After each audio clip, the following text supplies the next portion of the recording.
Good morning. Good morning. Hopefully, everybody's doing awesome this morning, right? I told you exactly what I was going to do. But with that being said, let's go ahead and get into this. Take it to trial. Take it to trial. Welcome in, grab a seat, hit the like and subscribe. The sweet peas on the mic with that spicy little vibe. Got the courtroom streaming in the chat, going wild. We're debating heavy topics, but still laughing like a child. From objections to confessions to the judge's side eye. If it's justice and it's messy, we gon' talk about why. Every day's a new case, every moment's a ride. And when sweet peas in the building, we be learning with pride. My eyes on deck, keep the room running smooth. Film freak therapist, keeping everyone in the groove. Right to with the facts, pretty brown girl with the sass. Moreldia and Fowler keep the peace in the chat.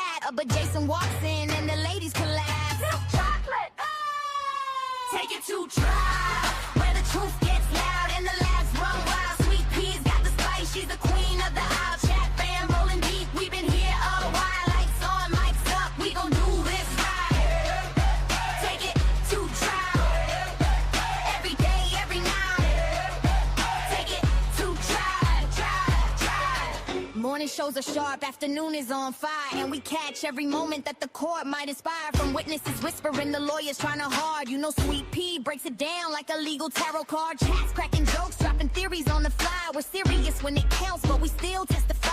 Minds hold it down when the trolls try to play. If you're out of line, court adjourned for the day. But when Jason logs in with that deep hello sound, the ladies in the chat, man, they all fall down. Take it, take it, take it, take it, take it, take it, take it, take it to trial, where the truth gets loud and the laughs run wild. Sweet peas got the spice, she's the queen of the aisle. Chat fam rolling deep, we've been here a while. Lights on, mics up, we gon' do this right.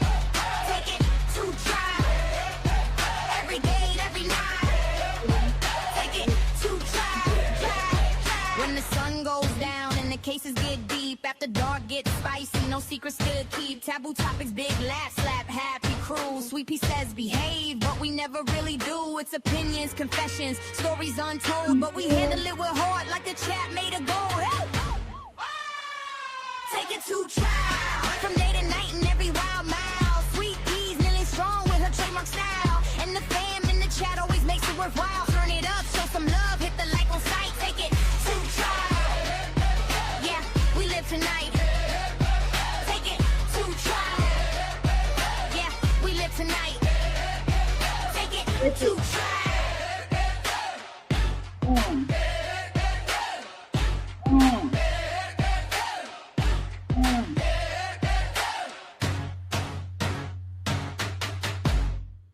What's up? What's up? What's up? Good morning, everyone. Oh, I know everybody is like anxious, right? What is the state going to do today?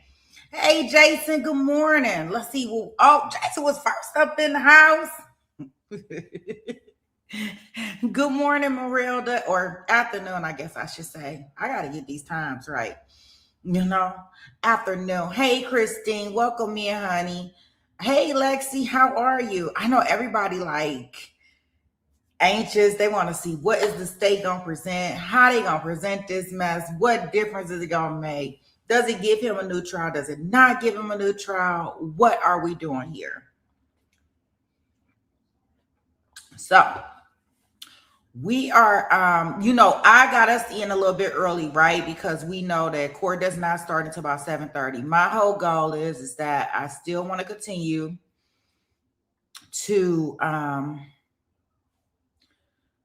want to look at Jennifer Thompson's testimony from the hearing that we just watched in November. I think that is very important for us to kind of still look at it. And we won't finish it all before court starts, if court starts on time, but we will use her testimony as for different parts of a break as we are going through our case today. I don't even know what witnesses they're going to be putting up, because it seems like anybody that would have vouched for them already came to the stand. So maybe they will call like maybe some detectives, right? Because everybody else that The lead prosecutor, I mean, she was just on the stand. We just watched her yesterday, so she already testified. Jennifer Thompson, I just don't know who maybe that's why their evidence is going to be a pretty short case, because I don't know who they could testify for them, but we shall see when it happens. Beginning today. Now let me get us up so we can kind of get started.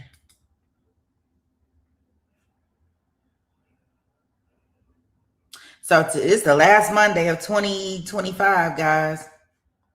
Do anybody got any plans for the New Year's? Celebrate New Year's? Morel, do y'all celebrate New Year's?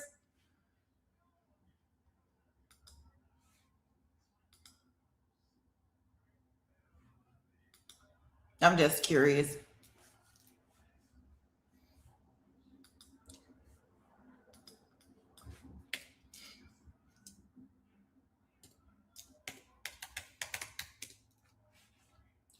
Yes, I won't delay us too much. Let me go ahead and I'm gonna get this up. At least I'm trying to get it up. How about that?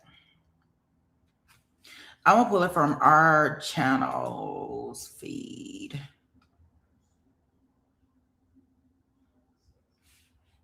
because I know we already watched this, so it's not anything new to us. But we are, like I said, I like to watch stuff in order, so that's why we watching it again. Let me get it up here. Halle Bobo.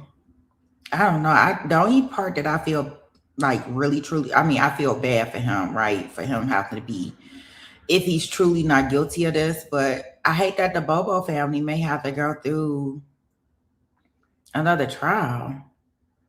I mean, that ultimately sucks to have to go through this all over again because of the state. If the state decides that they want to put back on the case, it just seems like it sucks in that way. To me. Okay.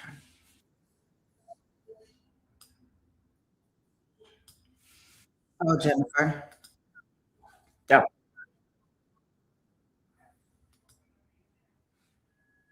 Yeah. You could tell, like, when she testified, we found these moments that she's testifying to in court where she was kind of like getting completely shut down. So just hearing her testify to it and then going back and watch the actual trial. So guys, if you have not watched the actual trial, I definitely think that is something that you should take a look at. Because yeah, we saw these moments that she's going, so it's not like she's lying on the stand. And that's what makes this even difficult, because you can actually see this happening in the real case. And that's also on the channel if you guys want to check out the actual 2017 case. Everything that Jennifer Thompson is going to be testifying to that we're going to hear. She experienced it and we saw it live. Like, I couldn't believe when Jerry was talking about, hey, the judge was watching football. Until we went back and watched the 2017 trial. And guess what? The judge was watching football. So, yes.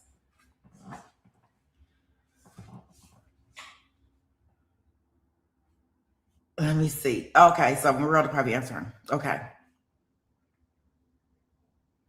Okay, yes, they do celebrate New Year's. Okay.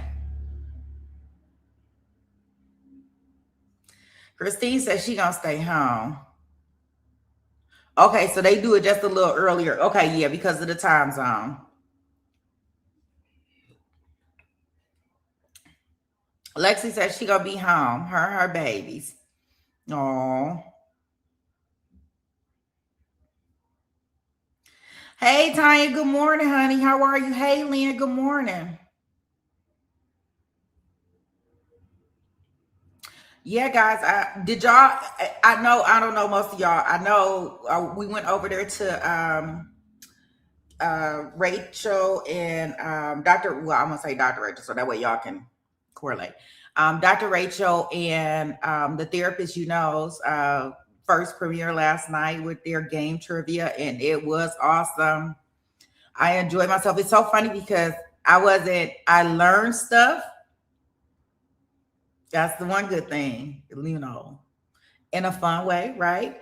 And yeah, I got to look at some creepy eyes.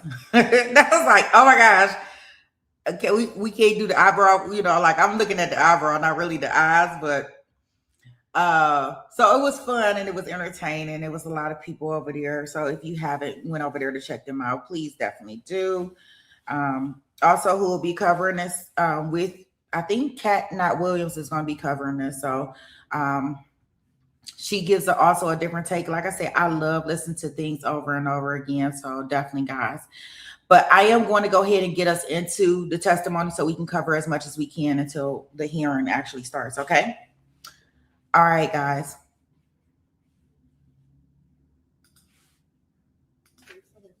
I did. Please have a seat.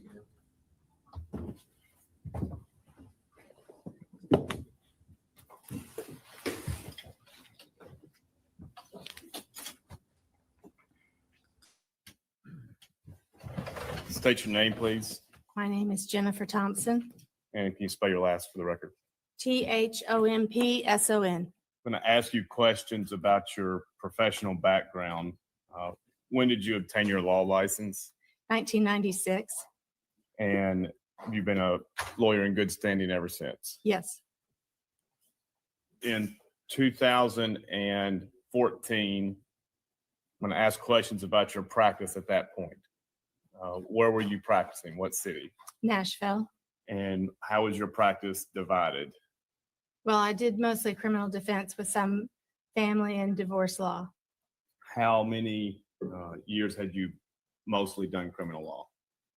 Since 1996. So to 2014, is that 18 years? Okay. Federal and state, or just? Federal and state, yes. Divide it geographically between cities and rural. I did mostly Nashville area, but I had been hired to do some cases in surrounding counties and some more distant counties in Tennessee. Had you ever had a felon case in West Tennessee? No. How many murder cases had you had? I don't know. Many. Okay. Death penalty? This is my first death penalty case. Okay.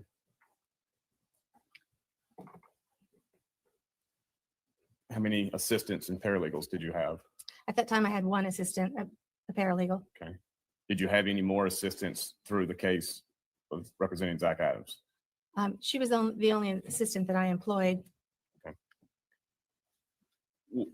Describe the process of being retained by Zach Adams. Well, I was on the board of directors for the National Association of Criminal Defense Lawyers at the time. I was very dedicated to defense and indigent defense. And so I had been going to the national meetings for the National Association of Criminal Defense Lawyers, NACDL, I'll call it. And I had got a call from a cousin of Zach's in Atlanta, and she had gotten my name from an attorney in that organization as someone in Middle Tennessee that did criminal cases. How soon in the process was this? It was after Zach was arrested, but before there had been any court. Okay. And did you charge a fee? Yes, I did. Was he in general sessions case or in circuit court? No, it had been indicted. It was a direct presentment Okay. indictment. What fee did you charge? $50,000. Was that a flat fee? It was a flat fee. Okay. And you were paid that. Yes, At some point you became appointed. yes. And how does that process work? I think it was about a year in, and I had done work. I had done enough work where if I had been billing at an hourly rate, I would have run through the retainer. And Jim Simmons had already been appointed. And I think that somebody told the judge they needed to appoint me in order for me to keep making a living while I was doing the case. When you charged the $50,000 flat fee, did you have any idea how voluminous discovery would be? I had no idea. Had you charged a fee that much in your past? Yes, When you were retained, was it a death penalty case? no, it wasn't a death penalty case. When it became a death penalty case, were you appointed or still on the flat fee representation? I was appointed, I guess. Maybe that's what it was. It became a death penalty case about a year after in May. I think it's May of 2015 that it became a death penalty case. And that's when I think I got appointed. When you came on, who was the district attorney at the time? Hansel McAdams Then you were present, and Beth Boswell. you were on the case during the time Matt Stowe was. Yes, so that was a complete crazy happening. Then General Wyrick's office, ADA Nichols and Hagerman prosecuted till the end. Yes, I think that was in the fall of 2014. Take the court through your initial work after being retained in Zach's case. Well, they kept saying that they were going to get me discovery, and they kept saying, we're going to get you discovery. We've got the discovery. We're going to get it. And so I was retained, I guess, in late February, early March Of what year? of 2014. And so then the district attorney, Beth Boswell, mostly, said that they were going to have DNA evidence because they had searched Zach's house and they had done all this testing on things. And she said, we're waiting for the DNA evidence. We're going to have DNA evidence. And so that's when I got Jim Simmons to come on board as co-counsel. Jim Simmons does a lot of death penalty cases, and he is excellent at getting a guilty plea out of a case that normally might go to trial, and he tried to end. And at that time, I believed Zach Adams was guilty. I assumed that because the state had charged him with a crime and they had been doing intense investigations, that he was guilty and there was going to be evidence of his guilt. So it wasn't. Let me stop you right here for a second. Were you aware of Zach being arrested in a general sessions case? What he had a lot of arrests in general sessions. In March of 2014? Were you aware that he had been arrested? I'm stopping the whole press. Y'all see who in the chat? There was nothing like that. And I had to figure out, these binders were binders that the TBI had, and they had just scanned them from page 1 to page 500. I guess they were huge binders, page 500, and just scanned them in straight. No naming or labeling what things were, what reports were. And so for the first 6 months, I was lost and didn't even know what had happened. And so I just slowly was eating my way through all this discovery. This was when General Stowe was the DA, or was this, who was the prosecutor during this time? I think either Beth Boswell or General Stowe gave me this discovery. It was not provided by Jennifer Nichols. When Mr. Simmons came on board, was there a division of assignments initially? Initially, is the microphone not working? Initially, we were both just going through the discovery. We had a hard time even copying it. It took days to copy. So the disk was so slow. I had an external hard drive that we had copied this onto. This 4 terabytes at the time was really high storage termination or volume, and you couldn't find a lot of hard drives that were 4 terabytes. So I had gotten one disk that was 4 terabytes, but I'd gotten it at like Office Max, and it was really, really slow. So if you tried to search on the word, and a lot of these documents were not OCR'd, meaning they had not been converted from just a picture of the page that it was to searchable text. So you had to go in and read each of these documents. You couldn't do a search, but if I were doing a search on something, it would take minutes for the hard drive to come back. So at that point, I did some research, and I ordered online a special hard drive that was this big. So it's about 10 inches long and about 8 inches high. It had 4 hard drives in it, and it was 6 terabytes, but it was really fast hard drive. And we hired a computer expert to transfer the disk that I got from the state over onto this Pegasus hard drive. And I'm going to hand you your document, if you can please review.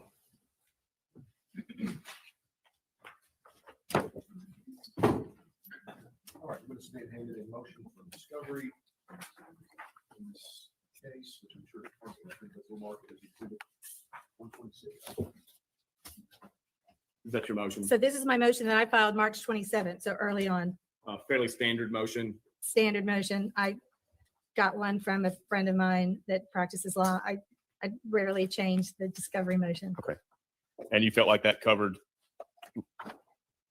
what you were authorized to receive under Rule 16? Yes, it should have been a broad discovery motion requesting any and all evidence that they had against Zach Adams regarding the murder, rape, and abduction of Holly Bobo.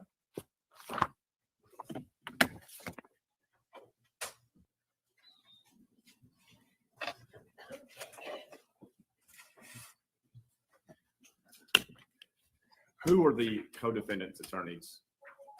Well, at that time, there were no co-defendants. Okay. When did they come on? I think when the case was re-indicted by Jennifer Nichols. Okay. They added charges, and they added co-defendants. Who were the co-defendants added? Okay, so Matt Maddox, which I did not know Matt Maddox, Paul Bruno, which I did know, they were for Dylan Adams, and then John Herbison and Fletcher Long, both of whom I knew were attorneys for Jason Autry. Okay. And I think that maybe somebody had tried to hire Paul Bruno. I think that maybe Jason Autry had tried to hire Paul Bruno, and they had actually had a discussion, which I'm not sure why there wasn't a conflict of interest there after they had a discussion, but they had a discussion. Jason did not hire Paul Bruno, and then Paul came on as appointed counsel for Dylan Adams. Did the co-defendants' attorneys ever have a joint defense representation agreement or? We never had a written one, but in the beginning, we were all talking about how there was going to be a joint defense What is that? plan, meaning that everybody said they were not guilty. And by this time, Shane had already taken his life. So Luke Evans had been Shane's attorney. And so everybody gets together and says, we're all not guilty. We're going to work together to present a defense in this case and combat these charges. At some point, did you tailor the rest of your practice to accommodate this case? Yes, How so?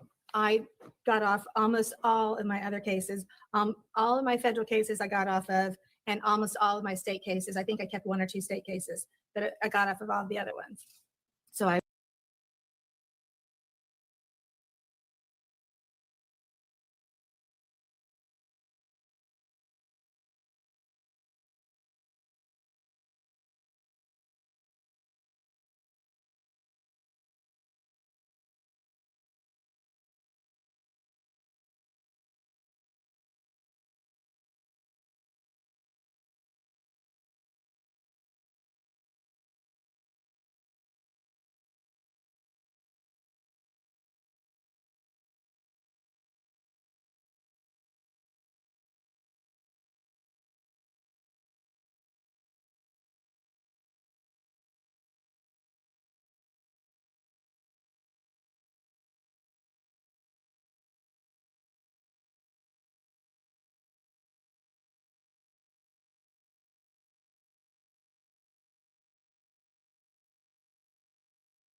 I don't know why it's frozen. Let me check it.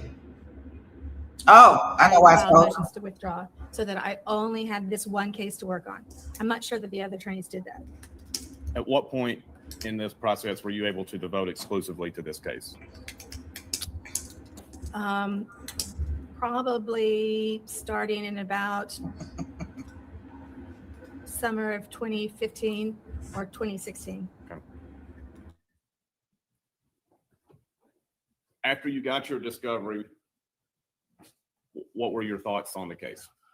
Well, I just kept looking for the evidence against Zach, and there wasn't any evidence that they had. Zach had talked to people. Zach had made some statements, and there were reports that Zach had made some statements to people that were wild and crazy. Like, I'll do you like I did that bitch, but I'll tie you up like I tied up Holly Bobo.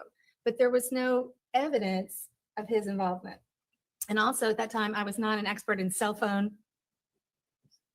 records and cell phone towers and which tower was hitting off of which phone. And I studied it, I researched it, and I became a mini expert in cell phone records. Did you understood that there was Terry Dicus and Art Vivros and John Walker? I think at that time, I didn't necessarily understand. So many people in the TBI had been involved in this case, and there were so many different agents that had done IRs. I'm not sure that I understood what Terry Dicus's role was in the beginning. Okay. Do you remember when Dylan Adams got charged? I think Dylan Adams got charged with the new indictment, Okay. the one in the spring of 2015. Were you provided a video of statements he made? At some point, we were provided with a video of statements that Dylan Adams had made at the TBI headquarters in Jackson. And that was in September of 2014? That sounds, I don't know if it was in September of 2014, but I can't remember when I got it. Okay. You had the interview transcribed. Do you remember having it transcribed? Yes, that was much later that we had the interview transcribed, when we were getting closer towards going to court, that we had the interview transcribed. Wow.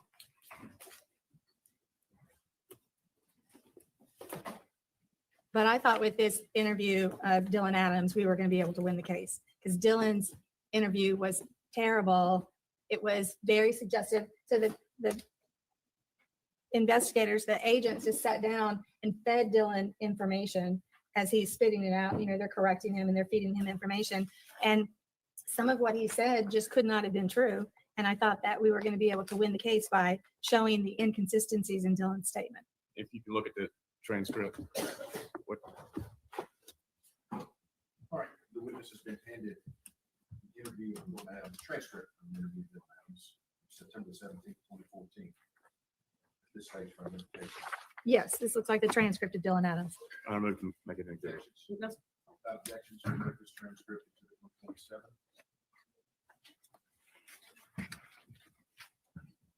Was it your understanding that Dylan was going to be a testifying witness in this case? Yes. Dylan, I thought it was more about December. After we had gotten the initial agreement, or we had agreed as a joint team that we were going to do a joint defense. And I remember sitting in the jury room in Decatur County Courthouse discussing this with the other attorneys, because Mike Scholl and Robert Paris were from Memphis. All right, let's pause here, introduce those to the court. When did they come involved? They became involved in spring of 2015, I think. Okay. Why did they come into the picture? Well, Fletcher Long had been tried for crimes and had lost his law license in Clarksville. And I think John Herbison had also lost his law license. And so we had two disbarred attorneys, or if they weren't disbarred, they were on probation and suspended. And so they couldn't represent Dylan. So we had Paul Bruno and Matt Maddox come on that spring. At the same time, they appointed Jason Autry attorneys that were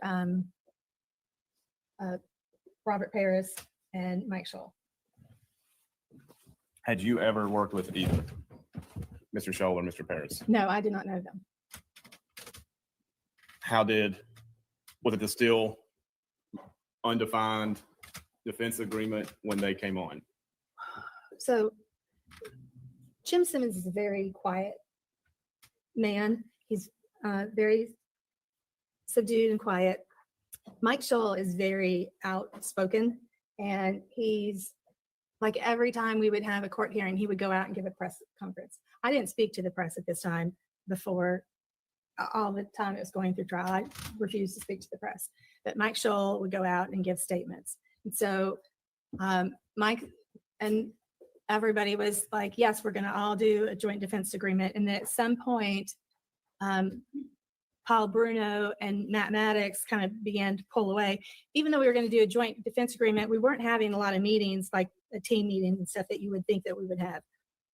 We were having I don't remember having any team meetings with them where we got down and said, okay, let's look at this discovery. What did you think about this report? What did you think about this report? So we never had any of those type meetings. It was just in the jury room at the Decatur County Courthouse. By this time, had you gone to TBI offices to review physical discovery? I think that happened in the spring of, I don't know when that happened. Okay. Matt Maddox and Paul Bruno were still part of the joint defense team when we went to TBI and began to look at the discovery. By this time, I had looked through the evidence enough to recognize that Terry Britt was a really good suspect in this case and seemed like the person that had committed the crime. And so when we went to go look at the discovery, I already had Terry Britt as an alternate defendant in this case.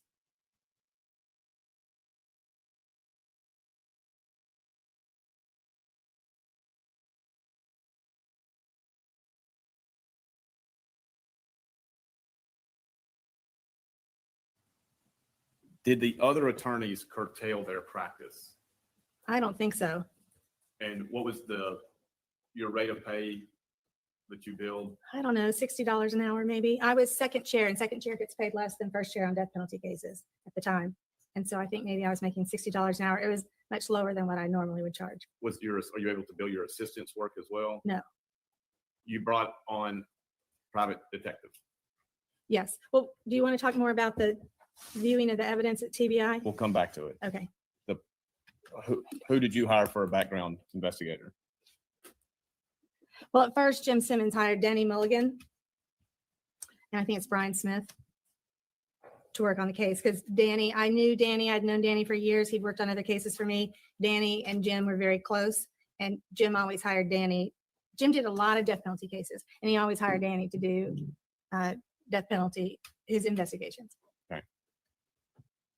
All right, let's go to the TBI physical evidence meetings. Okay. How did they go? It went very badly. So at this point, there were 500 items to view, and I don't know how many of them were about 500 items to view, and I don't know how many of them were at the TBI headquarters. But I, at this time, believing Zach was not guilty, because the evidence didn't show that Zach was guilty. The evidence was showing me that Terry Britt was guilty, and so at that time, I wanted to go in and see all the evidence. I really felt I was a very enthusiastic attorney, and I really believed that we needed to look at every piece of evidence in a case before you try it. And that was just a given. And the other attorneys did not want to look at every piece of evidence. And Jennifer Nichols, who I think is very astute at figuring out dynamics between teams, Jennifer Nichols insisted that we start with number 1 and go with item number 1 all the way through item 500, and we go in number order. And we were all supposed to look at this. Well, the other 2 teams were getting irritated and frustrated with me. They actually took me, like I'm the child, they took me into one of the other TBI lab rooms, because we were in a giant room bigger than this courtroom with all the physical evidence. So they took me into another room and said, Jennifer, what are you doing? Why are you looking at all this evidence? This is a waste of our time. And I said, no, I want to see every piece of evidence. And they were like, why do we have to sit here and do this? So they were trying to tell me, so this case involved a lot of people trying to tell me how I should do the case and how attorneys would do the case. And it was against what I believed a good defense attorney would do. You complained about this to Judge McGinley at a Well, motion. first I complained to Jennifer Nichols. How'd I that said, go?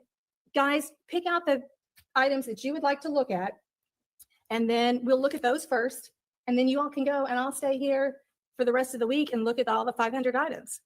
And Jennifer Nichols said, no, we have to go in number order.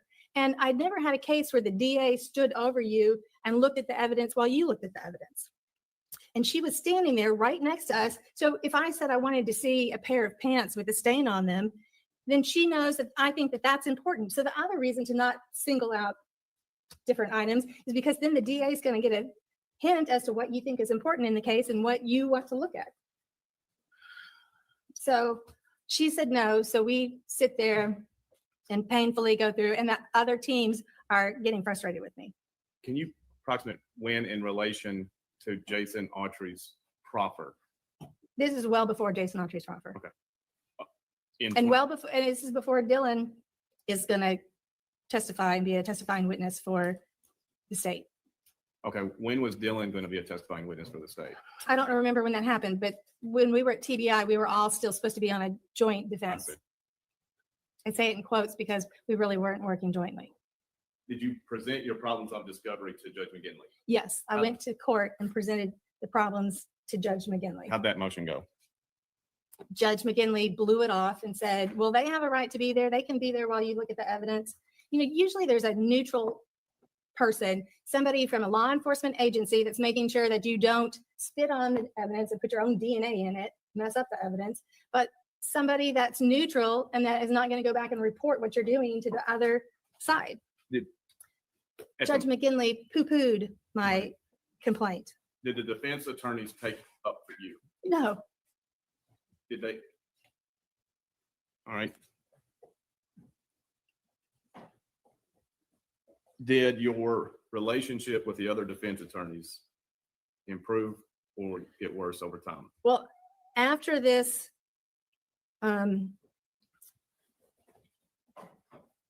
viewing of the evidence, and I've talked with the mitigation expert that we had hired on, a mitigation expert at this point. Who was that? Oh, now I can't remember her last name. Lee. You want to remind me? If the witness can be past exhibit 34. She could maybe just keep her binder because she might refer to others. I'm just trying to recall the name. Oh, we're Her gonna go through the name. memo also, Your Honor.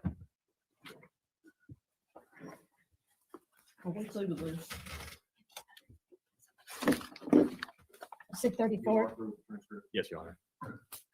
Alyssa handed exhibit 34. You said, right? Yes, Your Honor.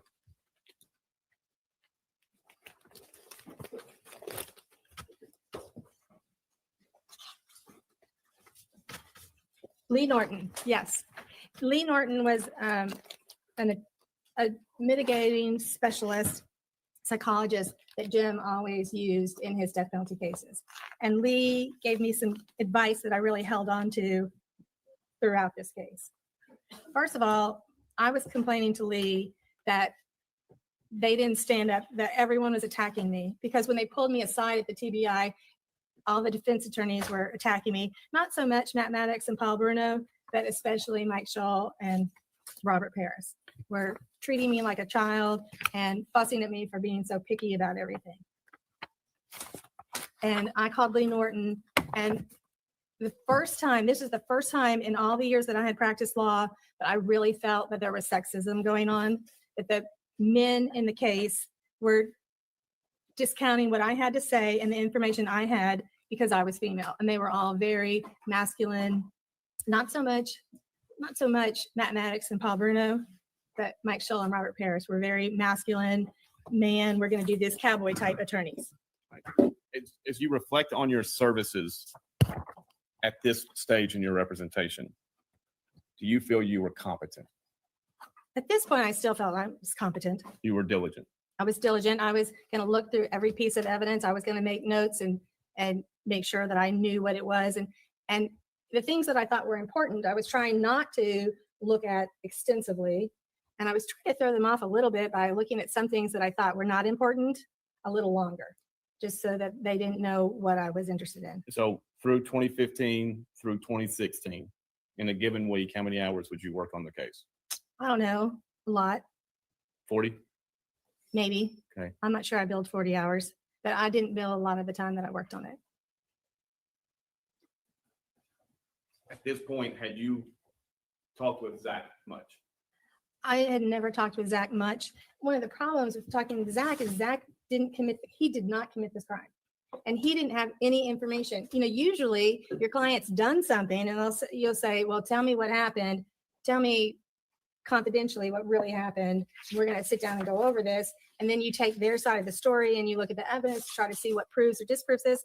Zach didn't do this and he didn't know anything about this. And so he didn't have much to provide. All right, let's stop here. And there's two types of criminal defense lawyers, those who say, don't tell me anything, or tell me what really happened. Is that a fair? Sure. Which one are you? Don't tell me anything.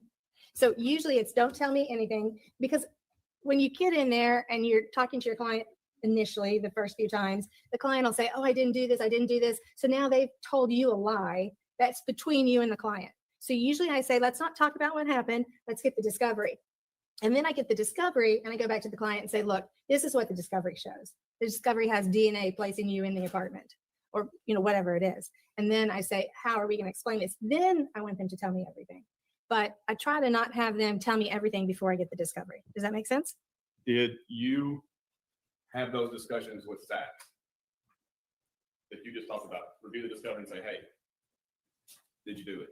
I'm not sure I did with Zach, because there wasn't anything, you know, Zach early on said, I don't know anything about this.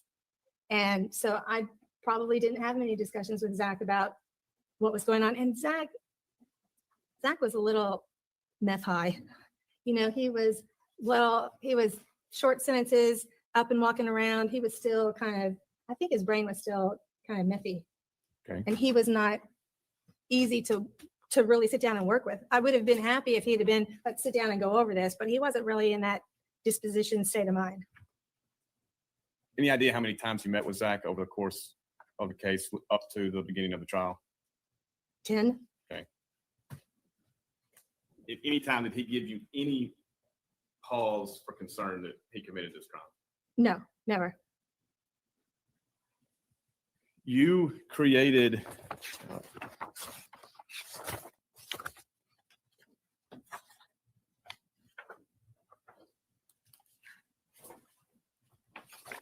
or received list of digital evidence.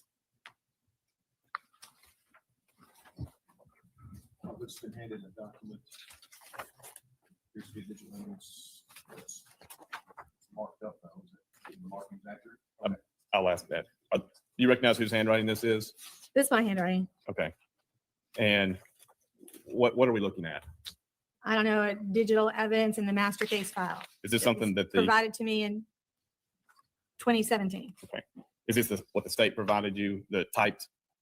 Yes, and this is after Jason Autry, or around the time Jason Autry is going to flip and begin his lies about Zach. And then there's a physical evidence list on the third page. Yes, What is that? this is a list of evidence that we got showing what was where and saying where it was being kept. A lot of this evidence was being kept in West Tennessee, but they brought many, many pieces to Middle Tennessee for us to review. It's my memory. And the handwriting throughout on that document, It is not all my handwriting. you know whose else handwriting it is? It might have been Jim's daughter's handwriting. So my handwriting down at the bottom where it says Kevin, that's my handwriting. My handwriting is not at the top where it says Nash office, 6/15/16. So this must be when we went to go view the evidence at the TBI lab. All right. So 2 years in. Are you- And Simmons, I think that's Simmons' handwriting right there where it says Simmons on the page. And are you confident these are documents that were prepared or worked with in your course of your work representing Mr. Adams. Yes, Your Honor, I move to enter them as the next covered exhibit. We're 128, correct? Space, the witness was handed exhibit 34, and then We're going to go with that now. so it's at 128.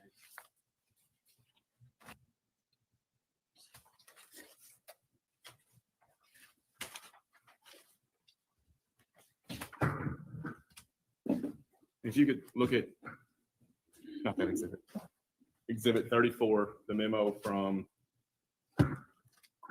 Dr. Norton. You go to page 4 at the bottom.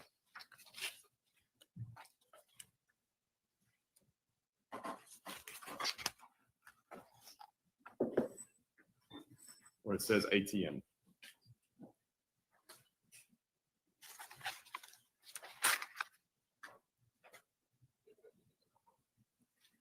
yes.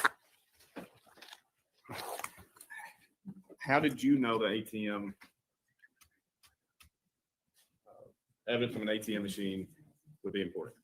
Well, Zach did say what he had done that morning, and he said that Zach, Dylan, and Shane had all gotten into Dylan's truck and had driven down to Parsons.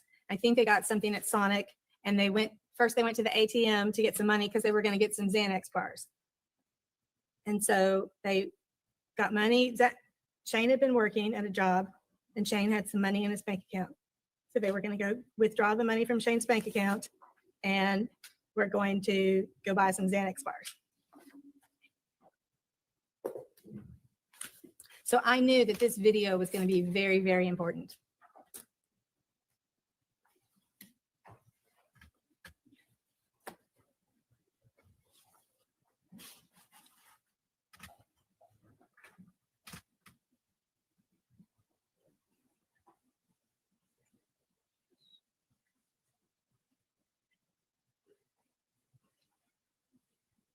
Had you read in Discovery where Agent Walker had subpoenaed Shane's bank records?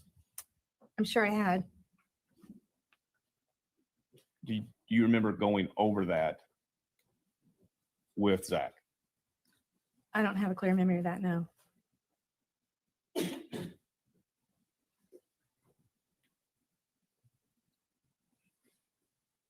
you remember issued a subpoena to CBNS Bank?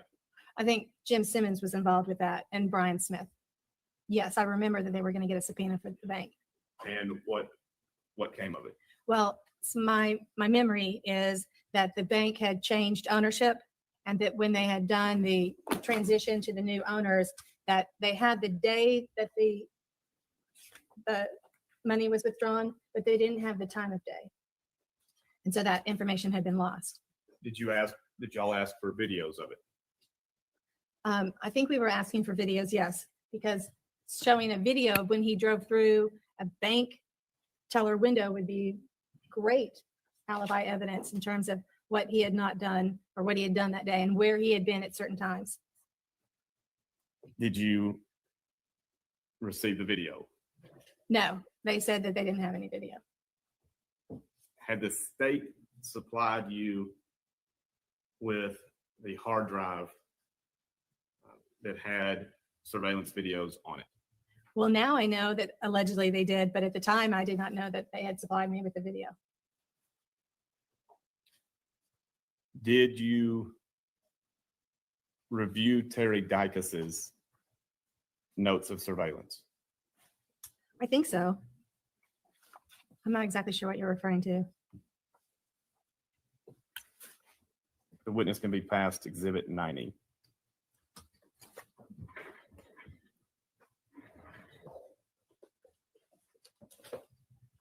Space, just for a little clarification, I may have heard this name before. I believe you listed this time Jim Simmons and Brian Smith were involved in something. I can clarify. Who's Brian Smith? Oh, do I have his name wrong? So Danny Mulligan had a team that he was employing, and it included Brian Smith was one of the investigators. Okay. And is his name right? Okay. Okay. Can you review exhibit 90?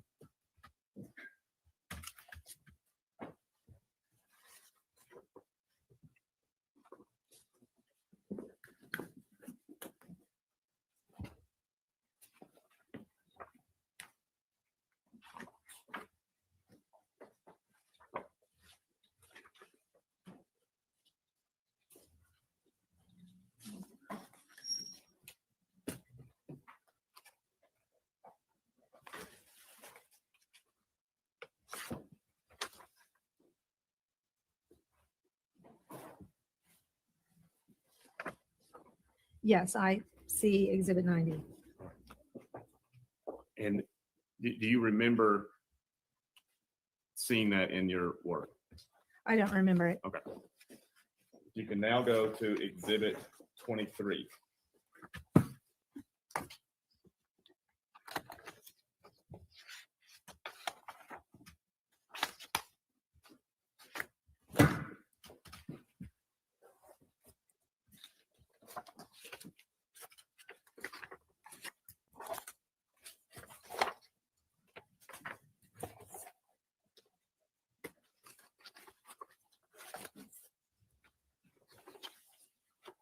Okay.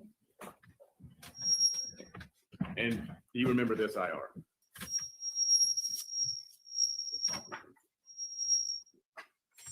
Ms. Thompson, do you have a cell phone on?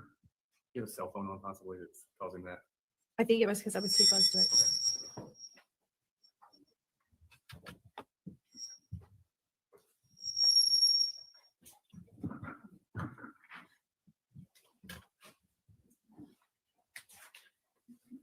You see at the bottom third, the transactions for April 13th. Yes. Transactions for April 13th were as follows: $120 from the ATM at Community South Bank, $22 from Shell Service and Holiday, $10 from MAPCO in Parsons, $9.84 Shell Station in Parsons, $6.78 from Sonic in Parsons. A check of video recordings from the date is to be done when a player is obtained for the MAPCO and a BP video from 641. The other places were not covered by our videos. Do you remember seeing this? I don't have a specific memory of it, but it sounds familiar. Do you think this is important? This is very important. Why? Well, I mean, it's got some potential alibi evidence for Zach.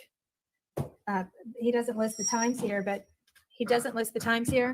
I think it's important that he's saying that what Zach said had happened was being backed up by this IR.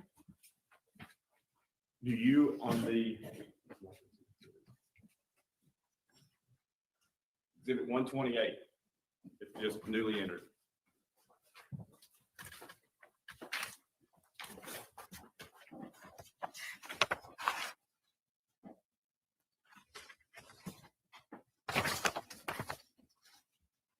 Can you find any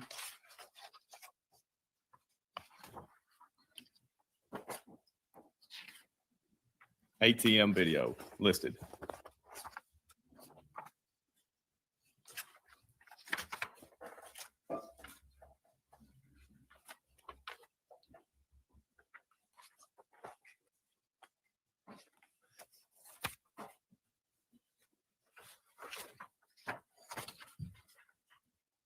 No, I don't see anything that says ATM video.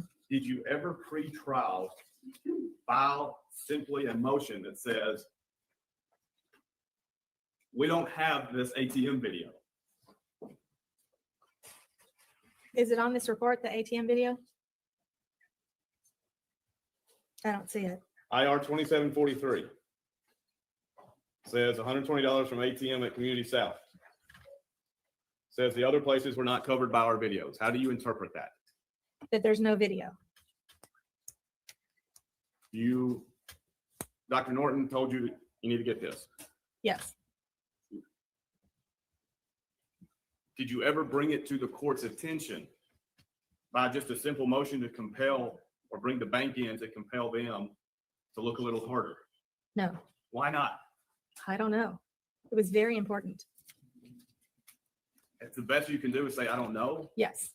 I don't know why not. I guess I thought that it didn't exist.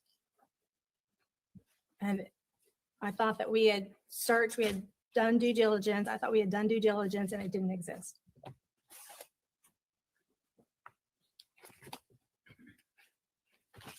At some point you filed another motion. I'm going to hand you in the court a copy of.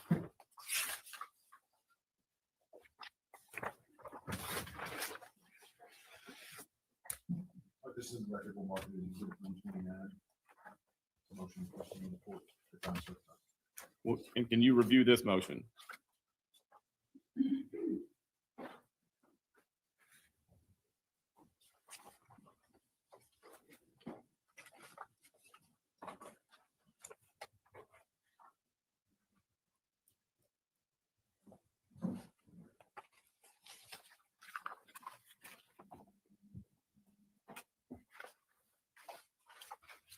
Yes. All right, and can you go to page 3 of 9?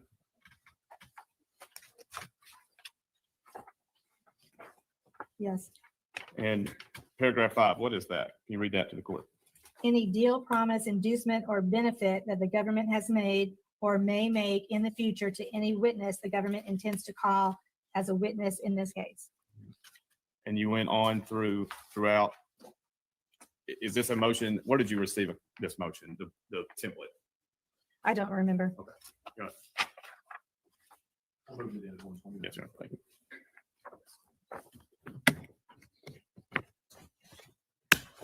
You were present in the fall of 2016 when there was a series of motions before the court.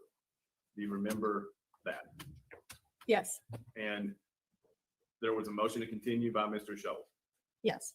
You remember what all motions you had before the court? I don't remember. Do you remember when trial was scheduled to start? Easter? And what was your takeaway from that motion hearing? Well, I think the judge was very negative about everything that we wanted.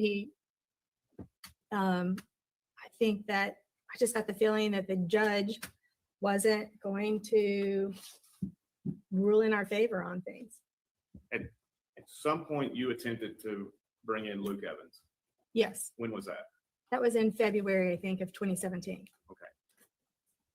That was very disheartening. What took place in between the motion hearing in the fall of 2016 and February of 2017? Well, Jason then had flipped and had made up this whole story about he was with Zach when Zach shot Holly Bobo.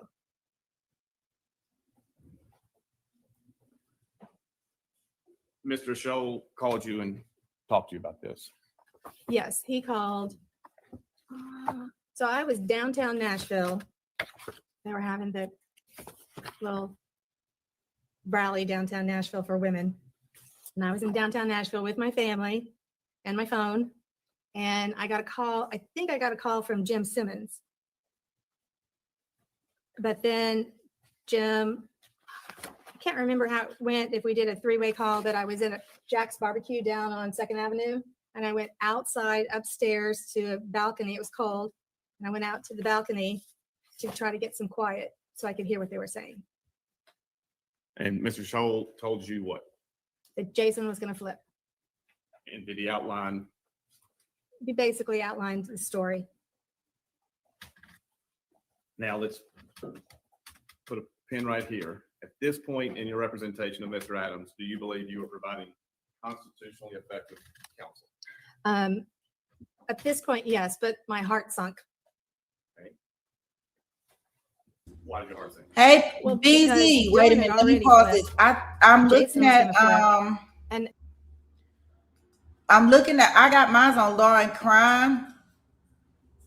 I could check and see if Court TV's feed is up. I know they opened up their room, but they typically open up their room so everybody can get a seat. But they don't be in the hearing. But let me check for us. I got mine on Law and Crime, and they just started theirs at 7:30, but they haven't put them actually in the court. But let me look.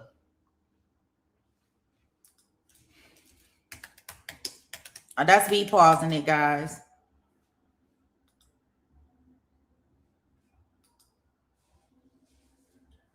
So they are. It look like it is movement in the courtroom, but they not doing anything.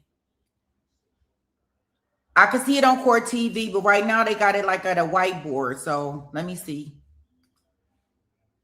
I'm pretty sure y'all don't want to look at that. Well, maybe we can look at them talking. Wait a minute.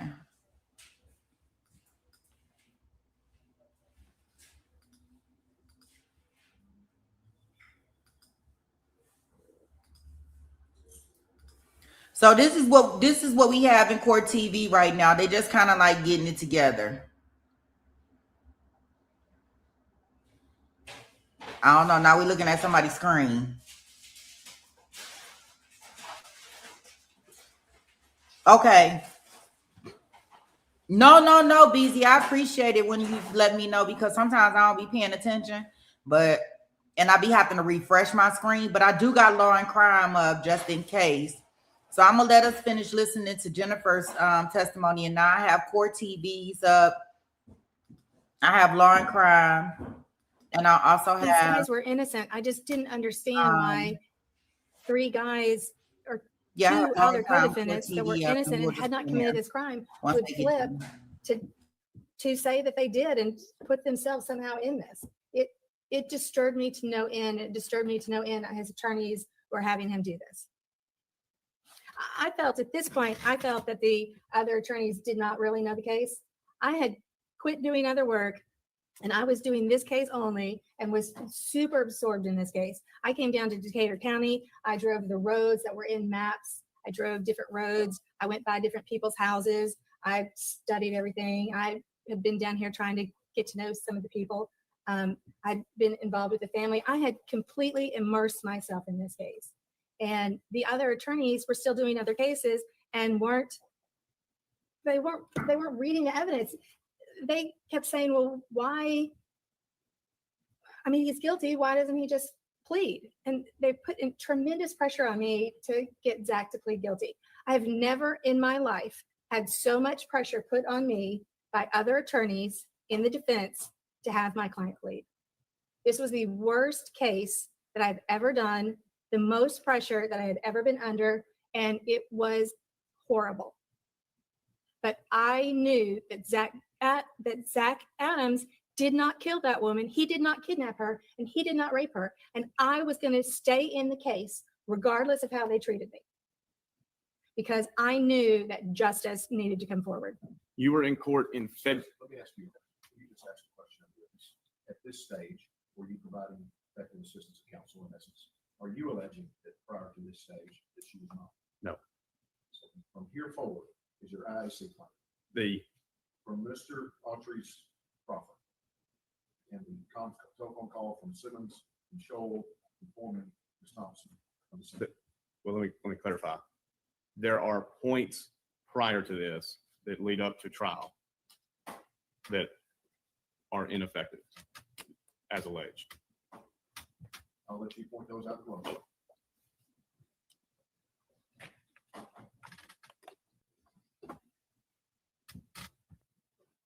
Do you remember February 2017's motion hearing? This is for Zach Adams or to have the judge recused? Court's recusal. Yes, I remember the court's recusal. And did you have it?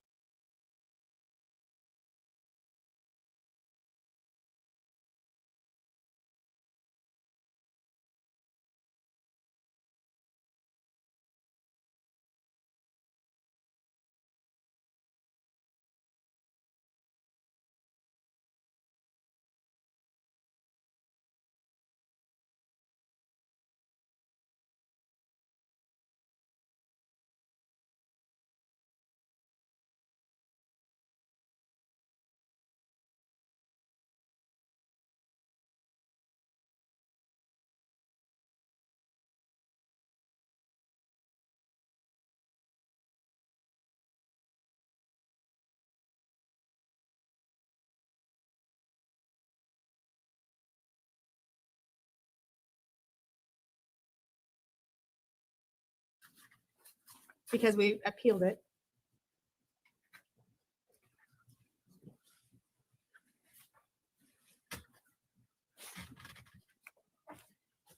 The witness has been handed a transcript. I'll let you go and respond more. It is exhibit 130. That will be an objection to the transcript.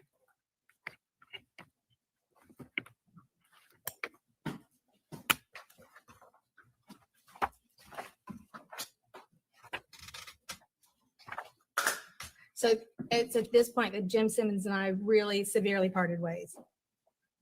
Describe that. Well, Jim Simmons did not want me to file a motion to recuse the judge Why did you file it? because the judge absolutely was biased in this case. How is the judge treating you? It's shortly after this, they tried to put me in jail. So I would say they were treating me terribly. How are they trying to put you in jail? Well, I had been going to the evidence reviews and I had been recording them. It was no secret. I had those little cameras that you used to put on everything. I've forgotten what they're called. But a little sport camera that you could set down and film. It had a wide angle view. A lot of sports people use them and put them on their helmets or their bikes or their motorcycles. And I had one of these little cameras, and I wanted to go see, there were some items of evidence that were still in Jackson, Tennessee at the TBI headquarters there. And I wanted to go see these. None of the other attorneys wanted to go. Jim Simmons didn't want to go. I was the only one that went. And Jennifer Nichols was there and we were opening up different items. And I had the video camera sitting there on the table and it has a red light when it's on. It's on. I had been recording at the office, the TBI office in that summer in June when we went to the main TBI office in Nashville to look at the 500 items. And I had been recording there. Everybody knew I was recording. So Jennifer Nichols at some point in the middle of this review said, "Are you recording this?" And I answered honestly, yes. And so she blew a gasket. She had a fit. She went out and got the head of the TBI office there in Jackson, came in and said, "How dare you record this?" Well, first of all, Zach had a right to see this if he had wanted to see any of this material. And I needed to remember what was there if something came up. So she came in and said, "How dare you record this?" And the TBI head of the office said, "How dare you record this? We have all kinds of cases in here. You're not allowed to record in here." Nobody had said I was not allowed, and I wasn't doing it secretly either.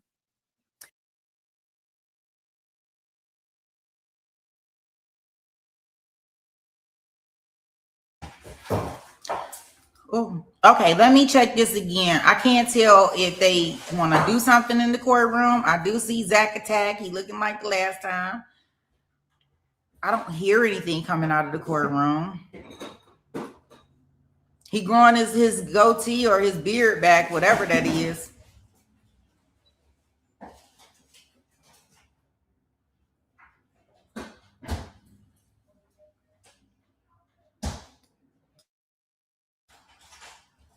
Yeah, I don't think there's any sound coming out of here yet.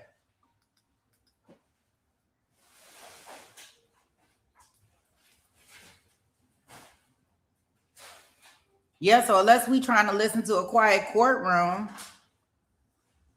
it's beer time. It's getting chilly down there in Tennessee.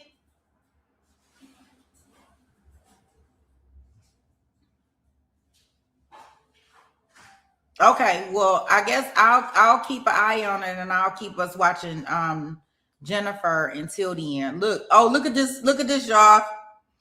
I done caught her with her tongue hanging out. Ew. We got the tongue hanging out. What a pause, Precious. Disgusting. Disgusting.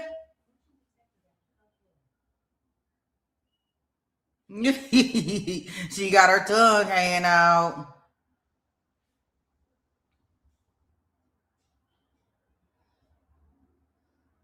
We got to see if we see Dana in the crowd when we get back in the courtroom. Okay, I'm going to go ahead and play this so we don't have to look at her tongue. And so I stopped recording. I think we kind of stopped the evidence review at that point. And we went back to Nashville and Jennifer Nichols filed a motion saying that I had been surreptitiously recording things and that that she wanted me to be found guilty of this and to be put in jail. I think that's how I remember it. And do you remember Mr. Scholl's conduct of this motion? Oh, so we had this hearing back in the judge's chambers. He didn't have this hearing where the public could see. And he took us all back into chambers and Jennifer Nichols spews out, she's just so hateful and mean. She just spews out this tirade about how I've been. She says she's so hateful and she's so mean. All right, they are standing up. The judge must be getting on the bench, so I am putting us in.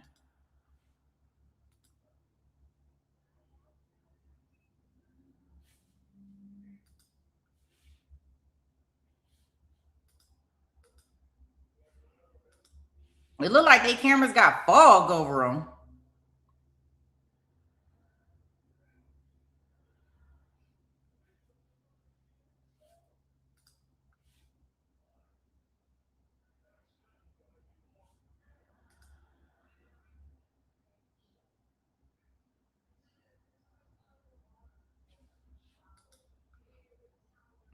Nothing yet. Yeah, I almost thought it was me. I was like, let me rub my eyeballs again, but then I checked on another thing, and yeah, that's what it is. Okay, I hear some sound.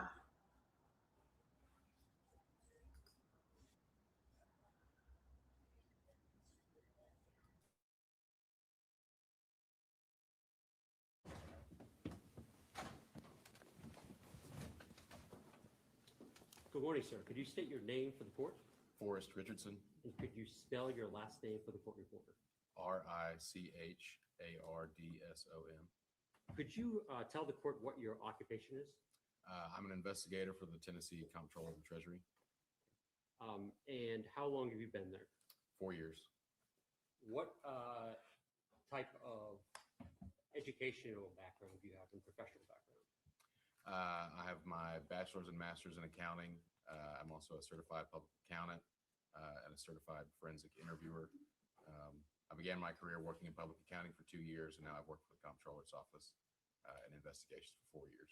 When did you become licensed as a CPA? 2020, And when did you get your license as a forensic interviewer? 2023. And you work at the Comptroller's Office in the Division of Investigations. Yes, So sir. could you tell the court, what do you deal with on a daily basis? So as an investigator, I investigate allegations of fraud, waste, and abuse of state funds and local government funds. Our office receives allegations of fraud, waste, and abuse from all over the state. We go out and perform an investigation, interview individuals for information, collect records, perform an investigation, and report our findings to the local district attorney, and they make all charging decisions from that point on. As part of this matter, were you approached or your agency approached to perform any type of review of some records? Yes, our office was approached by Ms. Jennifer Nichols about performing analysis of Ms. Thompson's ACAP billing records, just to present that information in a manner that would be more easy to understand generally how much time she spent working on this case and what areas she spent her time in. So let's break that down for everyone. What is ACAP? So ACAP is, I'll go a little step further back. So the state has an indigent representation fund, which is used to pay for the representation of individuals who need state appointed attorneys. And that fund is administered by the Tennessee Administrative Office of the Courts through their ACAP system, which is the AOC claims and payment system. State appointed attorneys submit their hours through that system to the Administrative Office of the Courts to receive payment for their services. So I'm sure the lawyers and the court are aware of how this works, but could you give an explanation as to what does an attorney have to put into the system to get paid? So on each ACAP claim form, an attorney has to list by date the activity performed on the case, where they provide a detailed description of their work, the amount of hours worked, either whether that was in court or out of court for that activity, or they can also list expenses on a line on that form as well. And our General Nichols came to you with certain records that we received from the AOC for Jennifer Thompson's billing for this case. Is that right? Correct. Okay. And as part of your testimony, did you prepare a PowerPoint? I did. Okay. And Judge, I would like to just put that on the screen. Objection? No. I have copies for it.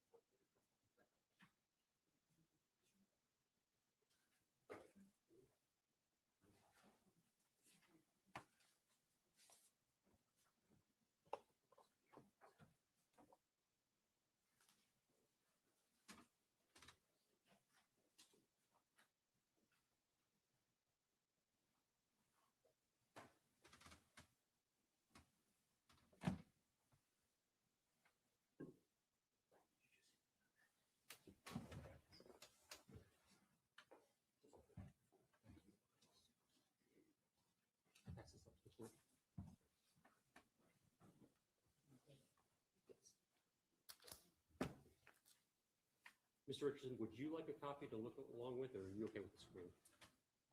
I'll take a copy.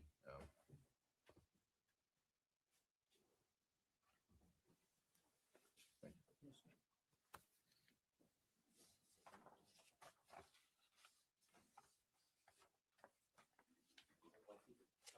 Jump to page 4.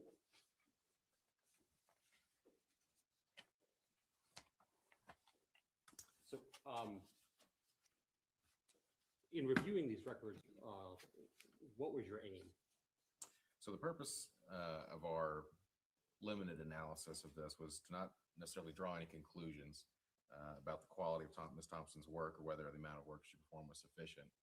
We just wanted to provide a summary of her billing data, which would make it more easy to understand for the court's purposes. Generally, yeah. On, I think, the 6th page, after we provide you the initial documents received from the AOC, did you go back and receive a more complete record? Yes, so the initial records that we received did not include any billing data for May 2017 or September 2017. September 2017 being the month of the trial. And so once we met with the folks at the AOC and looked through some of the data in their system, they discovered that they had not provided September 2017, and that was caused by an issue with, so they have the AOC has an audit process for all of these claims that come through. And because Ms. Thompson's time in September 2017 had gone over certain thresholds where she was working more than 8 hours in court hours or more than 12 out of court hours on several given days, they have a process where they're required to then contact that attorney and say, okay, you've gone over certain thresholds. We need more timekeeping records. Ms. Thompson did not follow up with those additional timekeeping records. And so therefore that claim was never actually paid for September 2017. But they were able to still pull the data that she had originally submitted for her time worked for that month. Gotcha. But there was no claim that she submitted for the month of May 2017. Okay. If you could turn to the, I think it's the 7th page, it's the ACAP claim form. Yes. So this is an example of what an ACAP claim form looks like, and this is one of Ms. Thompson's forms from June 2017. As you can see on the screen, these are listed by date, activity, in-court hours and out-of-court hours, or necessary expenses if necessary. The reason that hours are broken out by in-court or out-of-court is because those hours are paid at a different rate. In-court hours are paid at a higher rate.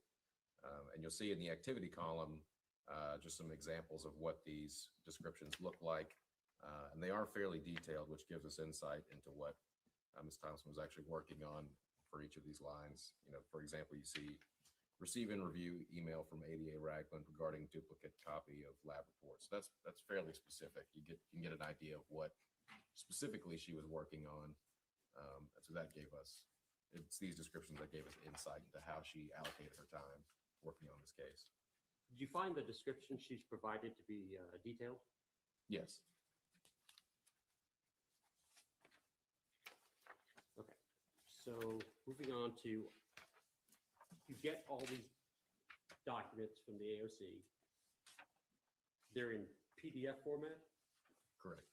So you need to take, is it true that you need to take the information on that PDF file and put it into another format to be able to do your job? Correct. So luckily the PDFs were in a searchable format. For example, if you were to open a PDF, you could search for a keyword and find that, which made conversion of those PDFs to Excel very easy. We have a software called the Abby software, which allows us to run those PDFs through the software, and it will convert all of those to Excel. And once that data is in Excel, it's much easier for us to use that data and summarize that data. So the next slide, which is billing data in Excel. Yes. So this is what that billing data now would look like after that conversion process. I believe once it was into Excel, it was around 2,300 lines of billing data after that conversion was complete. How do you go about this task? That you have thousands of lines of entries. How do you start making buckets to put these entries into? Yes. So the first analysis that I performed was to look at Ms. Thompson's allocation of time. And to do that, I had to create various categories that I could then assign to each of those lines of billing data. And then once those were all categorized, we could then summarize her time by those categories. And so I had to create these categories myself and assign them myself. The ACAP system now has its own categories built in, but they did not institute those categories until September 2017, which was the month of the trial. So to clarify that, before the month of the trial, an attorney on an appointed case could put the time entry in, but not have to click on a category in which the time entry relates to. Correct. And now there's a separate menu on ACAP where you have to designate the category and the work done. Correct. So on the next slide, we have categories ACAP versus your department, the comptroller's office. Why did you come up with your categories? So my categories are similar, but I did them a bit differently. And you'll notice that in the ACAP categories, you have category 6, which is telephone calls, or category 5, which is correspondence.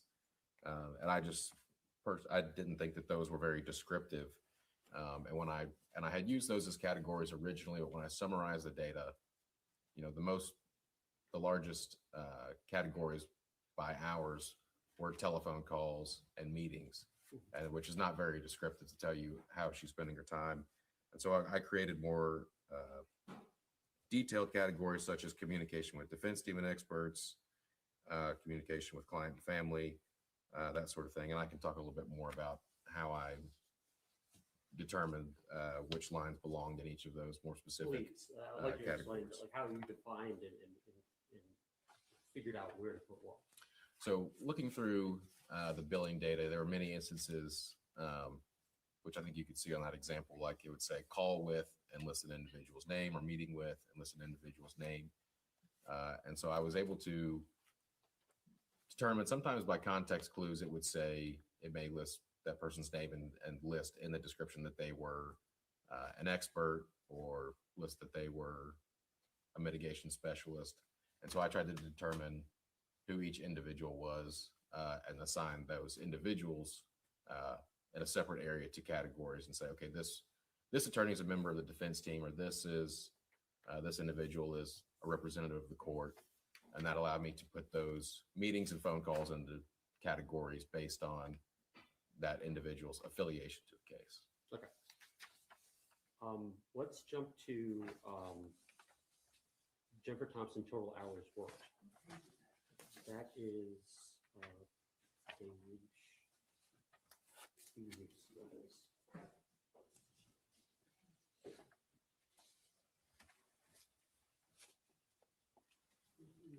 page 22.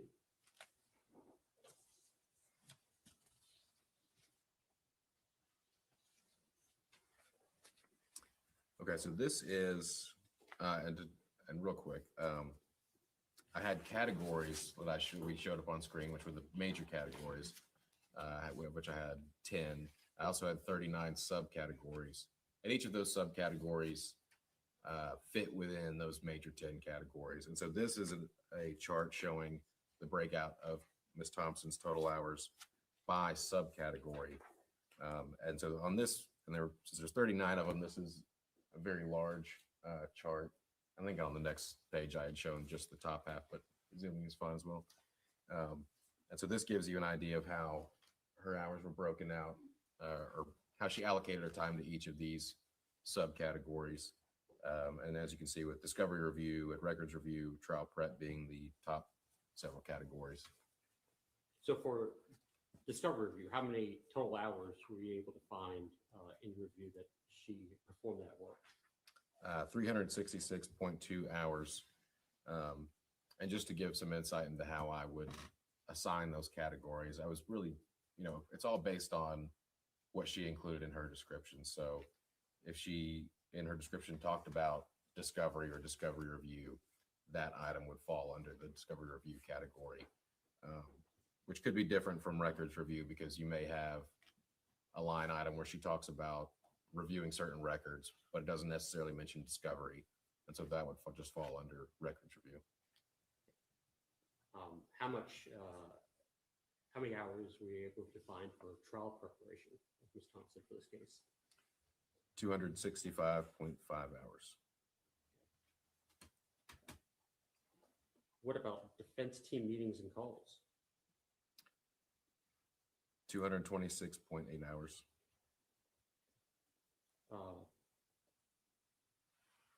Motions, orders, and briefs? 202.5 hours. What about witness interviews and research? 157.4 hours. Further down, does it give a time for her work during the trial? Yes, 74.2 hours. And does it allocate, or did you find work done for focus groups in her building? I did, and that was 41.8 hours.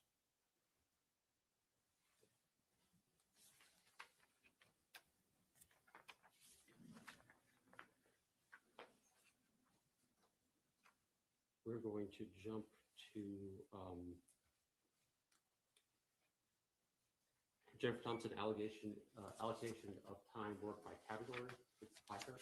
Yes, and so as I was saying, I had, as charts we were just looking at were these subcategories, and this is the 10 large categories, which all of those subcategories are organized under.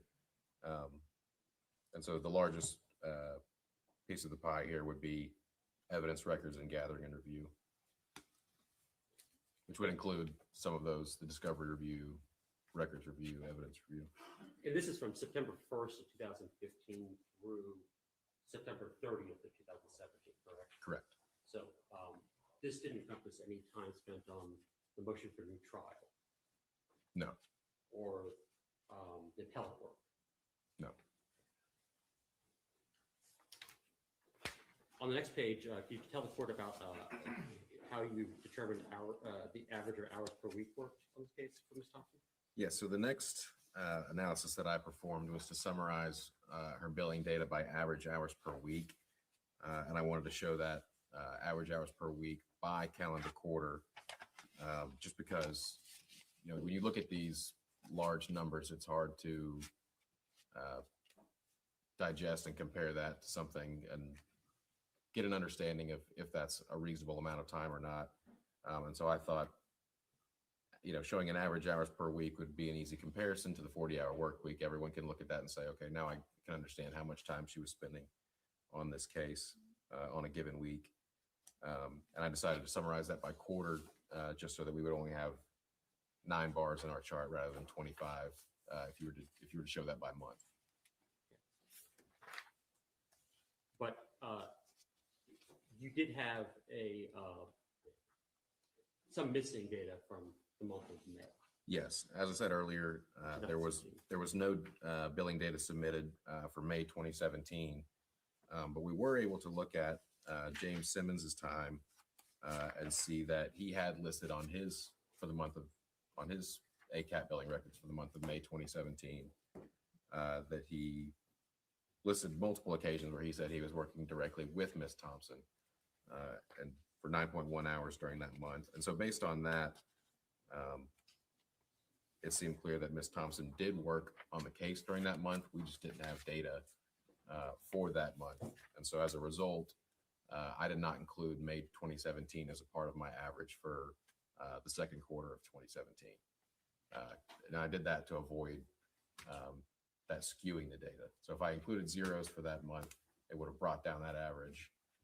but it wouldn't have necessarily been representative of her actual average hours worked per week. Because we just don't know. Because we don't know what her time worked was, but we can tell from, it appears from Mr. Simmons's time that she was working on the case that month. If I want to jump to the graph on that, which is, I think that's it right there. Yes. Could you tell the court what's going on here? Okay, and so this chart shows Ms. Thompson's average hours worked per week by calendar quarter for our scope.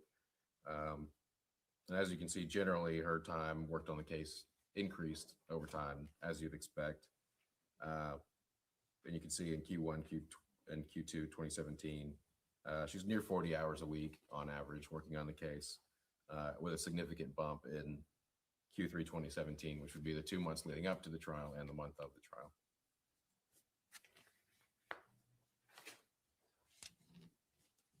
Did you have the chance to compare her billing to Jim Simmons' billing? Yes, I did a similar, found similar data on Mr. Simmons's time. And so we've got a chart where you can see the average hours worked per week by Mr. Simmons and Ms. Thompson. So there's the totals. You can see that Ms. Thompson did work significantly more time on this case than Mr. Simmons. A little over 1,000 more hours worked on the case. So for September 1st of 2015 through September 30th of 2017, you found that she worked 2,870 hours on the case. Correct.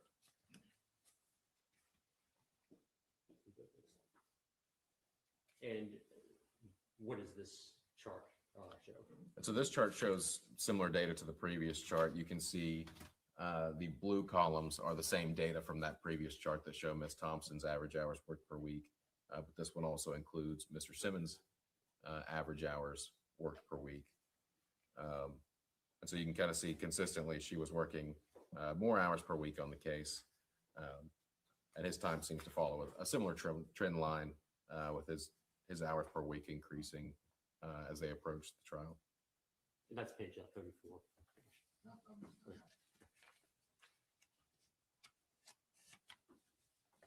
Moving on to, you looked at some collaborative hours? Yes, And I what's did. that? So I decided to perform an analysis that showed the number of hours, average hours per week, where Ms. Thompson and Mr. Simmons were working together. So that would be based on Ms. Thompson's billing data, where she listed that she was specifically working with Mr. Simmons. So that would be any meetings or phone calls directly with Mr. Simmons.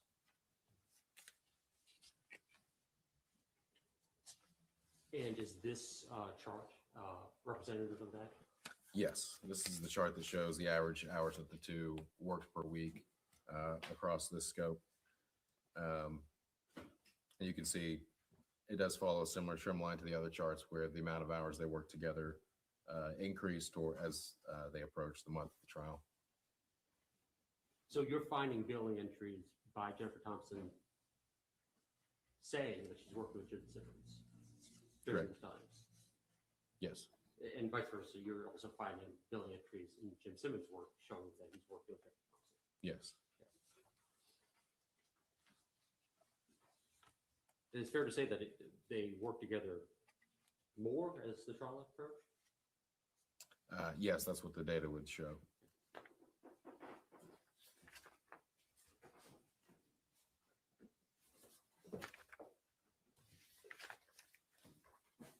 Judge, I would like to move that PowerPoint into evidence. Objections, Mr. Bates? Done. What's our next number exhibit? 148. I'll make this exhibit 148. Mr. Boyano, I don't know if the exhibit that, are you gonna put it in as a PowerPoint on a thumb drive or the printed copy? Either or, I mean, Let's do the print copy. Okay. But I will say that the court's version, the last page is analysis number 3 in the pie chart or the bar chart created that compares Jim Simmons with Jennifer Thompson. I don't have analysis 4 and the other graph. Then I'll put My it, printed copy. Well, It may then- be on the, right. So how, I will use a clean version of the PDF on a flash drive if the board is agreeable to that. that's fine. So I'll make that a, they call it exhibit 4. Number 148. This is the comprehensive summary. That's basically they pass it up.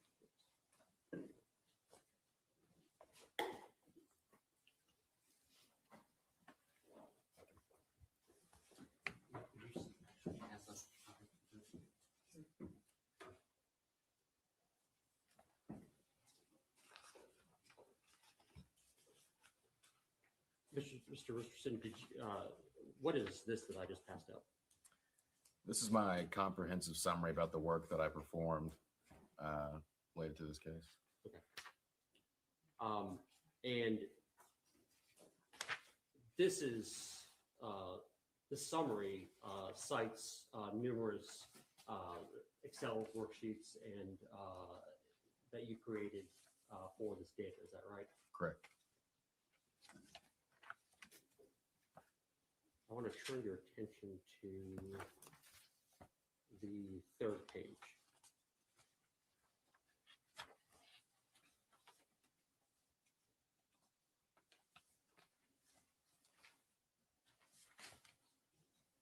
The subcategories with over 100 hours worked.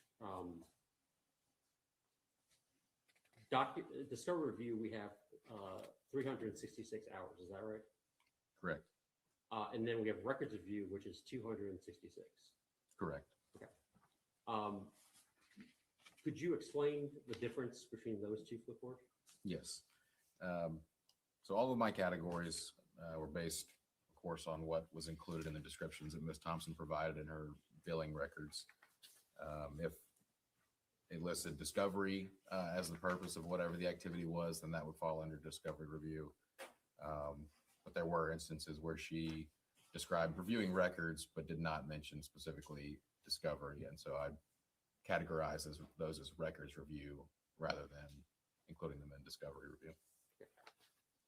On the fifth page, you give additional information as to Thompson and Simmons' hours worked together. Could you tell the court what your findings were with those numbers? Yes. According to Thompson's ACAP claims, she spent 390.7 hours working directly with James Simmons. Simmons' ACAP claim shows he reported 390.3 hours worked with Thompson. So, goes on to say that's pretty close number between the two of them. Yes, very similar numbers of hours that they reported working together.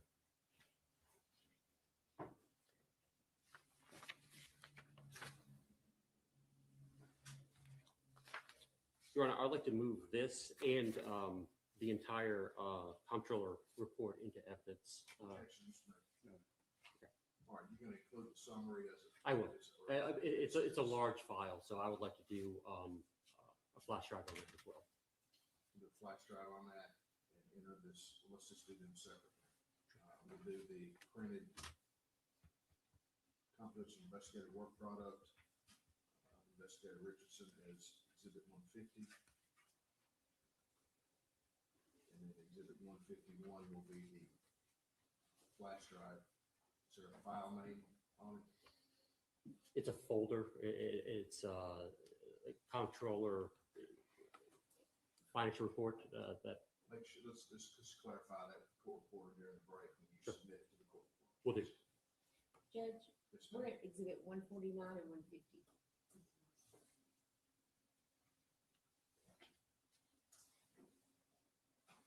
Thank you. The confidential investigator work product is used as exhibit 149.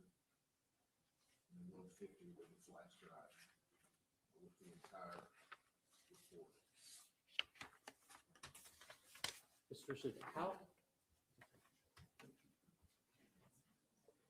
could you tell the court how much Jennifer Thompson was paid for her work on this case?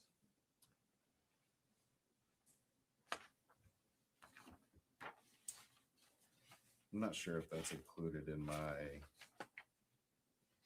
summary here. I can't recall off the top of my head.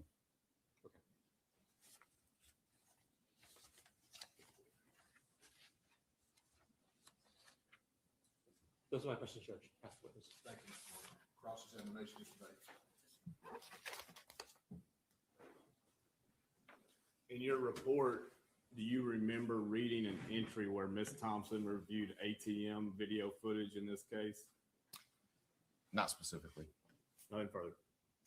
Follow-up questions to that, Mr. No, Williams?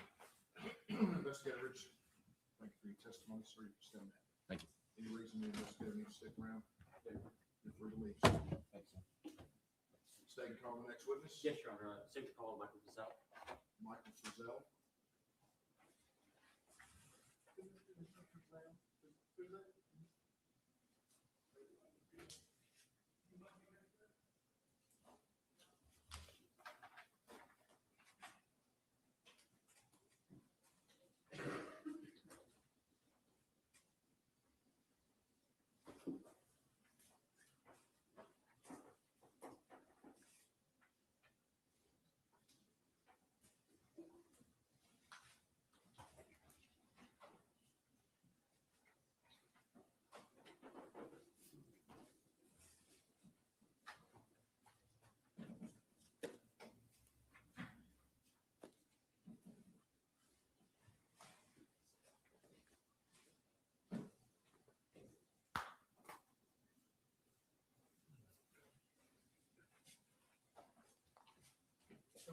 Good morning, sir. Where did I need to go, sir? You're fine. Stay All right. there. You put your stuff down and stand. Work's right here, Michael. You swear or affirm that the testimony you are about to give will be the truth, the whole truth, and nothing but the truth. So help you God. I do, ma'am. See, sir. Yes, sir.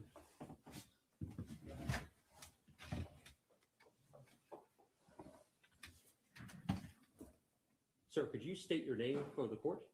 Yes, sir. My name is Michael Frizzell, Frizzell. And what is your occupation? I'm currently the Assistant Director at the Tennessee Bureau of Investigation over the Administration Division. And how long have you been with TBI? A little over 27 years now. Could you tell the court about your employment history with TBI? I can. I started out as what we call as a field agent at general case assignments. And I was assigned to the 28th Judicial District, which is Gibson, Crockett, and Haywood counties at that time. That was from 1998 to 2007. In 2007, I transferred to headquarters in Nashville to our Technical Services Unit.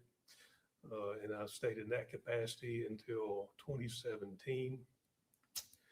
And then I became over our police officer section, which handles various duties there until I'm getting my dates mixed up. But anyway, past that, I became over our support group, and now I'm over the administration division. And during your time at TBI, you were heavily involved, would it be true, with the technical services unit? Yes. And what experience and background and training did you have as part of that? Well, we handled a lot of different things in that unit. One was the internet crimes against children. So I had background and training in those types of investigations. Others was phone related matters. And I was an operator of a cell site simulator. And then our aviation section was in that group at one point. So I performed duties with that, providing overwatch, operating camera system in the plane. Some other duties include seeking or looking for hidden listening devices. That's called tactical surveillance countermeasure. And that's some of the duties that I did. Okay. You've testified as an expert previously, is that right? Yes. Okay. What have you, previously in this matter, you've testified as an expert? Yes. Okay. And what was your expertise in that you testified at trial? In call detail record analysis. Aside from this matter, have you testified in other cases to that subject matter before? Yes, I have. Okay. Do you know approximately how many times? Maybe a dozen. Okay. do you maintain any professional certifications as part of that? I've been out of this since 2019. From 2016 to 2019, I was part of the FBI Cellular Analysis Survey Team. They call it CAST. And I had to go through a certification process to be in that group. And in 2019, my duties became so much at my home agency that I had to relinquish that and move on to my home agency. Judge, at this time, I would like to tender as an expert. Objections, Mr. Bates? None. Cellular Analysis Survey Team? Yes, sir.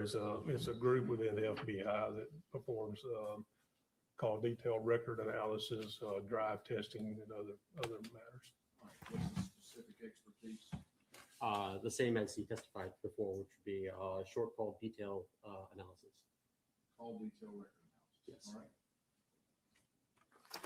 You may proceed. Thank you, Your Honor. Back in 2017, you prepared a report for the state in this court that was, I think, entitled Bobo Cellular Analysis Report with, is that right? Yes. Okay. And that was previously entered as an exhibit, I believe, during your testimony? Yes.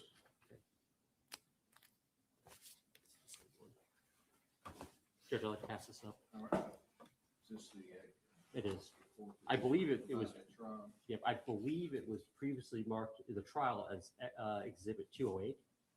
That's one for the court. Objections to submission here, Mr. Bates? None. All right, trial exhibit 208 will now be exhibit 151 for this hearing.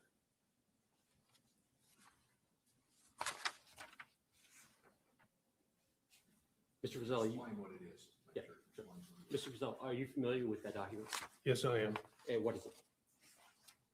Sorry. What is it?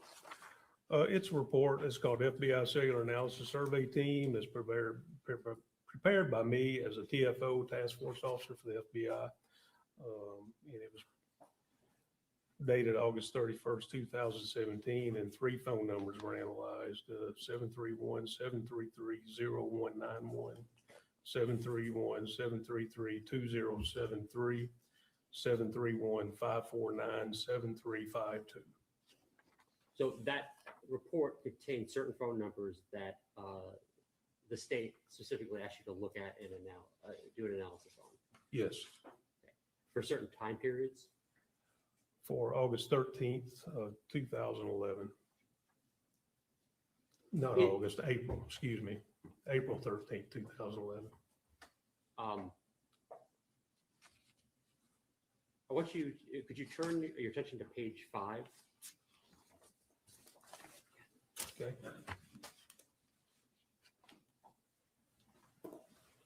So here we have, I know I'm starting at the end here, but the 3 phone numbers you're asked to identify, could you tell the court which 3 you were asked to look at? 731-549-7352. I believe that's the phone number associated with Holly Bobo. 731-733-0191. I believe that's a number that was associated with Mr. Zachary Adams. And then 731-733-2073. I believe that was the phone number associated with Mr. Jason Autry.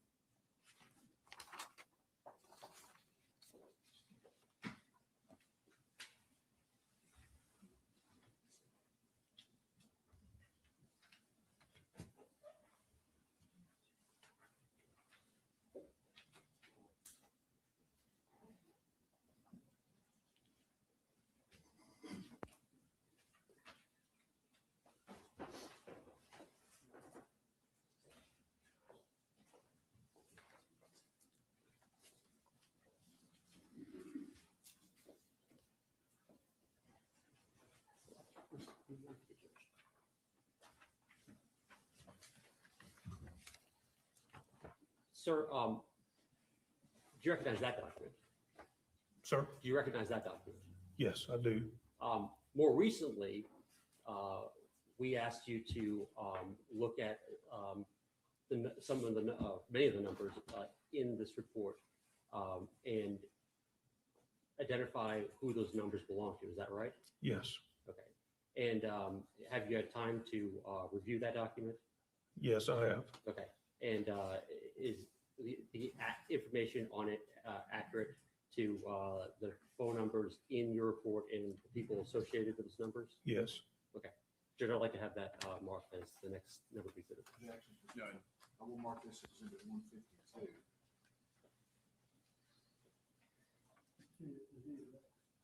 No, not right now.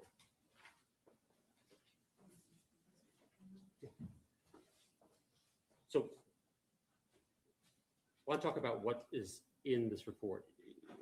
The original records you looked at were all AT&T records. Is that right? Yes, that's correct. Okay. And they come in a raw format. Is that right? Of activity records. So they come in a format that's AT&T specific. Each carrier sends them different ways, but they'll come in a PDF form or a text form, sometimes both. But they have, they demonstrate, if I may, Read page 4. We're back to exhibit 151.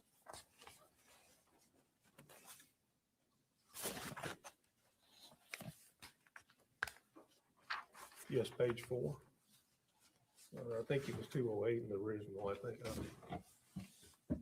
So it lists the date of a call, it lists connection time, so what time the call started. When I say call, I should say communication event. It could be a voice call or a text message. And then what's called a seizure time. And the seizure time is when a person presses send on the phone, and that's how many seconds that it's in the ring portion of the call. And then it lists the originating phone number, so the person making the call, and then the terminating phone number, the person receiving the call or the communication, I keep saying call, then the elapsed time, how long that communication event occurred, and that can be minutes and seconds. And then it shows the number dialed. That's the actual number that was dialed by the originating party. And then there's a column called IMEI. That's called the International Mobile Equipment Identifier. So basically a serial number for the phone, for the device that was used. And then the IMSI, the International Mobile Subscriber Identity, that's basically the SIM card that goes in the phone, and that's the subscriber information that's on that card. And then there's another description column called mobile to mobile. It's the type of transaction, and then the cell location. And so the cell location provides the LAC, LAC, that's the location area code for all the cell towers located within a certain area.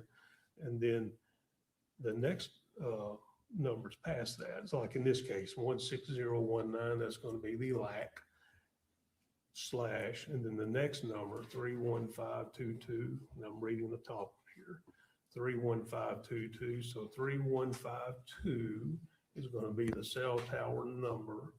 And then the last two is going to describe the sector for us. And then AT&T lists the longitude, then latitude of where that cell tower is located. And then the last number is the half beam width of that sector.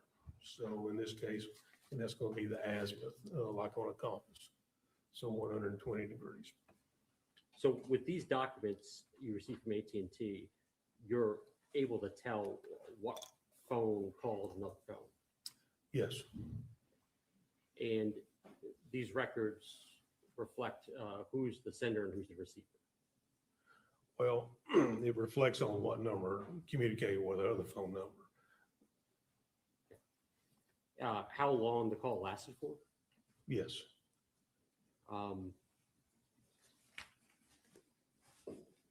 And the records give you information regarding the actual phone that makes the call? Like so the identity of the device. Say that one more time. So these records will give you the identity of the device that made the call. Well, it gives us the phone number that was used, and then if the identity of the device is the IMEI, that's the equipment identifier. So basically the serial number for the phone. You give them the information about what's sector that the device is on Yes. each individual tower.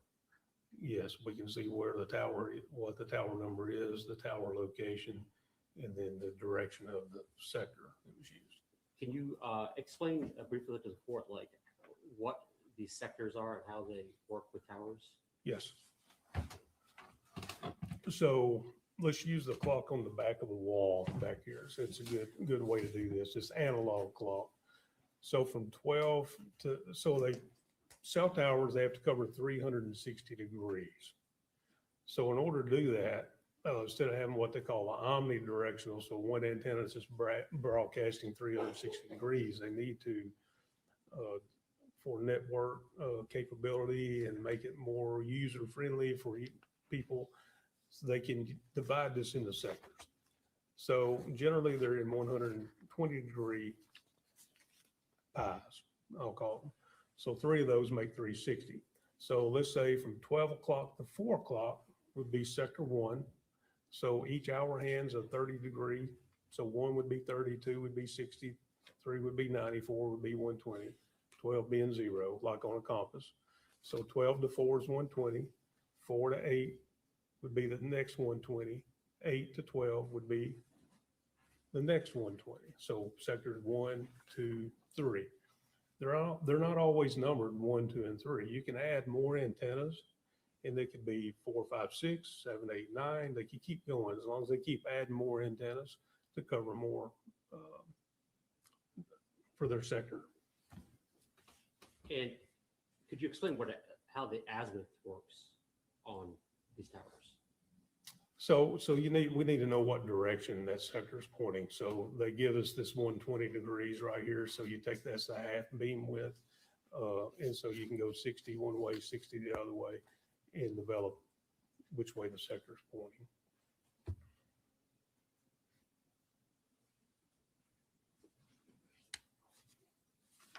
In 2011, were most of these towers divided into these 3 sections? Yes. And within those 3 sections, the towers, would it be fair to say, is listening as to what a device is doing and able to capture if the device is active? I'm not sure I understand that question.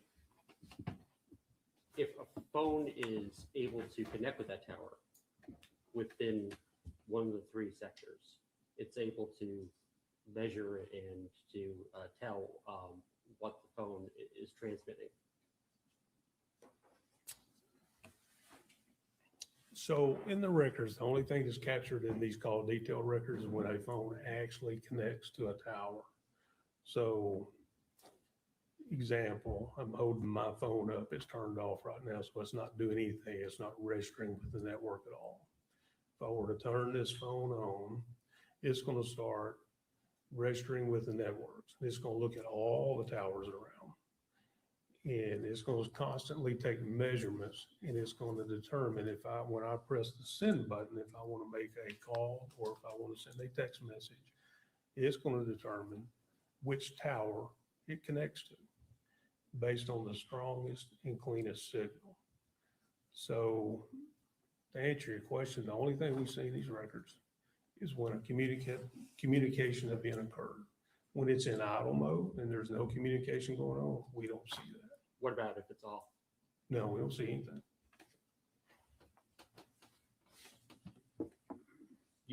So it would be fair to say you actually have to be getting a call, placing a call, or a text or some activity to be able to see. Yes, that's right. Okay.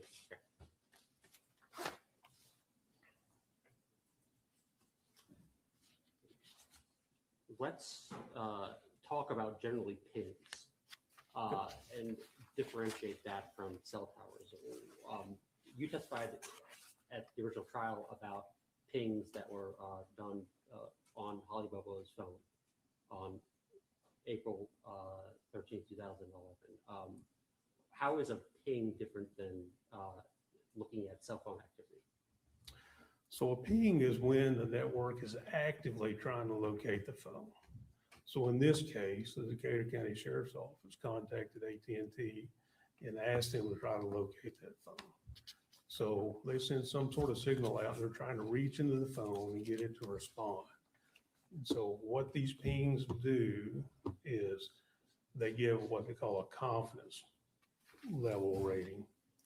And so AT&T in this case gave us latitude and longitude to plot on a map. It's based only on the tower. It's not GPS satellite latitude, longitude. Did that exist on the phones you were looking at this time? So I know once her phone was located, it was examined, and the FBI examined it too. So I talked to the examiner, and no GPS information was located on her phone. So we have a ping with an area and a confidence rating. Is that right? That's right. And within the area of the ping, what more information can you glean from that ping and which direction the device is within the area? So what we do is we plot that latitude, longitude, that point on Earth that they give us. And then from that point, we take the confidence level rating, and they always give it in meters. And so I remember the first one, I think, was 4,448 meters. So you take that, and that's the radius. So you go from that point I'm just describing, you go 4,448 meters each direction from that point. And that's going to give you a diameter. And so we complete a circle that way, and that's the area that the device could be located in. So it's not an exact location at all. So I want to turn your attention to what's up on the screen. I think it's page 10 on the report.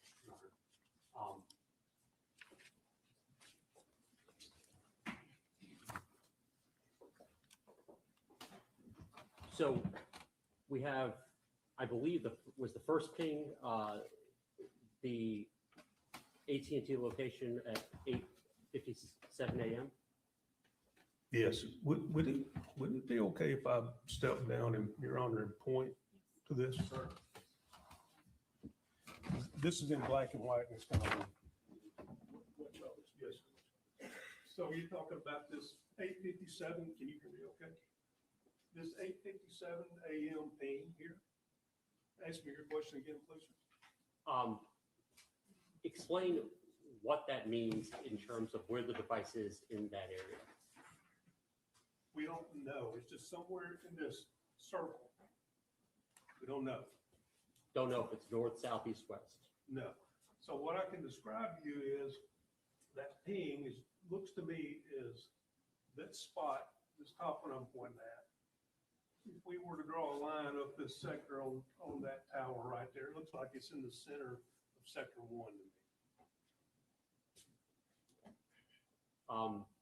The next ping was at 9:02 a.m. Yes. And what is the, how big is that ping area? 4,894 meters. And that's the radius. That's one direction. Then we have to go back the other direction to get our diameter. We convert that to miles and figure it out. It's a large area. It's a very large area. So I would estimate this first one's about 24 square miles. I'm going to estimate this second one. I'm going to be wrong if I say this, so I'm going to add 28 square miles roughly. We need to double check me on that. Okay. But what about the third one? The third one's even bigger. So it's cut off here. This one's at 910. Yes, 910. 910. This is 7,100 square meters for radius. and that's about 60 or 61 square miles. So in other words, it's a little bit larger than the city of Jackson, Tennessee.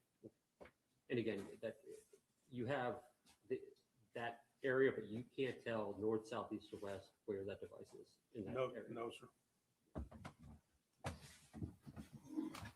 I want to turn your attention to page 10 in your report. This looks like it is tracking the activity of Zach Adams' phone. What page did you say? 10. Okay. Yes. And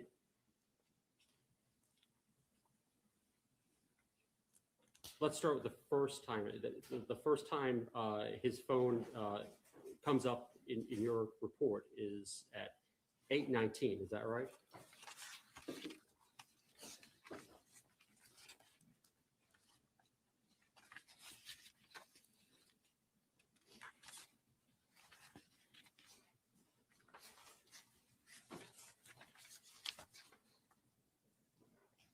Give me 1 second, please. On this page, yes, for some reason I had in my mind, yes, on this page at 8:19, that's correct. Because you've done other places in this report, it shows activity for 8:19 early in the morning. Is that right? Yes, 454 and 458. That's on page 14, yes. And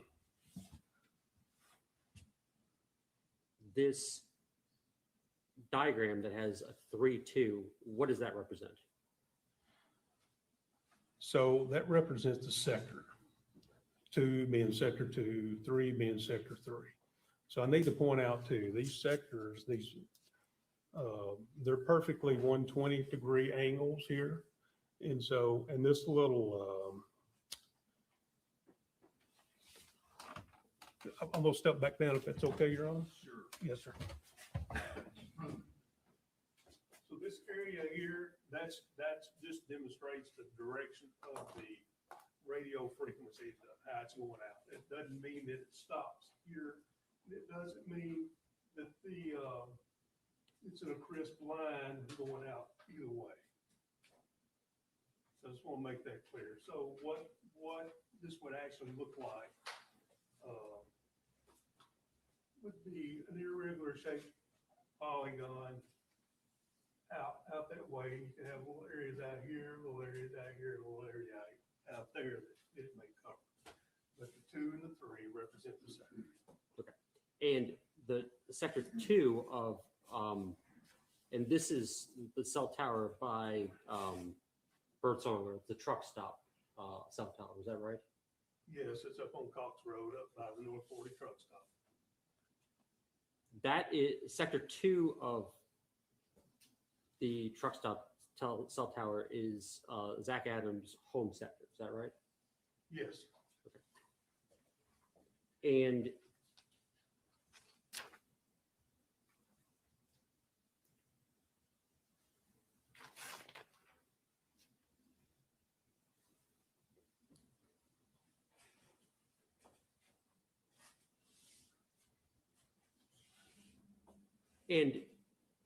each entry on here is tracking either a text message or a phone call. Is that right? Yes. Yes. And are you able to recognize the phone numbers that are on this? If you zoom in. I can recognize some of them if I could get that exhibit back. So I don't have them devoted to memory. Sure. All right, the witnesses, this is a report, is it 151? Is that correct, Mr. Boyan? Yes. Pulling this from 151? This is 152. And if you could be handed 152, if you could be handed 151 and 152, which is the 152.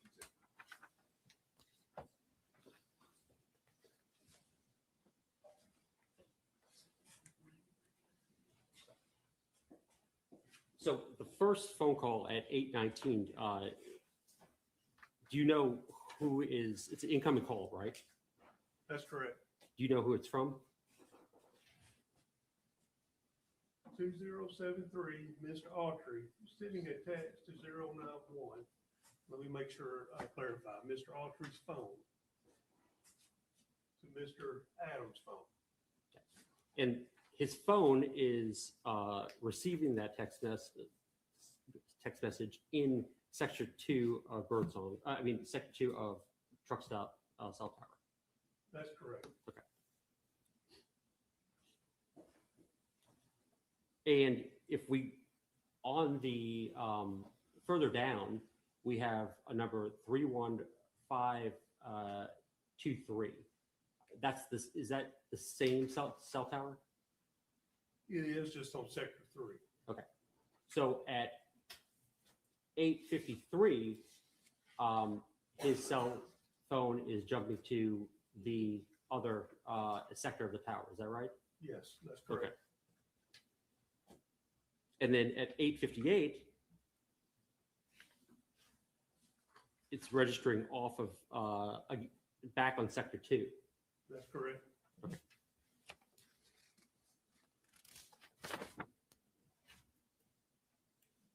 If I could turn your attention back to your report on page 11.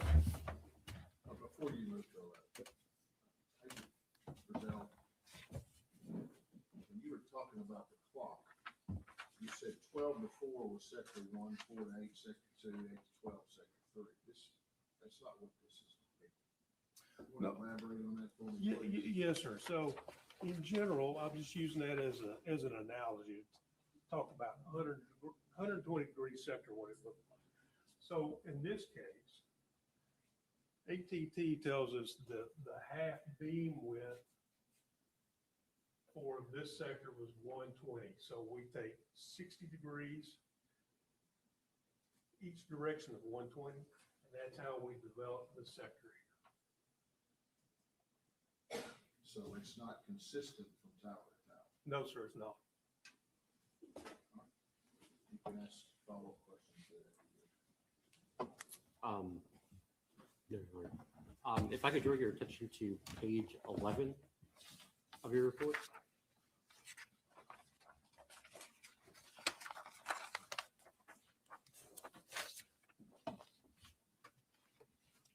What is this showing to us?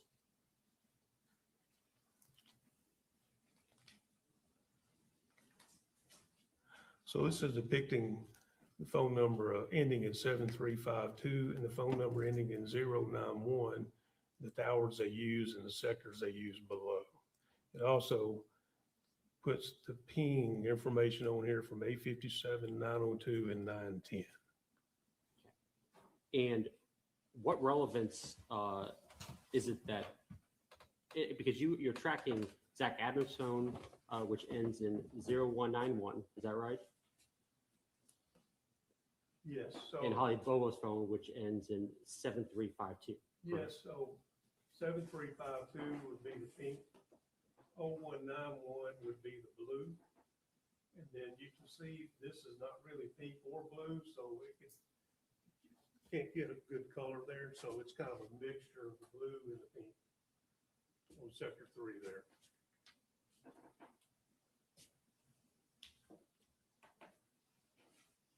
Okay.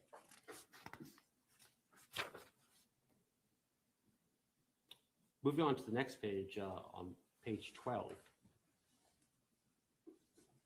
you are looking at a phone number of 2073, is that right? Yes. Whose phone is that? That is Mr. Jason Autry's phone. And where does Jason Autry's phone start the day? This starts up using the tower up here in Camden, Tennessee. And does it, what time is the first activity on that phone? 6:50 a.m. Is it a call or a text message? That's a text message. SMS stands for short message service. It's a text message.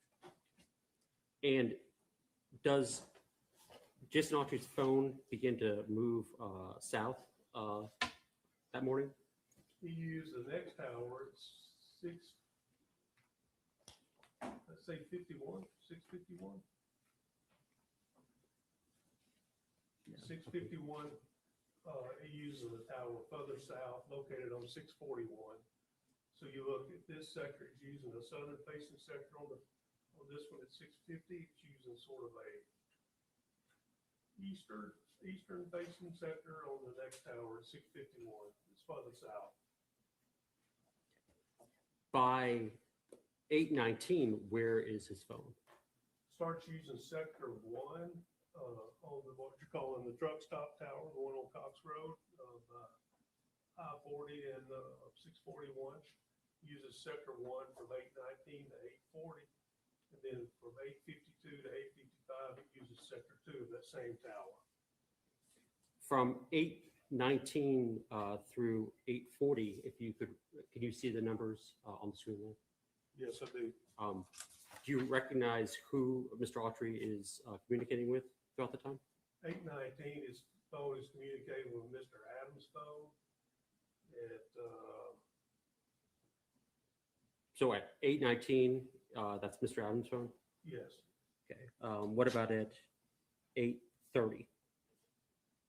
830, Mr. Adams' phone communicates with Mr. Autry's phone. What about at 8:38? 838, Yes, sir. again, Mr. Autry's phone to Mr. Adams' phone.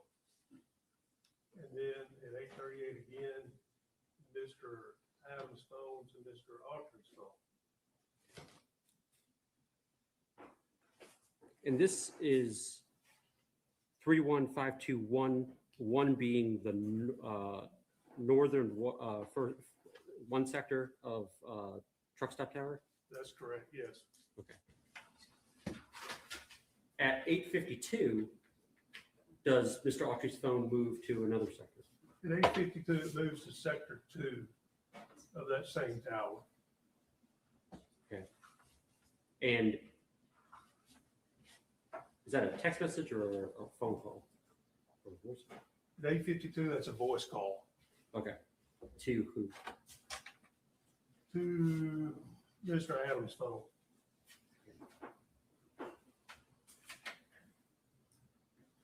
What about at 8:55 a.m.?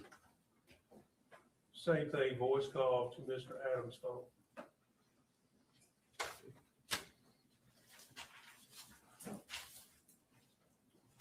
On page 13,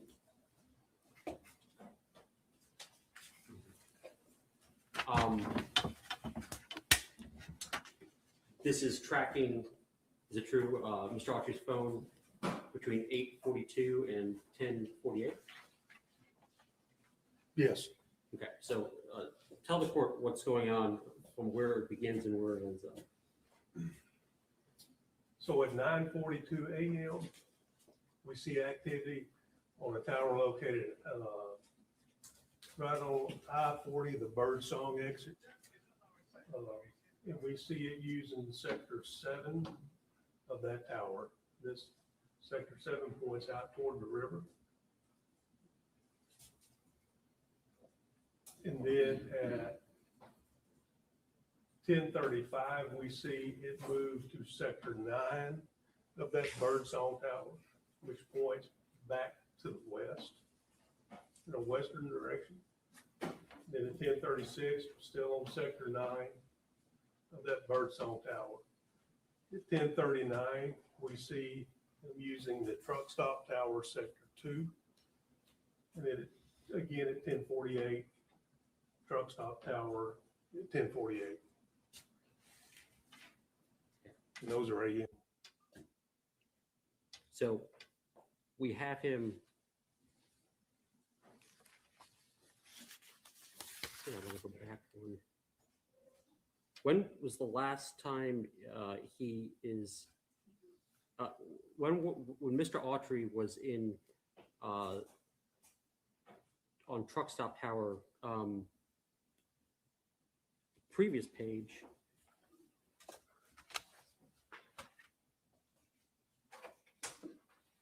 Did he leave sector did Mr. Autry leave sector 2 of truck stop tower at 8:40? Or 8:55? No, 8:40, you use sector 1. Sector 1, I'm sorry. At 8:55, he left, Mr. Autry left truck stop tower, sector 2. Is that right? In 8:55, he was on sector, his phone was on sector 2 of this tower right here, the truck stop tower. Okay. And then the next what is the next activity on Mr. Autry's phone? Can we go to the next page, please? The next activity was at 9:42. It's on sector 7 of the Birdsong Tower. So would it be fair to say that there is a gap in activity between those two times? There was nothing in the records in between those two times.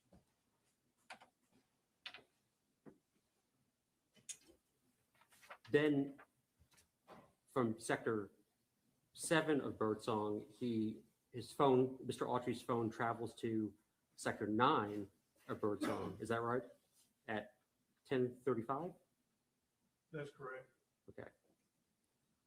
And then Mr. Autry's phone is back on truck stop cell tower sector 2 by 10:39 a.m. That's correct. Okay.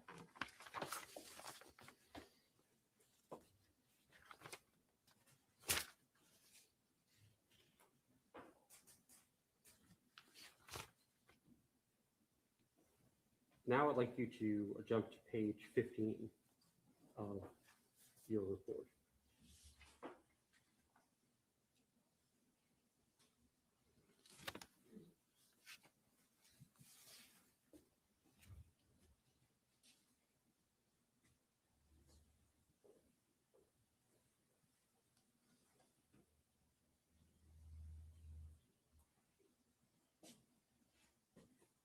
You see that okay? Yes. At the top, it's identifying cell phone number 731-733-0191, which is Zach Adams' phone. Is that right? Yes. Okay. And the movement of that phone between 9:10 to 10:37 a.m. Is that right?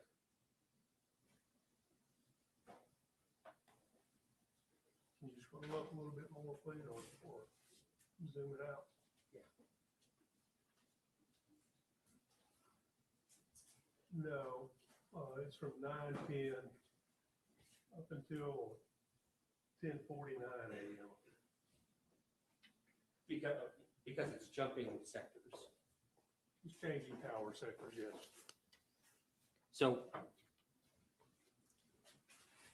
in regards to Mr. Zach Adams' phone, at 9:10 a.m., that phone is on truck stop sector 2.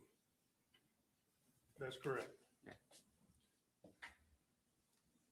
At 9:12,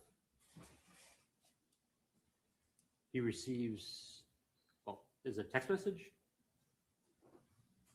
Yes, SMS, short message service, text message. From 9:12, when does Mr. Zach Adams' phone next appear on a cell phone sector? 9:50. It's on the Birdsong Tower, sector 7. So we have a gap in time between a gap in cell phone activity between 9:12 and 9:50 on Mr. Zach Adams' phone. Yes.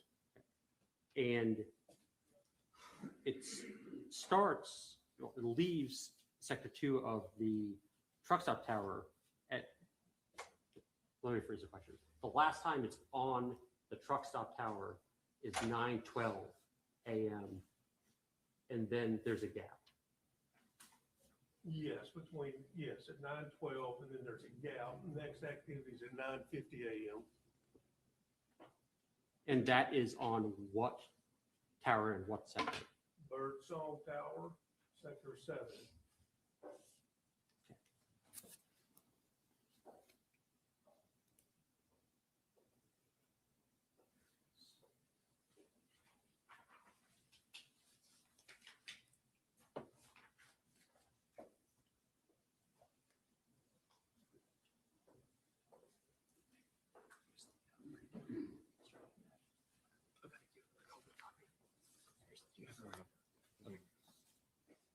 Can I have this?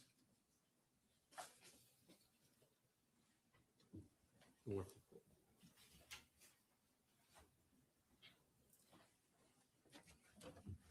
I apologize for jumping around to different documents. I'm trying to make this easier as to identifying these numbers. Sorry, the witnesses handed Zach Adams' cell phone activity April 13th. Mr. Frizzell, if you could look at this document and see if it lines up with the calls starting at 9:10 on page 15 of your report. No, sir, it doesn't. Is there something missing? Yes, 9:50 a.m. phone call. 59.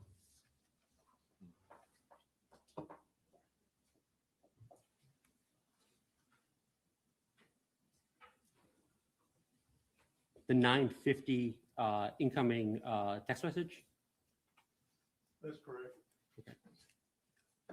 Actually, I wanted to ask a question about that. There is a 7-digit number there is that identifiable to a telephone number?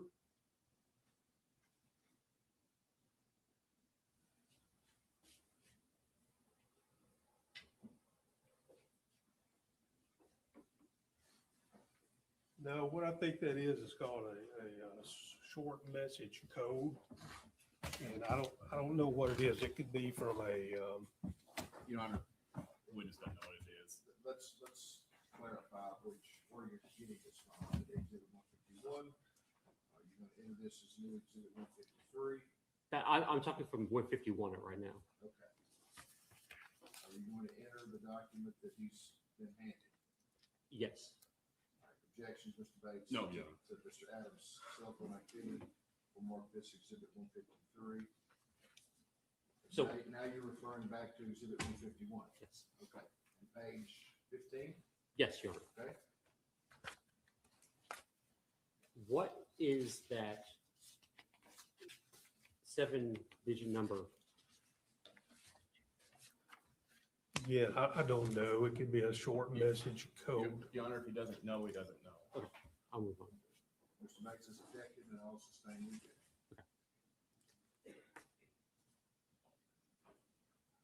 So, although it's lacking, it's missing on this chart. Could you write in that the next activity on Zach Adams' phone is 9:50 Where is AM. he writing in? on the exhibit for yes, Are you going to alter an exhibit that's already been entered? yes, Your Honor. That's fine, Your Honor. Okay. All right. So let's be real specific and tell me what you're doing. I would like the witness to enter the 9:50 incoming call SMS.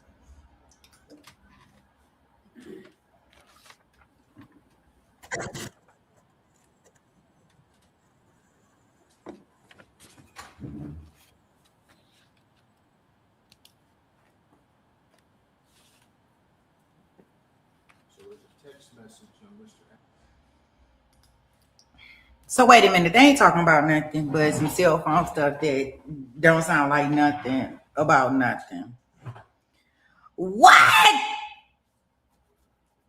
I'm like, I gotta put this up here. Because on the computer I can't really like see.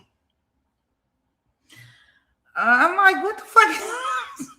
I'm like, she did change from this very pretty picture in her Santa Claus hat to what? What is this?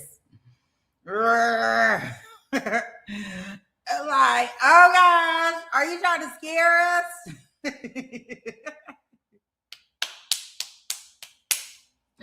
If y'all don't tell this phone expert that's on the stand to either pipe up or be more exciting or just go have several seats. You missed that, Jason. Do you see that? What she did change this to on the screen? I don't know. You got to change your name when you change it to that picture. That is girl. Bye.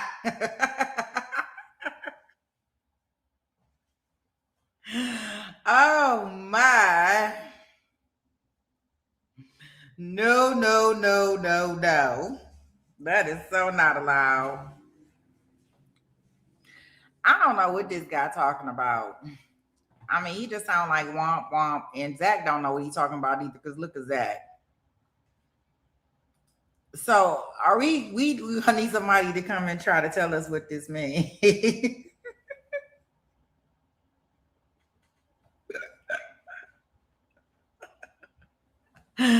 Like, what is he talking about?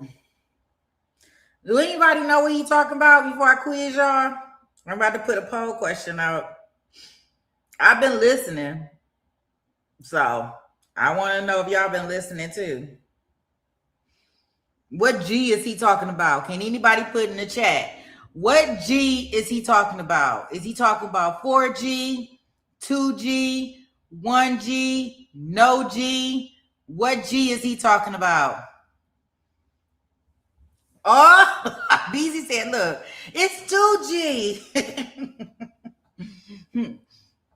Good answer. Like, yeah, OG, that's probably right. Need some orange juice to spike us up. This is where I be wishing that we did not go live in court, where we could like speed his testimony up. Like, because that's what I would like to do, is speed his testimony up. It is too early for this BS that he is sending out here. But in Tennessee, it's what, about 11 o'clock?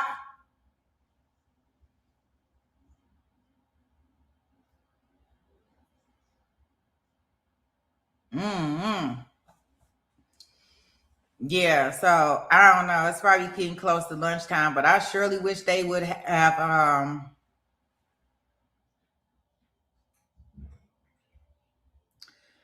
yeah, these are the times when I wish we can do like 1.5 and kind of get through this testimony, because yeah, y'all know my thoughts on it. All right, well, I'm gonna come up with some more poll questions while we sitting here. It ain't gonna be about this because I don't know what he talking about too much, and I'm just gonna leave it there. All right. Adam's cell phone between 9:10 a.m. and 10:03 a.m. If the witness is writing in a 950 SMS text message. Is that accurate? Yes.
if you would hand that back. Do I need to initial this or?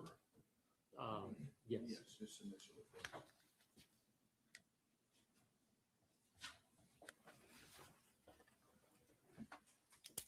Exhibit. So you done with it? Mr. He's Boyle? done. That- You pass it?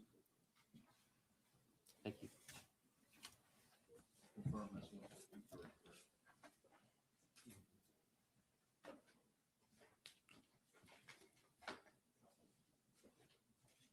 At 10:03, Zach Adams receives a call. That's correct. Do you know who that number is?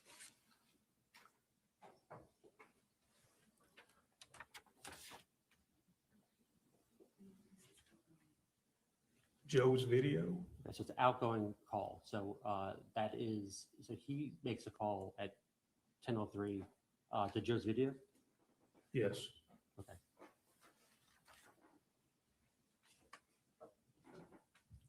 What about at 10:10?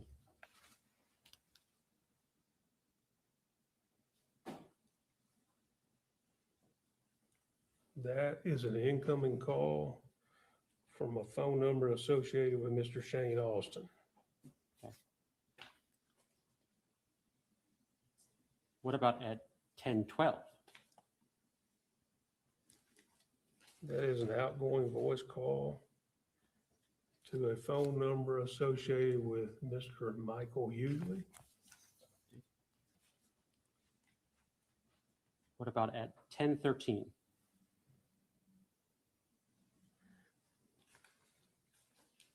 That is an outgoing phone call to a phone number associated with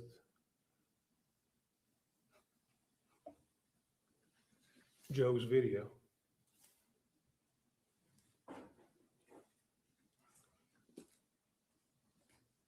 What about at 10:15?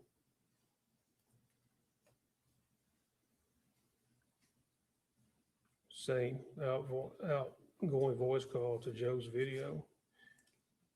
There's a second call at 10:15. Also outgoing call to a phone number associated with Mr. Dick Adams. At 10:16? Let me look at that again.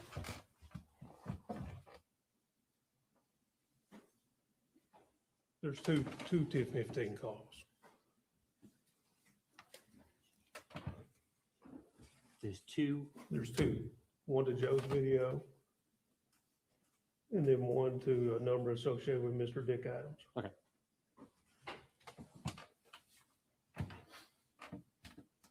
What about at 10:16? Did you say 16? 16, yes.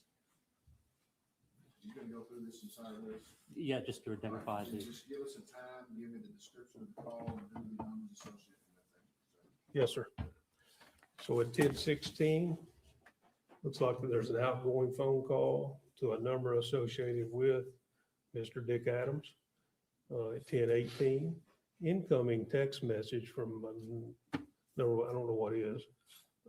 And then at 10:18, an outgoing text message to that unknown number.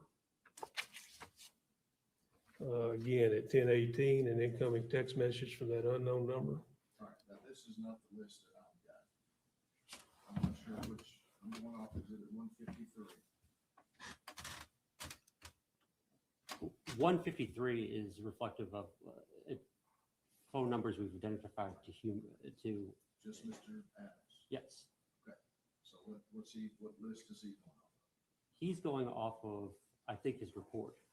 And text messages and phone calls that we can assign to individuals. The short form text messages, we don't know who they belong to. All right, so we're back on exhibit 151, page 15. Yes. Okay.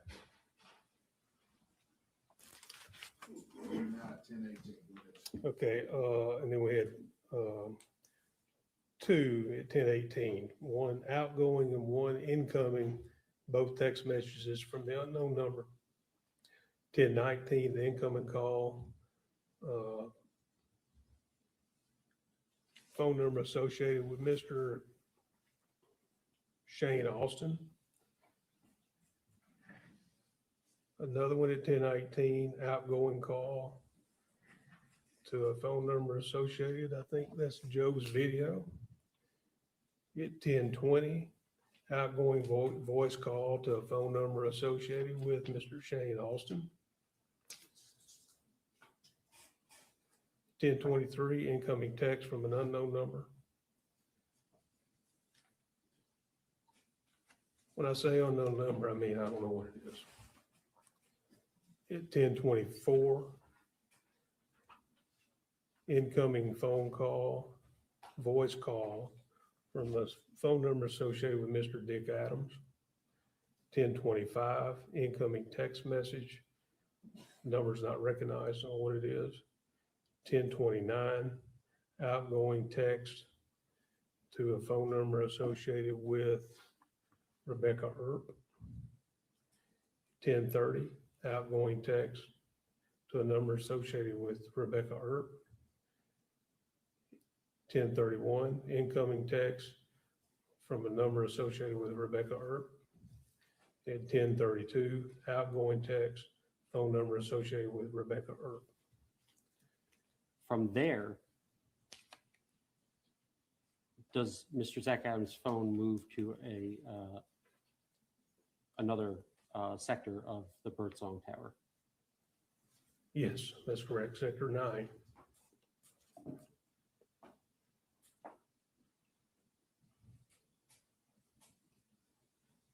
And he has can you continue to identify those calls? Okay, at 10:35, an outgoing voice call to a phone number associated with Mr. Dick Adams. A second, 10:35, outgoing voice number to Mr. Dick Adams. 10:36, incoming text from a number associated with Rebecca Earp. At 10:36, an outgoing call, voice call, the phone number associated with Mr. Dick Adams. And at 10:37, outgoing text with a phone number associated with Rebecca Earp. From there, does Mr. Zach Adams' cell phone move to another cell phone tower? Yes, at 10:38, it moves to Sector 2, what we're calling the truck stop tower.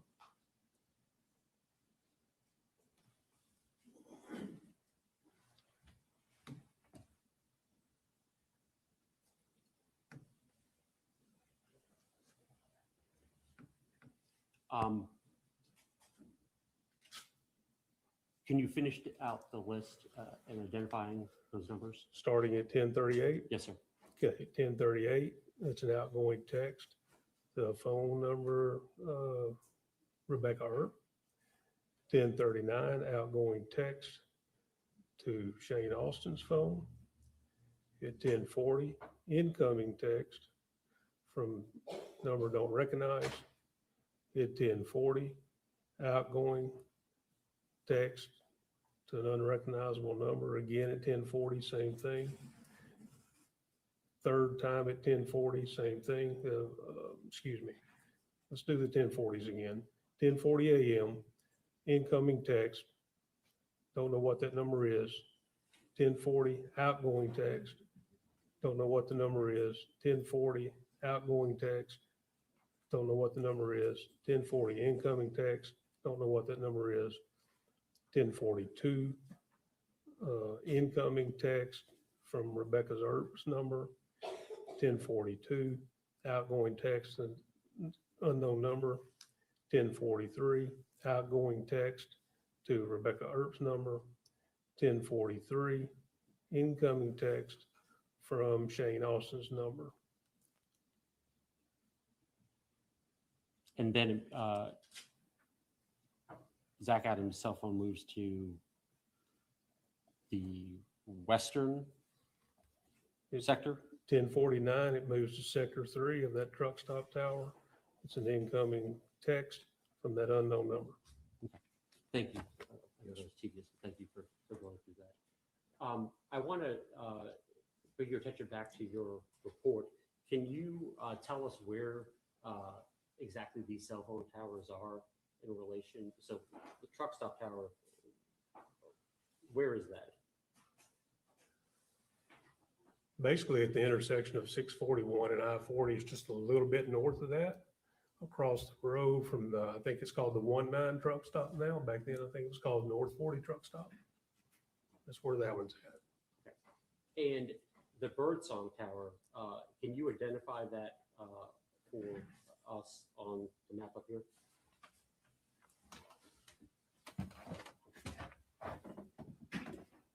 This is the Birdsong Tower. I forget the exit number 133, I'm thinking. On I-40, it's right there along I-40. And I'm going to zoom in on this. So you have sector 7, that's facing the river? Yes, it's pointing, the direction's going out this way, east, northeast. So The witness is looking at zoomed in page 15 of exhibit 151, zoomed in on the tower, middle of the page with sectors 9 and 7. Go ahead. Thank you. And the activity off of Zach Evans' cell phone that you read before down here, which is from 9:50 through 10:32. Can you show the court exactly where, what area that activity was? Somewhere in this sector 7.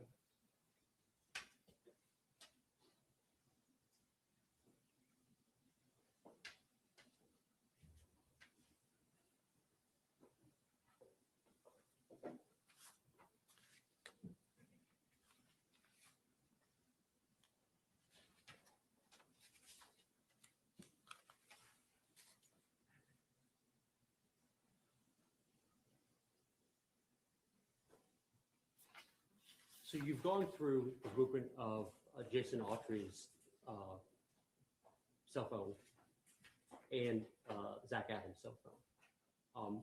Could you tell the court significance as to where those two phones are moving from the truck stop tower towards the Birdsong Tower that morning?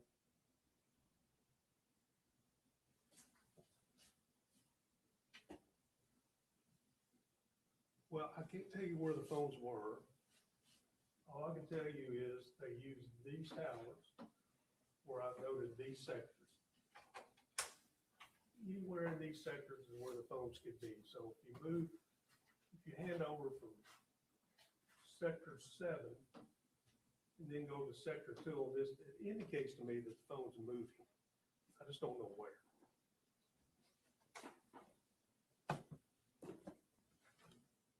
Is there, based on the data that you looked at, do you have an opinion about Zach Adams and Jason Autry being together based on the cell phone usage? So they both made outbound phone calls. I believe it was at 10:35. Can you identify, can you show us in the report where that is?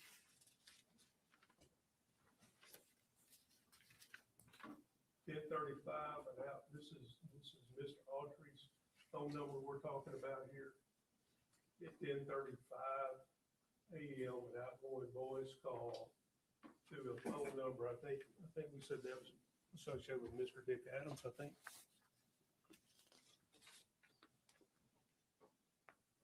Yes, Mr. Dick Adams.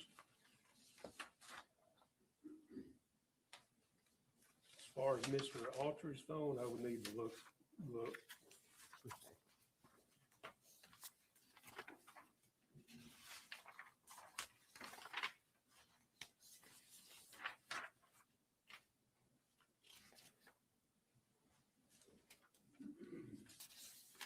on page 13 of my original report. Outgoing voice call at 10:35. He's on Mr. Adams' phone number ending in 2073. He's on sector 9 of the Birdsong Tower. And the next activity on Jason Autry's phone is sector 2 of the truck stop tower, correct? Well, at 10:36, he was still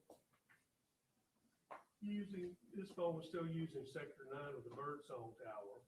And then in 3 minutes, 2:39, using the sector 2 of the truck stop tower.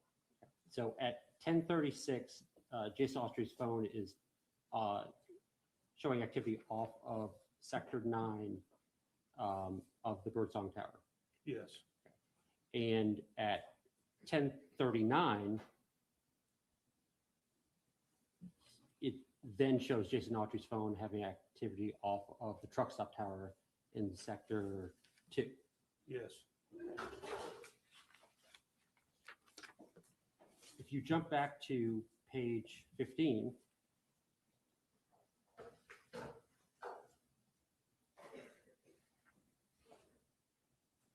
this is, and we look at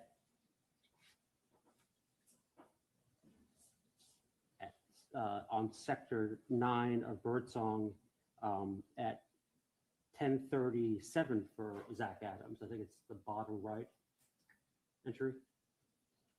Yes. The next, what is the next entry?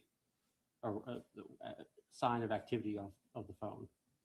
Of Zach I'm sorry, I didn't understand. Ask me I'm that. sorry, what was the, from 10:37, Zach Adams' phone is showing activity off of sector 9 of Birdsong, correct? That's correct.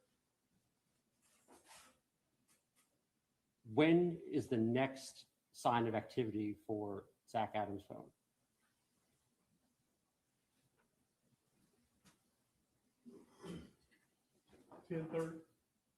10:38 p.m. sector 2 of the truck stop tower. So you just went, talked about Jason Autry's activity during that time, and now Zach Adams. Does that mean anything to you?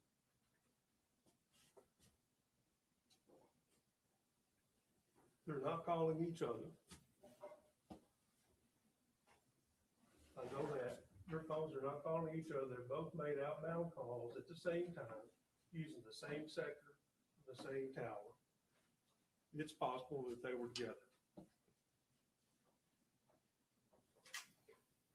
Their phones are both at one time off of sector 9 of Birdsong, and then minutes later active off of sector 2 of truck stop. Is that right? That's right.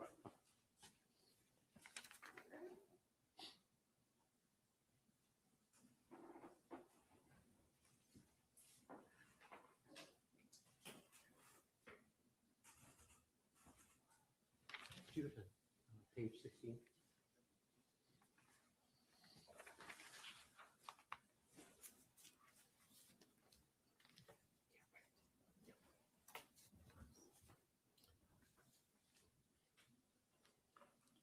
This is this the Parsons cell phone tower? Yes, down in Parsons, Tennessee, yes. Mike Willis is looking at page 16 of exhibit 151. And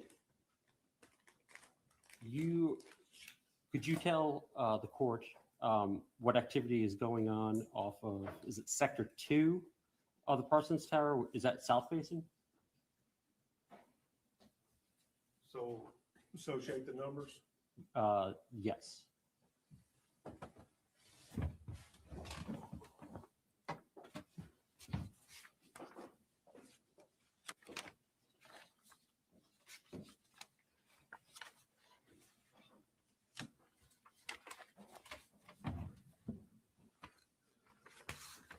at 1116, and this is for, we're talking about on page 16, phone number ending in 0191. Sector 2 of the tower located in Parsons, Tennessee, which is south facing.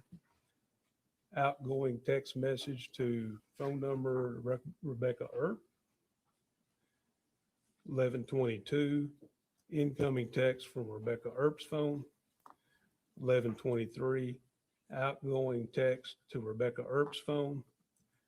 1134, incoming text from Rebecca Earp's phone.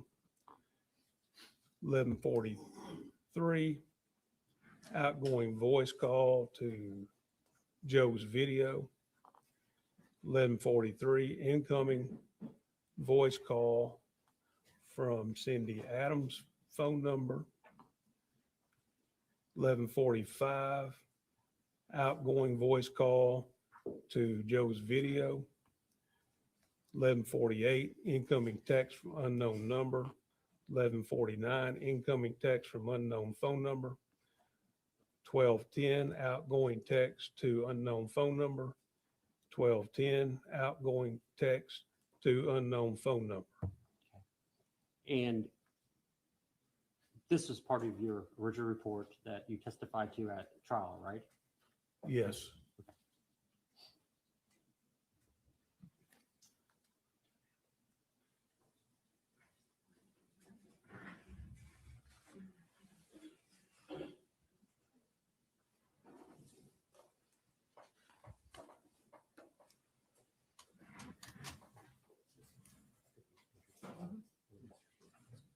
Your Honor, may I approach this?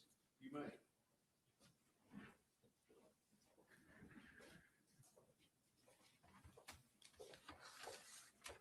Pass this up. Yes.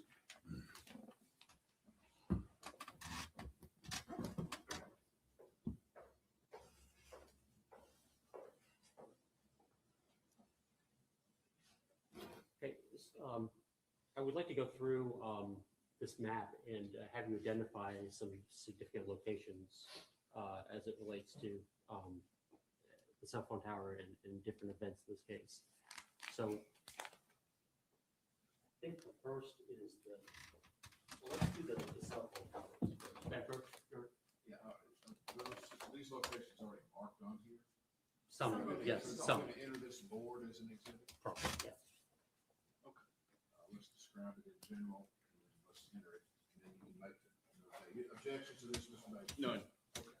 We're gonna enter this map of the general area between I-40 and Parsons. I think it may already be. It is already marked, exhibit 102, a smaller version of this, and we had mentioned that we were going to bring in this larger block. So this is a larger version of exhibit 102, which was moved into evidence through Special Agent Ferguson.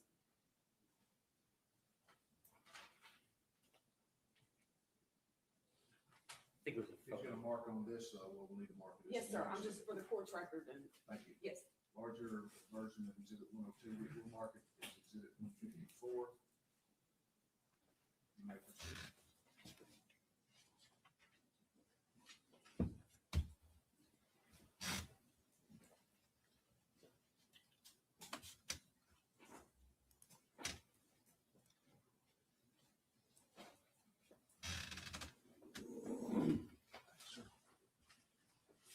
Okay, and I'm going to hand you some sticky notes. I want to identify the cell phone towers first. Okay. So we have the truck stop tower. It's going to be right along here.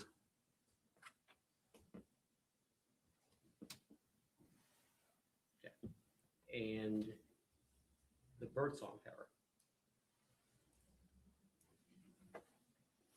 It's going to be about right here.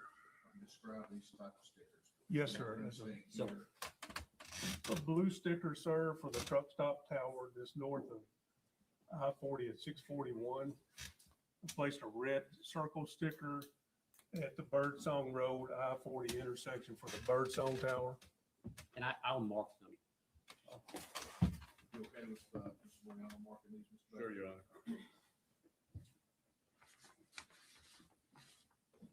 I hope they're more than sticky notes, so those stick to it.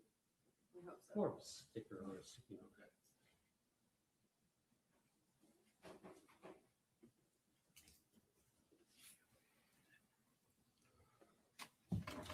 Okay. The Shiloh Tower. Well, that's gonna be a little difficult because it's right off the edge of this map. So Could you put it as close as you think you can?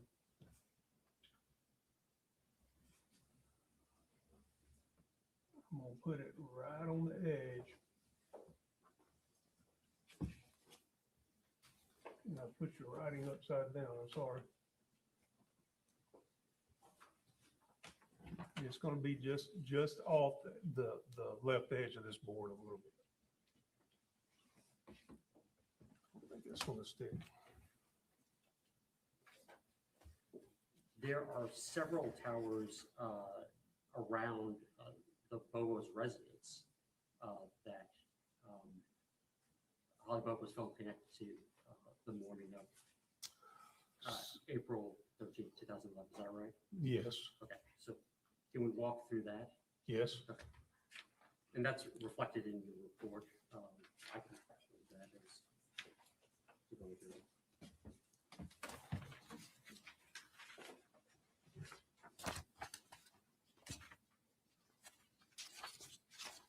Now, if you could chronologically go through the activity on each tower and tell me the tower I will. Can we go to page 8, please?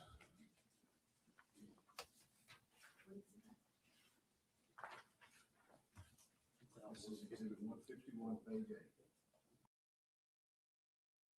8. Hey guys, I just wanted to check in to see. I don't know if any of you guys were following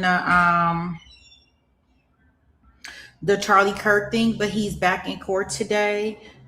Therapist, sent me some information. Do you guys want to go watch the hearing with Charlie Kirk and build some TiVo time, or y'all let me know what y'all would like to do. We can go over there. I don't know. I mean, I guess it's probably gonna be more exciting than this. I don't know.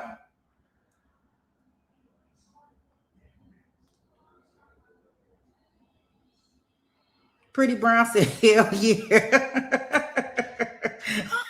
Are y'all talking about Zach Face? Oh, I paused it at the right place, right? Oh gosh, I definitely did. I paused it at the right place.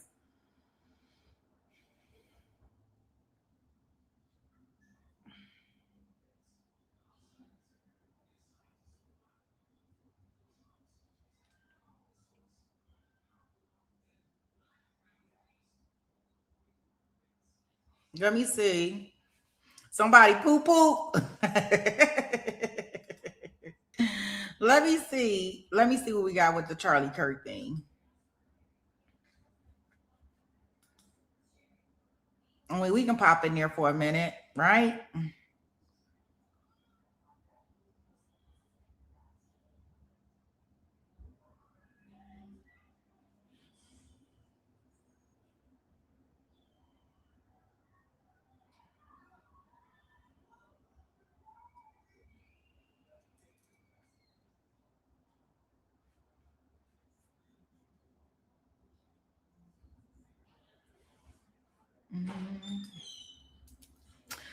What's the guy name? Look, I done forgot just that quick. I'm so lost out here. Y'all better stop letting me get lost out here.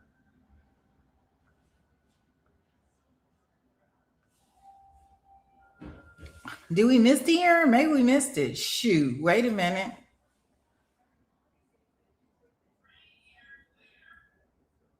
I don't know. Reading is very fundamental. Let me go back to my text message and see what I was reading, because I be just skimming.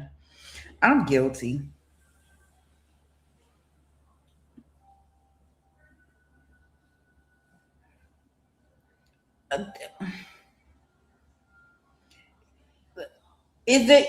Okay, law and crime. Is the hearing already happening? Oh shoot. Oh, it's upcoming. Oh, okay. It's not to 10 o'clock. I tell you, reading is so fundamental, y'all. Like, I don't read, I just skim. So anything that y'all may see from me, be like, did you really read it? Because I probably just skimmed, and skimming doesn't get me all the information.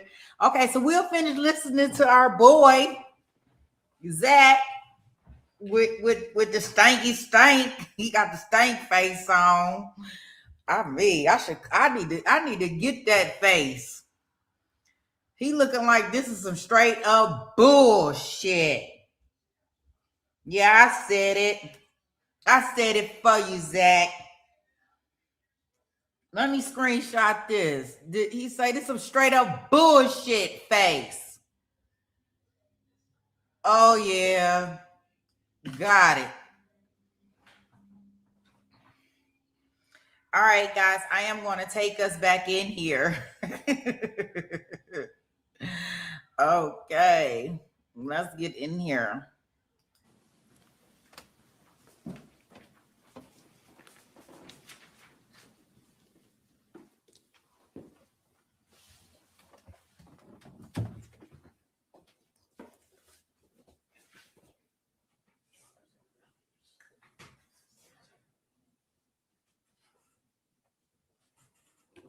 Okay.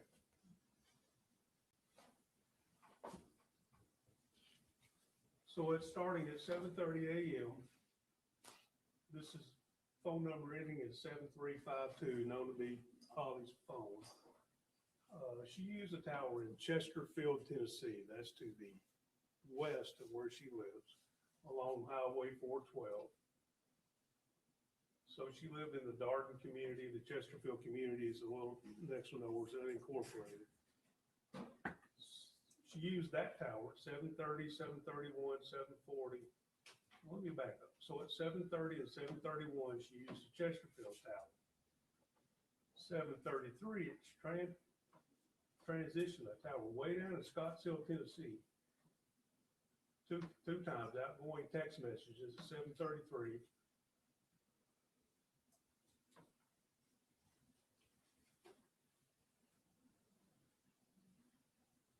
Then at 7:40, back on the Chesterfield tower. 7:42, used a tower in Decaturville, Tennessee. 7:53, used the tower we've already mentioned, it's in Parsons, Tennessee. 7:54, used the tower in Decaturville, Tennessee. 7:59, back to the tower in Parsons, Tennessee. 8:07, 8:09, 8:10, 8:11, Chesterfield, Tennessee. And then we see it moved to the Shiloh Tower up here at 8:17, and again at 8:26. And then it transitions to the Truck Stop Tower at 9:06.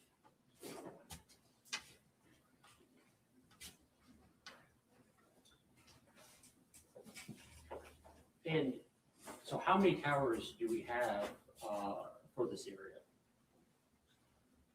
6, her phone utilized that more. Okay, and this is a pretty large area. It's half the county. Okay. Is in your expertise and your opinion that that is a small number of towers for such an area? Well, so we're talking about a rural area. So they use large towers called macro towers. They're tall, and they're going to cover a large area. Unlike where I live in Nashville, a urban area, there's going to be many more towers covering smaller areas, higher population. On that board, we mark the Parsons Tower.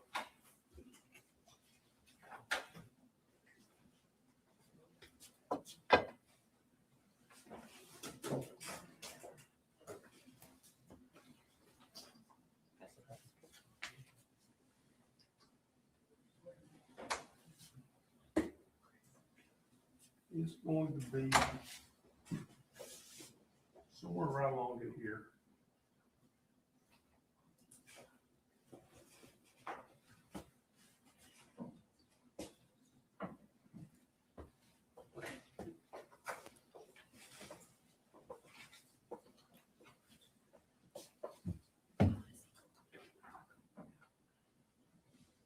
Be a little more descriptive with the sticker and the location, please. Sure. That, so the green sticker would be representative of the Parsons Tower. Yes. Um,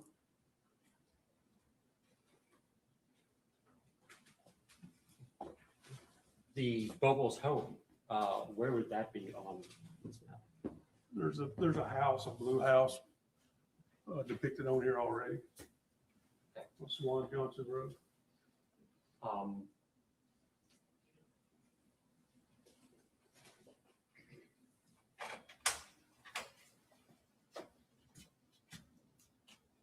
Shane Austin's house, where is that on this map? It's up at the northern end of Decatur County along Yellow Springs Road. It's depicted as a gray house on this map. And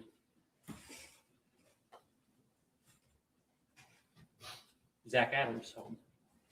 Zach Adams' home is in the northern end of Decatur County, just south of I-40 along 641. It's depicted on this map as a black house.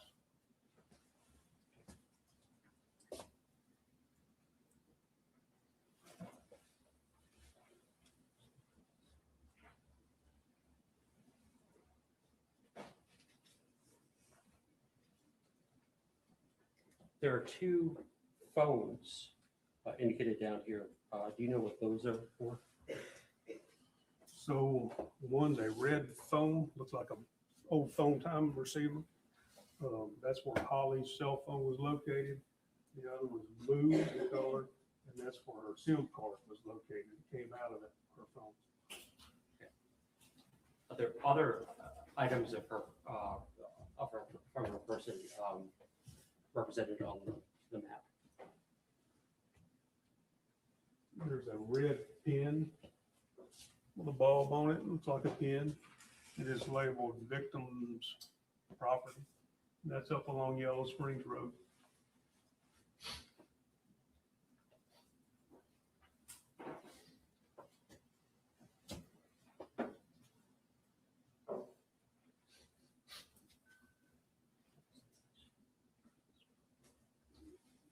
What about the blue pin?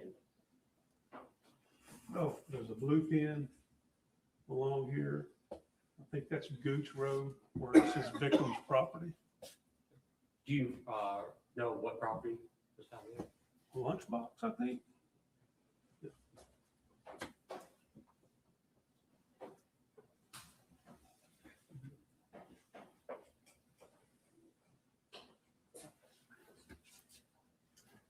I know what this exhibit is.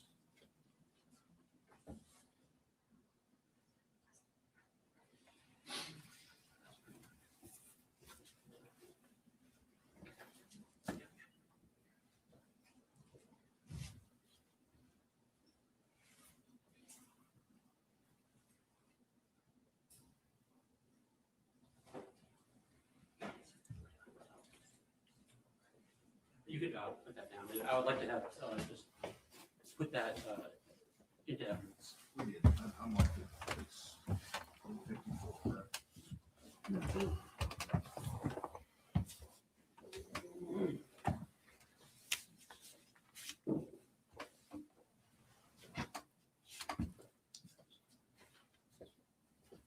Did you have occasion to work with Mr. Johnny Walker as part of your? Yes. And he had certain opinions and had done certain work on this case. Yes, he did. And it offered certain theories about what had happened. Is that right? Yes. Could you tell the court what you believe to be inaccurate and wrong about his conclusions? He prepared a report and he wrote it, in my opinion, as factual rather than opinion. He labeled specific roads at specific times that Ollie's phone would have traveled and where it would have turned. And there's just no way that we can determine that at all based on the call detail records that we have. All we know is the tower was used, in which sector was used. His motive is good to try, because we were all trying to figure out what path would we go. But to label that it turned on a certain road at a certain time, we just can't say that.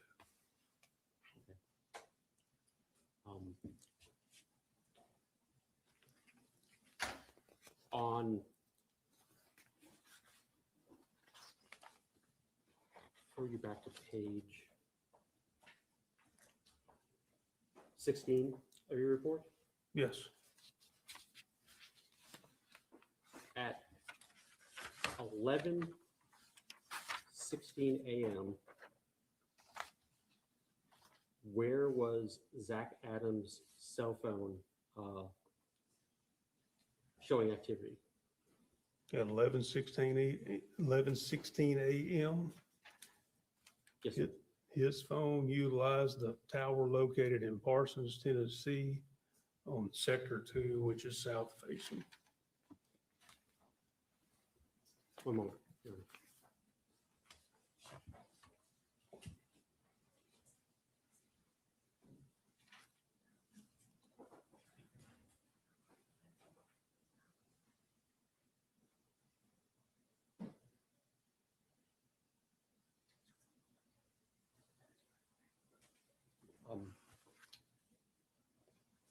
We talked about this earlier. On Zach Adams' cell phone, there was activity, we're fair to say around like 4:58 a.m. Yes. From that time, 4:58 a.m. through 8:19, was there any activity on his phone? No. Those are my questions. Just back before you cross, we'll check it right, but I want to clarify some. On exhibits 151 and 153.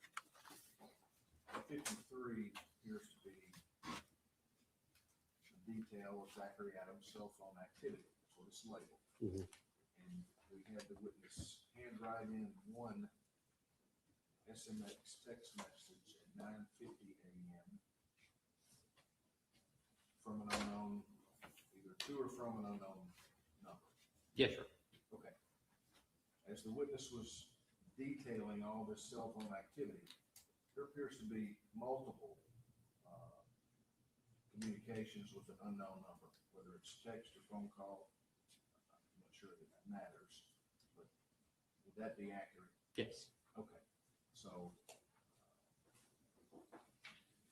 153 is the activity of Mr. Adams' phone to and from known number. Yes, Your Honor. Okay.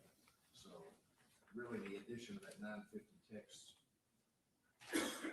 was there something specific that you needed? No, to point out? I should better articulate that, but that's from known individuals that we were able to identify because. Well, again, that 950 text, was that a known person? I don't think so. No. Okay. So. All right. I'll let you ask the follow-up questions to any of that if you need to. No, Your Honor. Okay. Thank you for we're going to have this for about 10 minutes. You can take a break if you need to. Discuss your testimony. If anyone for this, thanks for coming. You step down. Yes, sir. Thank you. All right. 10 minutes.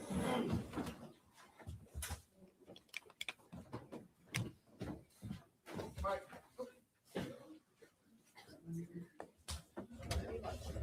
You put these back or I'll leave it here.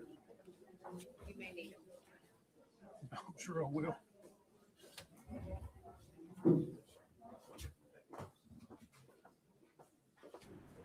So of course they are going on break. Let me see if I can move what we got here. They're on a short break. They still on a short break. I'm still currently working on, I'm getting something set up for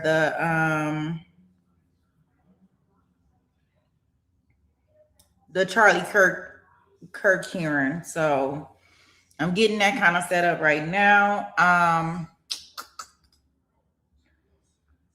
Let's do this while we are waiting for them to come back in. Charlie Kirk is supposed to start in about 8 minutes. 8 minutes. But it's probably a bunch of, they probably tell us 8 minutes and it probably only be like 5 minutes, or it probably be like 20 minutes. It's never what I expect it to be. So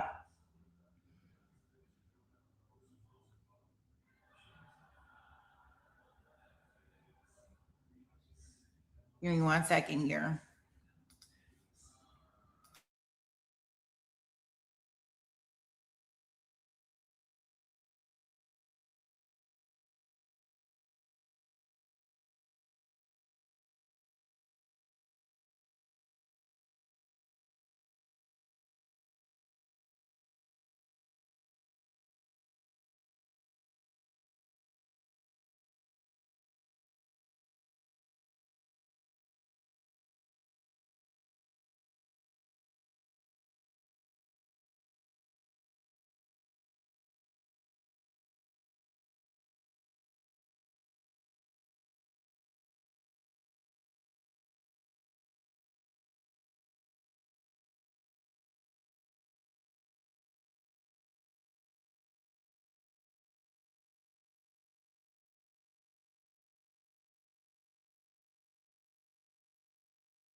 Let's see here. Yeah, I thought it was, I had read somewhere earlier that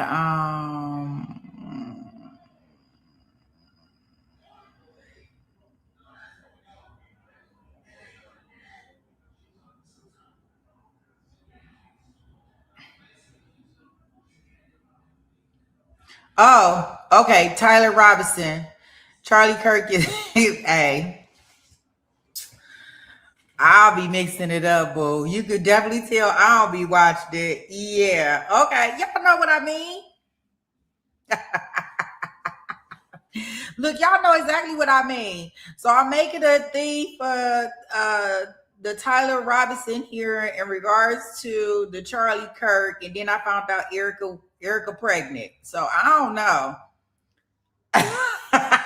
Look, I'm all discombobbled. So there you go. Yeah, and on any given Sunday, he might still be alive. Cause I'm like, when I seen that Erica was pregnant, I said, well, dang, what's going on here? They say it's Charlie Kirk, so I don't know. Yeah, I seen some talk about she pregnant. That she walked on the stage and she was pregnant, but I don't know. I don't want to be spreading gossip or anything. Shoot. Okay, so I'm getting this stuff together for Tyler. Whatever. Y'all know the Robinson boy. Y'all know that guy for the hearing today. So I'm trying to get that together. Don't take my word. Okay, allegedly. I better say allegedly. I don't know if she pregnant or not. I don't know. Don't pay me no attention. Cause I don't know. I look at so much stuff out here in these streets, right? I cannot even tell what's AI and what's not AI. So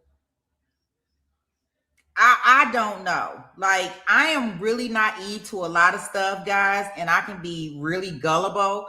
So if I see something, I might run with it until somebody tell me like it's AI. I don't know if the girl pregnant or not. So I just seen it come through my timeline. So don't come for me. Yeah, I know. I forgot. Our channel is no filter, no fluff, just facts. Okay, so I don't know. I better stop seeing stuff that I don't know about before I get in trouble, because I don't know. I don't know what that girl doing with her box. Shit. I don't know. Look, I mean, I guess it could be possible. I don't know.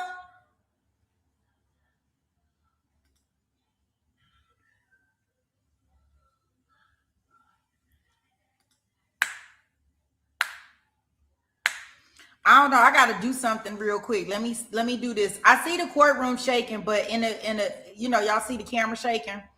Let me see if I can get SD out of the bed. I don't know. I don't know what she doing. I don't know. I ain't seen her pop in here this morning, so maybe I can get her to come out.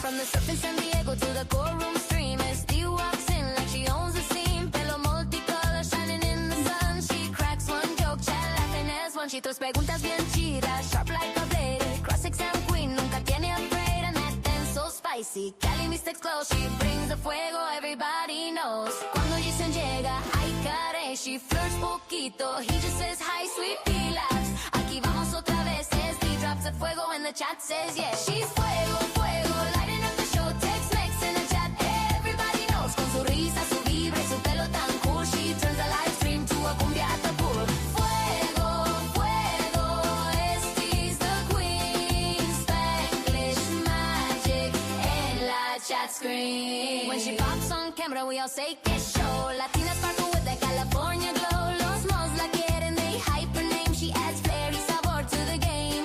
¿Qué onda, gente? And here comes the fun. El chat se enciende like under the sun. When she teases Jason, boy, behave. But without a chaos, this chat ain't the same. Bailalo, mija, with your Tex-Mex vibe. Bring the cumbia flow, keep it alive. Stay with the groove, don't ever stop. Shake up the stream till we're all on top. She's fuego, fuego. Let her up the show. Tex-Mex in the chat, everybody knows. Con su risa, su vibra y su pelo tan cool, she turns the live stream to a Latin dance floor. Fuego, fuego, SD's the queen. Spanglish magic en la chat screen. Each girl sparkle, courtroom delight. SD keeps the chat shining bright. Sweet pea, the mods, we all agree. Take it to trial, ain't the same without SD.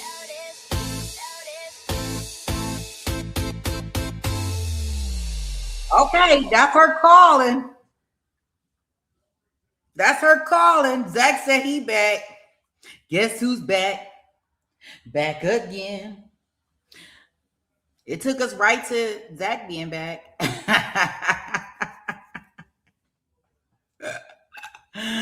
I don't know where my SD at. Y'all, it's so crazy that SD will not even know we live, and she'll be on videos and shit commenting.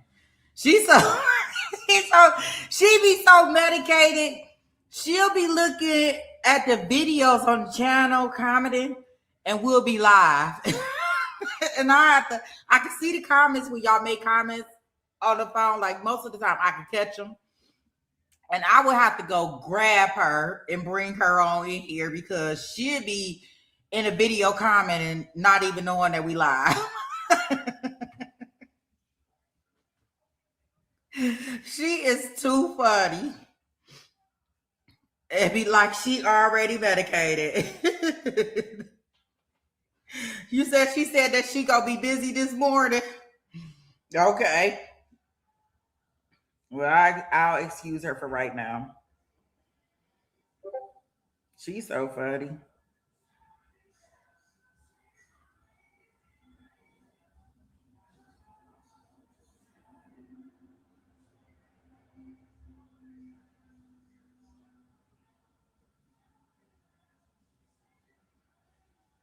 Oh, she just commented. Okay, in Discord. Okay, cool.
Okay. So I think that what we'll do, wait a minute, I am going to pause this.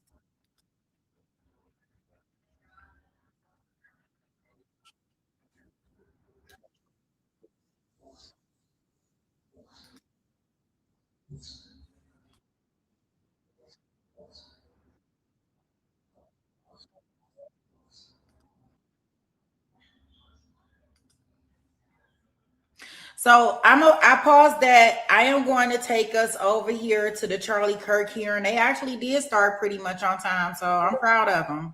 Kudos to them. I am going to put us over there, and then we'll gain a little TiVo time over here with the Holly Bubble. But we still good out here in the street, baby. We gonna be all up in all these courtrooms, right? Ain't nothing but a G thing, baby. Yeah, we'll just get in all of these courtrooms. We'll come back to Holly Bobo in a minute, the Bobos. We'll get this back in a minute. Ain't nothing but a G thing, baby. I don't know the rest of the words right now. So don't even ask me. Let me see. Is they gonna let me rewind this? I think at first they didn't have no sound. The carefully limited redactions ordered are narrowly tailored and designed to What? mind. Doing so, the court has remained mindful. Good morning, counsel. Good morning, Your Honor. Jeff Hunt and David Ryman on behalf of the Deseret News, KSL, and other media interveners. Good morning, Your Honor. Michael Judd on behalf of the Salt Lake Tribune and other media interveners. Thank you, and good morning to you.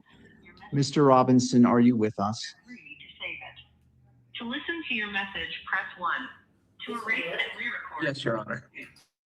And Mr. Robinson, good morning to you as well. All right. The court appreciates the patience of the parties while it considered issues raised by the media interveners.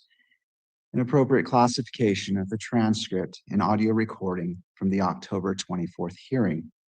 The court has taken the necessary time to conduct a careful, independent review of the written submissions, oral arguments, and applicable legal authorities, and to thoughtfully evaluate the matters presented. In doing so, the court has remained mindful of its duty to balance competing constitutional interests. Openness and transparency are foundational to our judicial system and essential to maintaining public confidence. At the same time, the public's right to access is qualified, not absolute, and may be limited when a legally sufficient justification exists. The court recognizes the substantial public interest in these proceedings and has approached its review with that interest firmly in mind.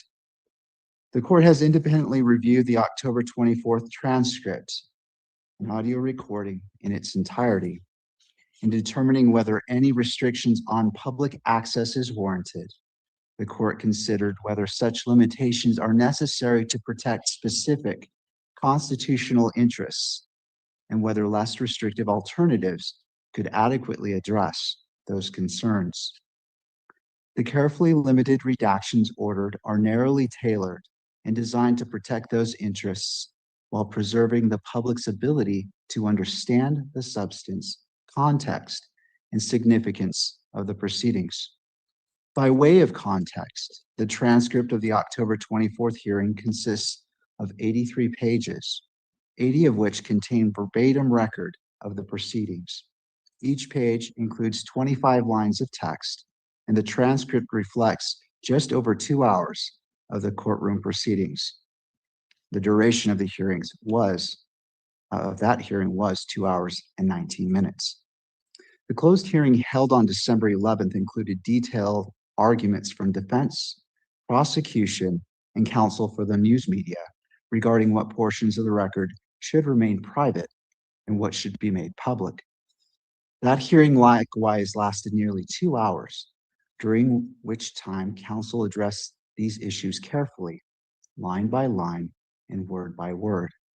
The court acknowledges and appreciates the diligence, professionalism, and preparation demonstrated by all parties during both hearings. After full consideration of these arguments, the court determined that 246 words Approximately 1 page of the 80-page transcript should be redacted. No other portions of the transcript were found to warrant restriction. The court further notes that the matters addressed during the October 24th hearing, including issues related to civilian clothing and shackling, are best understood when considered in their full context. The limited scope of the redactions reflect the court's effort to preserve that context to the greatest extent possible. The redacted transcript will be promptly filed on the docket by the end of today. The corresponding audio recording will require additional time to ensure that it precisely reflects the approved redactions and that no protected material is inadvertently disclosed. The court anticipates the audio recording will be available within approximately 2 weeks. This court notes the importance of the audio in addition to the transcript, because hearing what was said and how it was said is equally as important as just the transcript itself. The court's sole objective in this process has been to ensure a fair, orderly, and lawful proceeding that reflects the constitutional rights of the parties while honoring the public's qualified right of access. The court notes that the standing decorum order has also been updated and directs all parties to review the order in advance of future hearings. Accordingly, the court now issues the following order regarding the classification of the transcript and audio recording of the October 24th hearing. And turning to the order itself. The state of Utah and defendant Tyler James Robinson filed a motion to classify the transcript and audio of the sealed October 24th, 2025 hearing as private. Because the press requested notice of all such motions, the court held a closure hearing on December 11th, 2025 to address the classification of the transcript and audio recording of the October 24th, 2025 hearing. Prior to that closure hearing, the parties filed a joint status report identifying some 20 provisions of the transcript for redaction and stating that the balance of the transcript may be classified as public. Having reviewed the relevant pleadings from the parties and representatives of the press and heard oral arguments during the December 11th closure hearing, the court now rules and orders as follows. The public has a presumptive right to access court records. See Utah Rules, Judicial Administration 202.02 sub 1. That right, however, is not absolute. To support and achieve certain interests and objectives, a court may close portions or entire court records. Court record. A court may consider any relevant factor, interest, or policy, both in favor of and opposed to closure, in determining whether to redact portions of or close all or part of a court record. In deciding whether to redact or close a court record, a court must balance the interests favoring opening and closing the record, and if it determines to close the record, determine there are no reasonable alternatives to closure. The parties have argued, and the court has considered, the following policy interests in determining the motion. 1, protecting safety interests. 2, protecting privacy interests and non-party participants. And 3, protecting the defendant's right to a fair trial. Approximately half the portions of the transcript the parties seek to redact address courtroom and courthouse security measures. Safety concerns are well recognized as justification for closure of court records.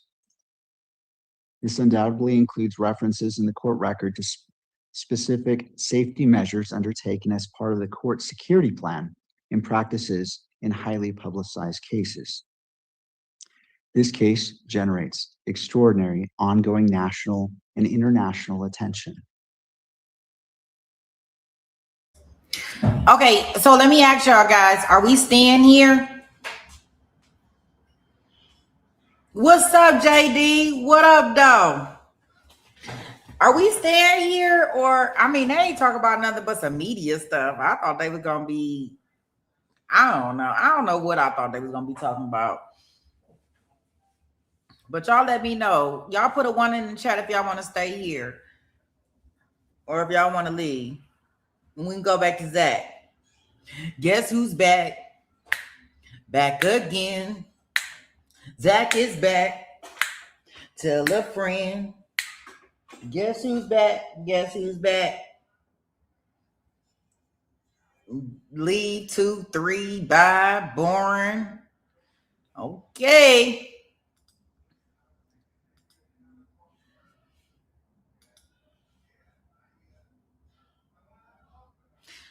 What channel was we watching Zach on? Shoot, I don't even know what channel we was watching Zach on. Let me see. Oh, we must have been watching him on Court TV. Okay, we'll go back to Zach. I want to make sure we ain't miss nothing.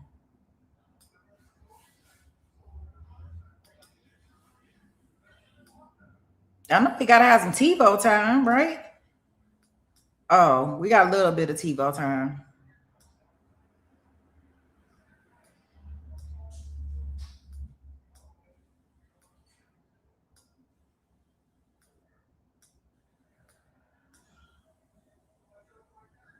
Okay, we don't have that much TiVo time, but we got some TiVo time. Let's get back where we belong.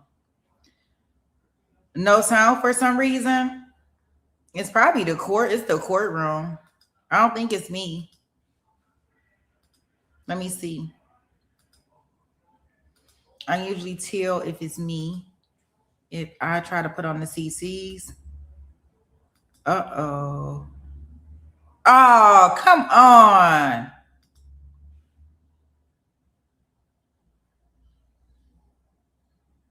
Should I try law and crime? You think they had enough? Do you think they turned on their mic? Mic check, mic check. 1, 2, 1, 2. Go on, law and crime. Law and crime said they got their mic on. Mic check, mic check. 1, 2, 1, 2.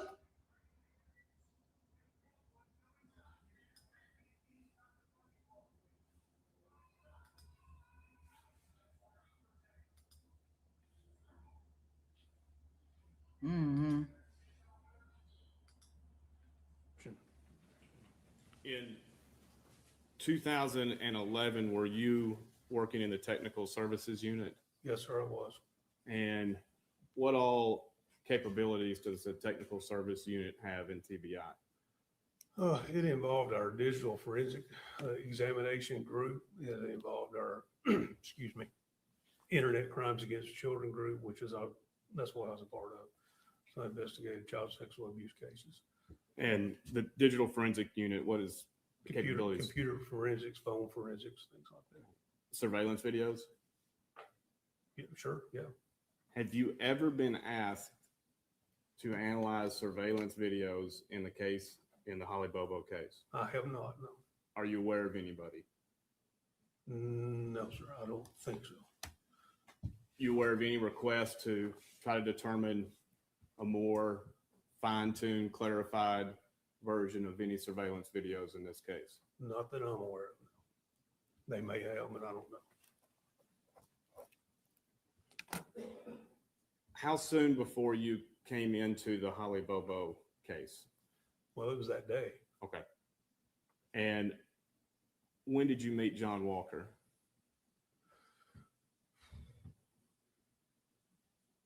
You know, I really don't remember. I know we met in July, but I don't remember specifically meeting him before then. What was your understanding of his involvement? I didn't have any understanding. Okay. So when you met him, describe that then. So I remember we were in Decaturville because an FBI person had arranged with AT&T to do a drive test, is what we call it. And so I was under the assumption that it was just going to be us three. Mr. Walker showed up along with several other people. And then that day we had a discussion about, okay, what are we going to do?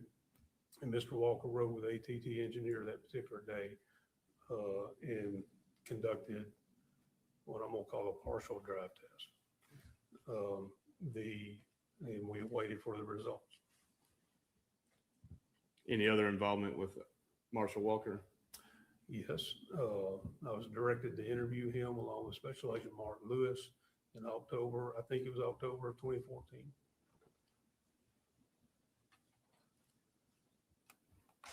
Did you have any part in reporting him to federal agencies? No, I didn't know. My superiors did.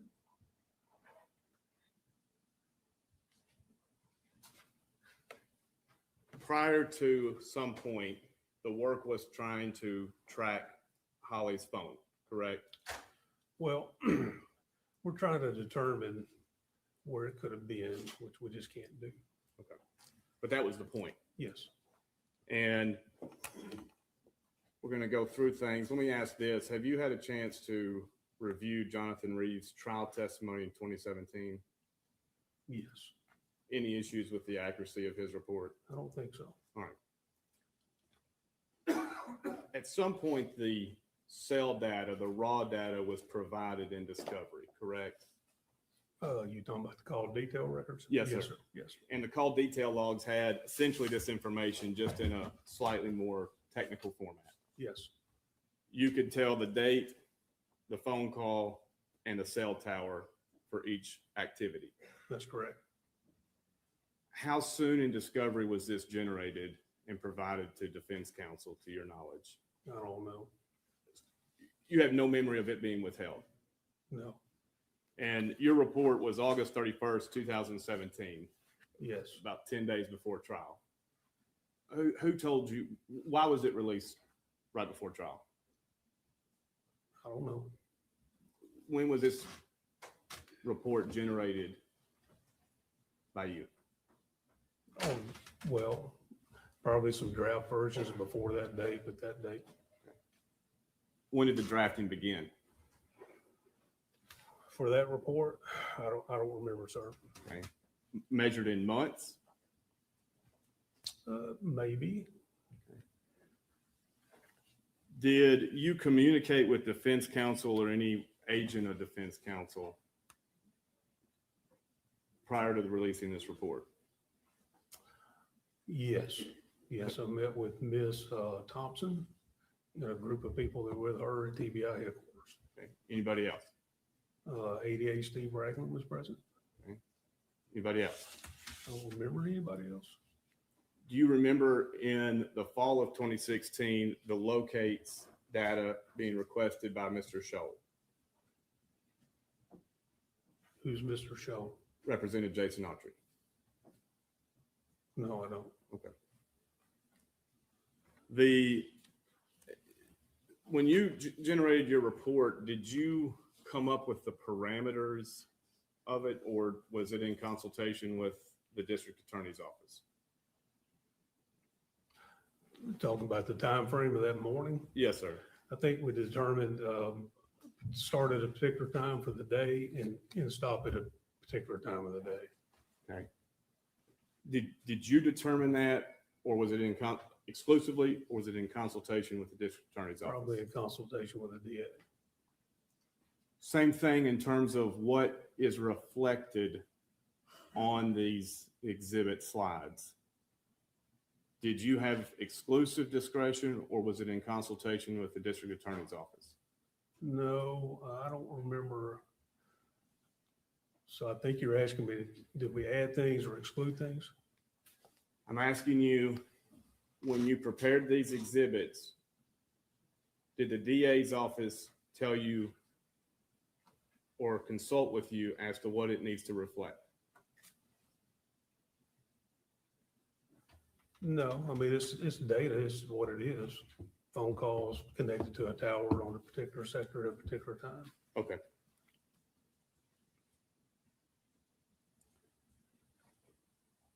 Was it important to you for what was at trial exhibit 208 to present a complete and accurate description to the jury?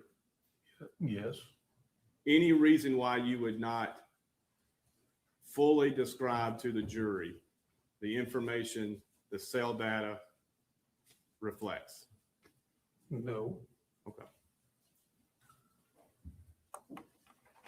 If we can, or the state's version is in color. Would it be possible for them to pull up their version? 151? Yes, sir. Report. Mr. Boyano, you're all right doing this. Thank you. Page you're going to? We'll go to page 8. Page 8, exhibit 151.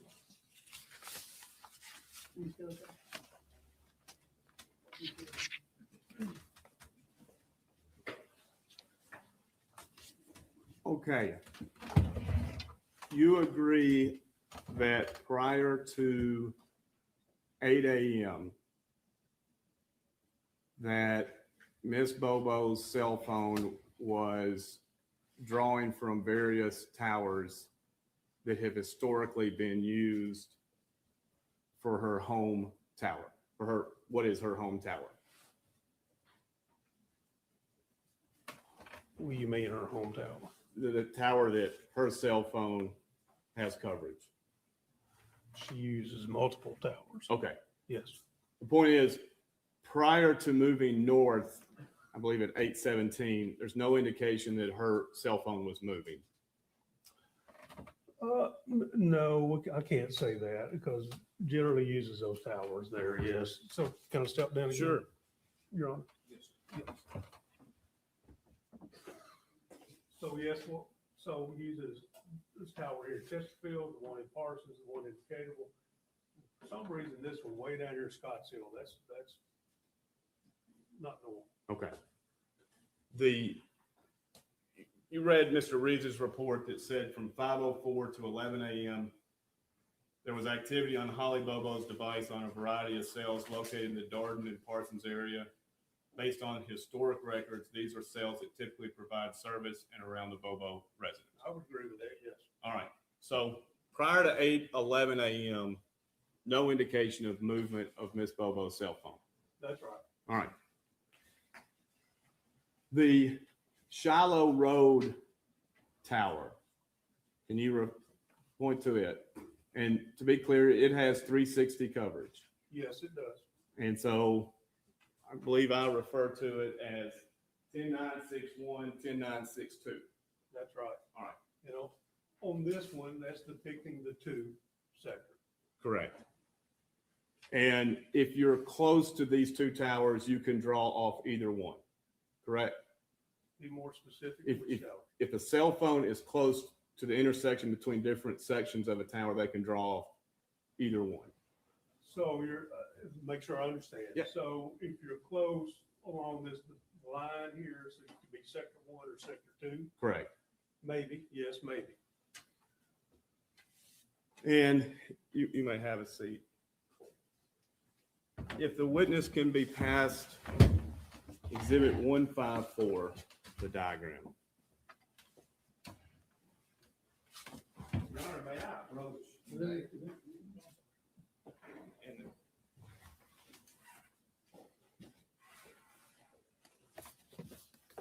I think he's gonna bring an easel. I'm going to put it on the board for us.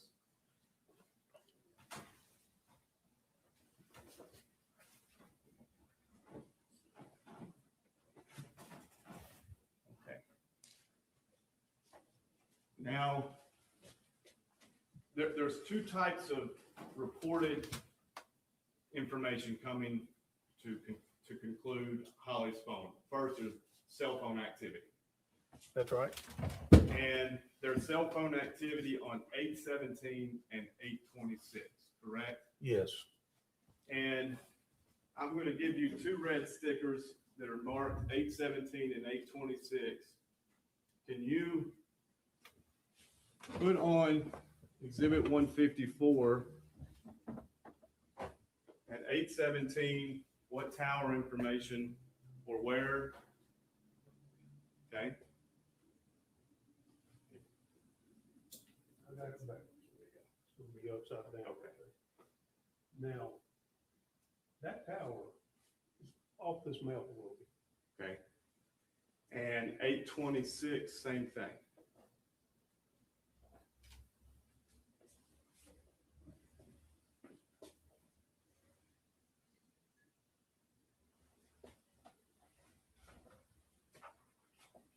And you know how many feet, yards, or meters that area is located, is projecting from this tower?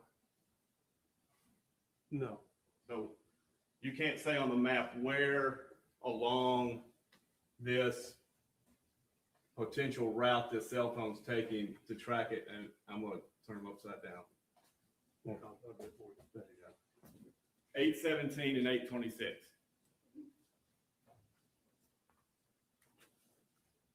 Well, we have a partial idea because of the ATT drive. All right, we'll get to those pings. Okay. No, it's not the ping. It's the drive that's different. The driver that John Walker participated in. Yes.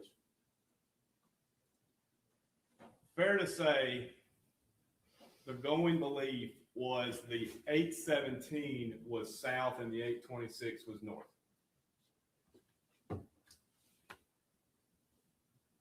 No. Both of them were south. I'm saying direction of travel. 817 was further south than the 826. The 826 was north than the 817. I can't say that because I don't know the sector coverage, how far south it goes. I don't know. We know at 811 where the home is, that's south. Yes. Now, the next activity from the cell phone activity, not the ping, the cell phone activity is what time?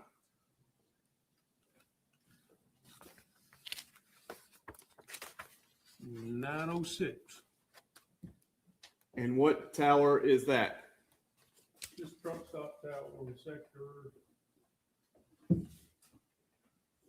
I've got you a sticker, sir. Sector 3. Place it. Okay. Now, your page 8 of your exhibit at trial ended at 9:06, correct? On page 8, yes. Why did it end at 9:06? No more phone activity on the tower. Okay. The 9:06 is at the last phone activity that somebody's calling Miss Bobo's phone. Let me look.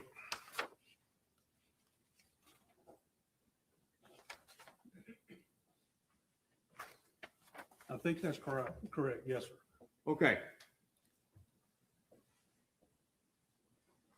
You would agree with me that if you start at Swan Johnson Road at the bottom left of this map, exhibit 154, if it hits 817 and 826 along the Shiloh Tower, direction of travel is south to north. I can agree with that. Yes. You agree on the ground there was no evidence found traveling northbound from the Swan Johnson Road to the Shiloh Road Tower. I don't think there was. No, sir. Then you can agree with me, the direction of travel seemed eastbound to get to the 906. Yes. All right. Now, what's the difference between the ping and the cell phone activity? Okay. So the cell phone activity is when, use my phone again, just an example. I press send, it registers with the network. It's going to register with a tower in a sector where I'm receiving strong enough signal to communicate. That's the call detail record. A ping is when we're asking the network, can you reach out and find that phone and give us a location for it. And this one, and these pings are only tower based. Want to make clear they're not satellite based. And page 9 of your today's exhibit 151, you have 3 pings reflected, correct? Yes, sir. And why did you put these pings on this document to show the jury? Because it's part of the record. We're trying to find their phone. It's important, isn't it? It is important. All right, I'm going to hand you the first yellow number 1 to put where the ping is. Well, you talk about the latitude, longitude they gave us for it? Or- Yes, sir. Or where the tower? You have a general area reflected on page 9, and you can look behind you to see. So that first one's going to be, I'll use 1 to be the marker. This is a guess. Right along in here. And that area could come all the way down to the interstate, correct? Yes, Why don't you put it by the interstate? that's not where the ping location was. It says, but the location could be by the interstate, right? I'll give you a separate one. What was the location of what?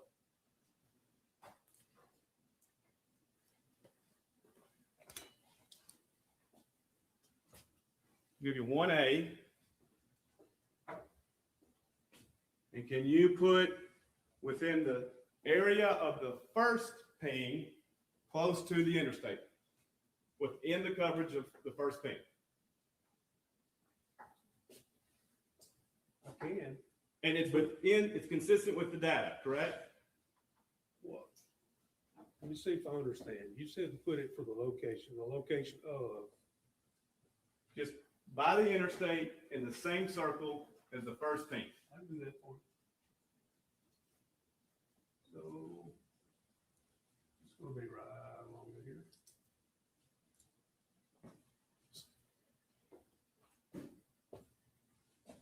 Second ping.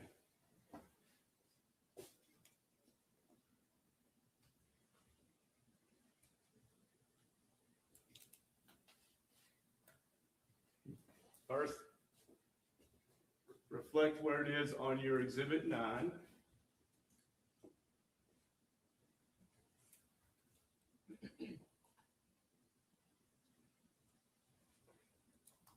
It's not exhibit 9, it's page I 9 of apologize. exhibit 151.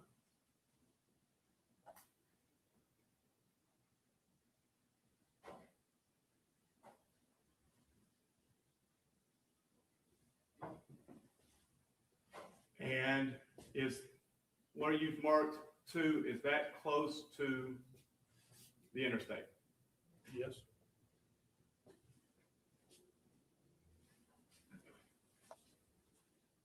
Now you have ping 3. And I'd like for you to put ping 3 where at first it's on page 9 of your exhibit today, 151.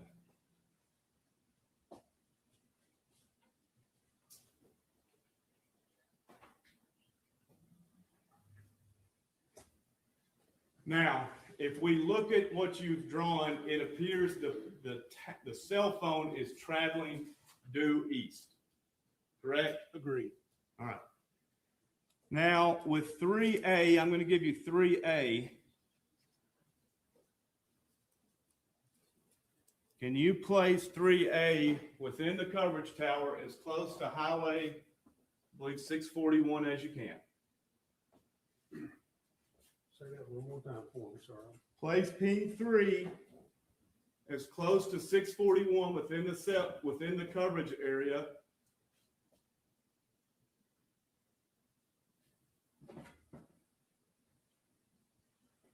All right, now you can have a seat, sir. Yes.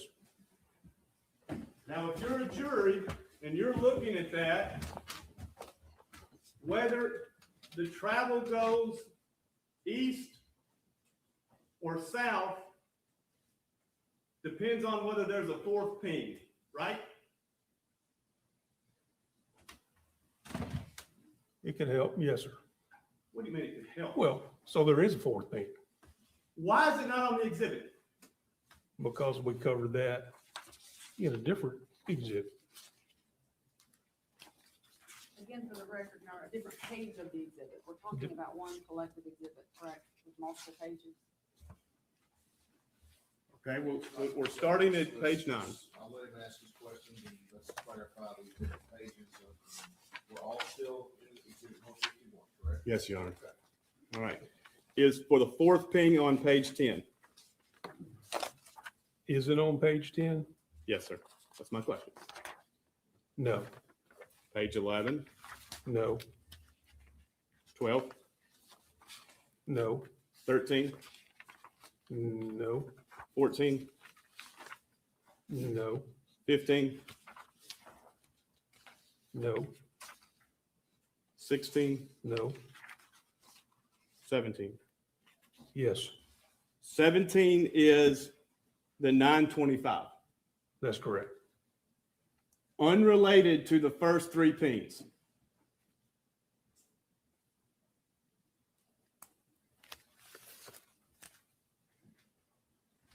Right?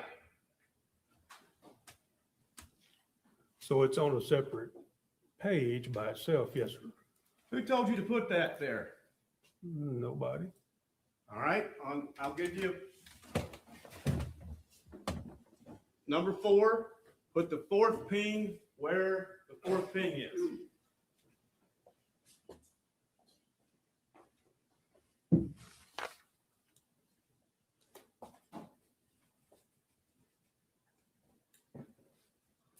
We ought to flip to page 17, please, so the court can see it.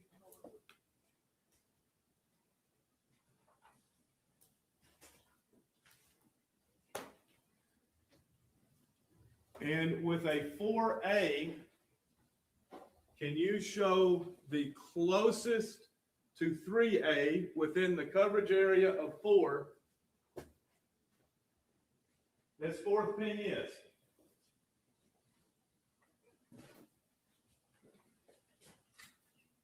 Now, Mr. Frisell, you can have a seat.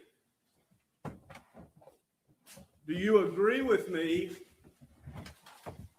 that these 4 pings taken together show the route of the pings in a clockwise direction, starting northwest, east, then south?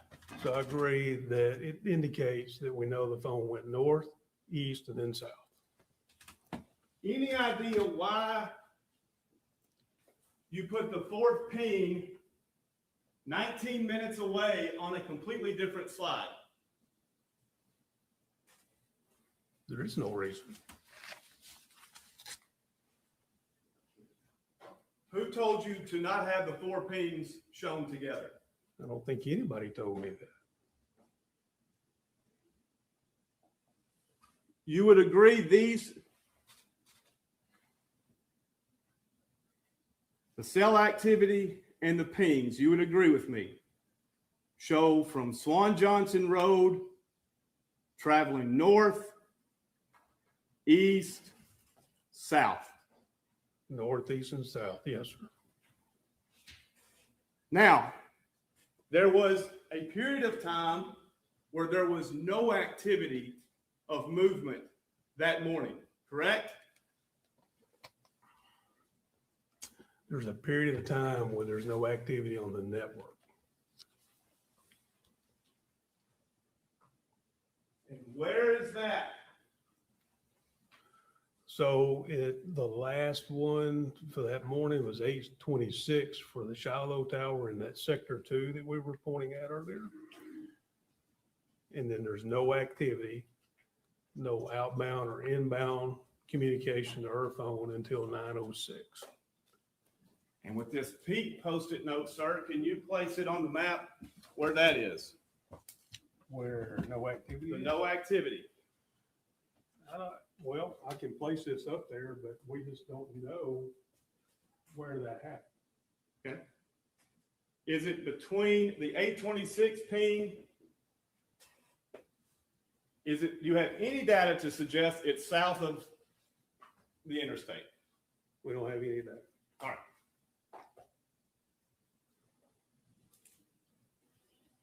Why don't you place in this blue sticker where the body was found? I think it's right on here.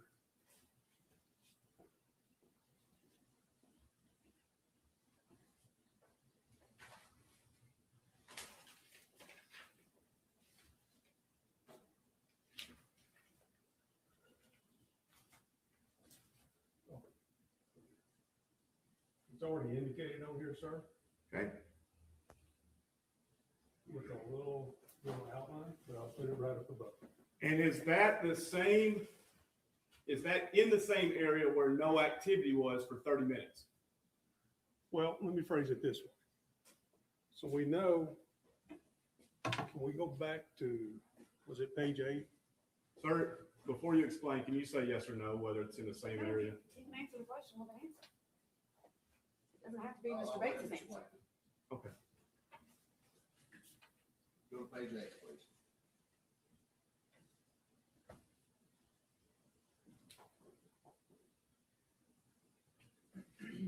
Whoop, showed you the wrong page. Page 9, sorry. So at 8:26, we know that Shiloh Tower Sector 2 was used. Then from 8:26 to 9:06, we know there was no activity. At 8:57, we know when there's a ping here. And then at 9:02, we know there's this ping off the truck stop tower. This first ping, probably Sector 1 of the Shiloh Tower. So no activity. I can't tell you where it was. I just, all I can tell you, sir, is from 8:26 to 9:06, there was no network activity except for these two pings right here. And where you were pointing was where the body was found. In this overlap section, yes. Now, you may have a seat, sir. From Swan Johnson Road up to where the body was found, there was no physical evidence thrown out or found whatsoever. I'm not aware of anybody finding any evidence up that way except for Gooch Road.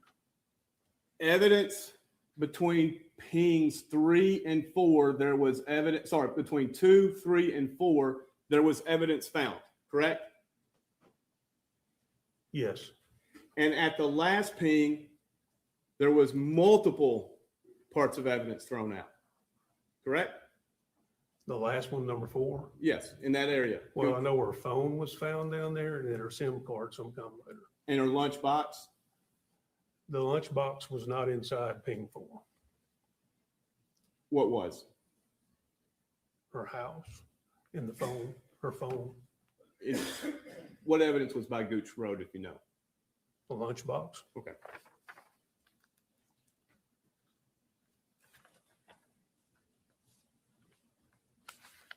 You would then surmise, well, I'll tell you what. You're looking at what we've just created together. Do you remember looking at John Walker's map? Yes.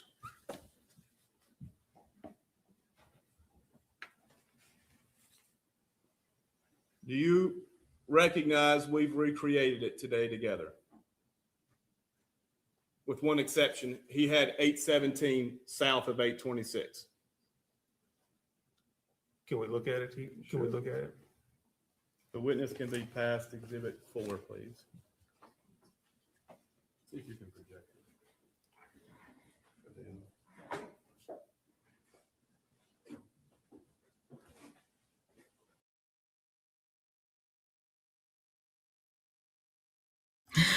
Doug ain't playing with him. Did y'all just catch that? Doug said, this ain't special. This ain't nothing new. Dude, John Walker had already did this map. You ain't did nothing special. Nothing special. Let's take a look at these maps. You ain't did nothing different. That's interesting. Like, You ain't came here and solved no mysteries. You ain't changed nothing. Wow. Interesting, guys. I guess maybe it's Doug like cross-examining him that his testimony doesn't seem that boring. But when that dry prosecutor was up there, it was definitely boring.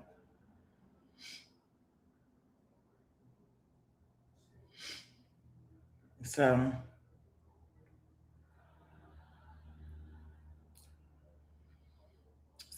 that's yeah, it was definitely boring when he was doing it. But let's see.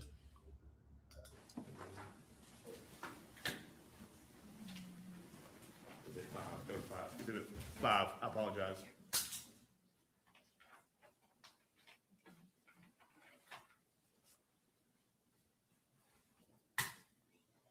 So ask me your question again, please.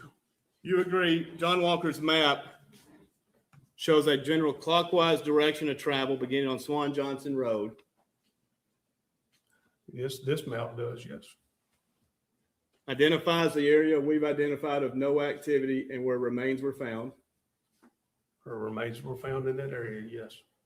Continues a direction of travel with the cell phone east, then south.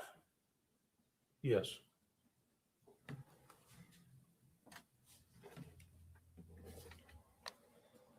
Now,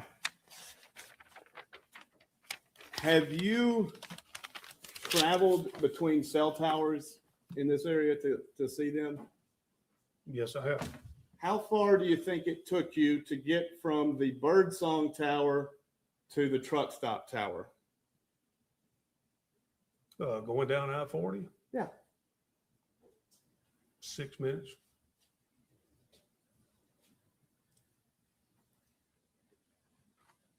If you can refer, the witness can be passed Exhibit 153.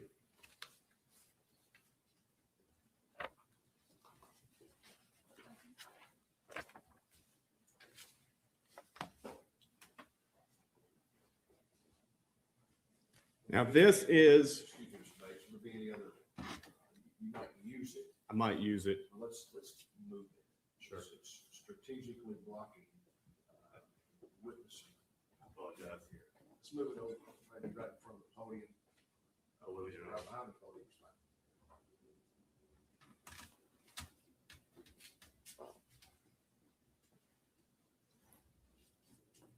And you would agree this is a summary, Exhibit 153 of Zach Adams' activity that morning. Yes. All right. Now, at 8:19, Zach's cell phone receives his first activity from, I believe the last one was 4 a.m. in that ballpark, correct? 4:58, I think. And let's at 4:58, what was the activity like prior to that? I don't remember, sir. You don't remember whether there was multiple communications with Rebecca Earp between midnight and 4 a.m.? I don't. Do you remember testifying at trial about this? No, I don't.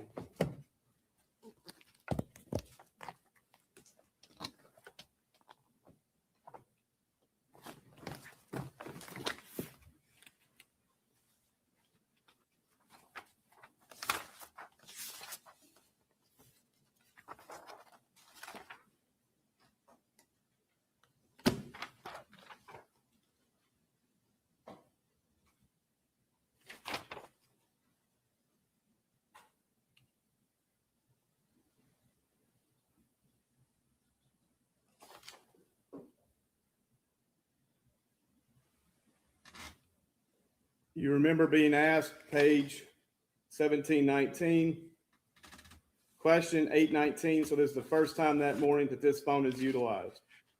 Answer, after the time you just established, there was some around midnight, hour later, some around the almost to 5 a.m. Okay.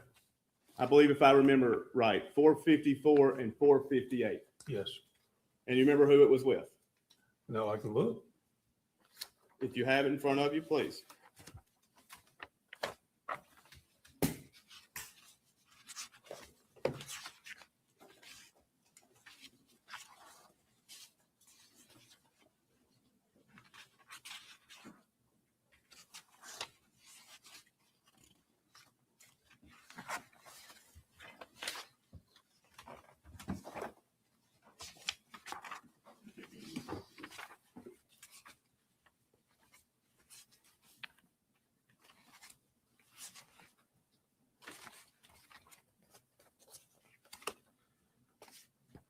So at 4:54, there was an outgoing SM or text message to, I don't know whose number that is. And then at 4:58, there's an outgoing call to 731-614, Brandon Williams. Oh, Remember the midnight and earlier ones on your records? no, sir, they're not. Okay.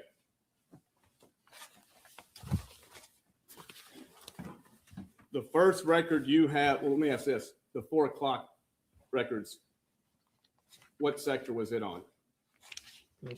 Just a look.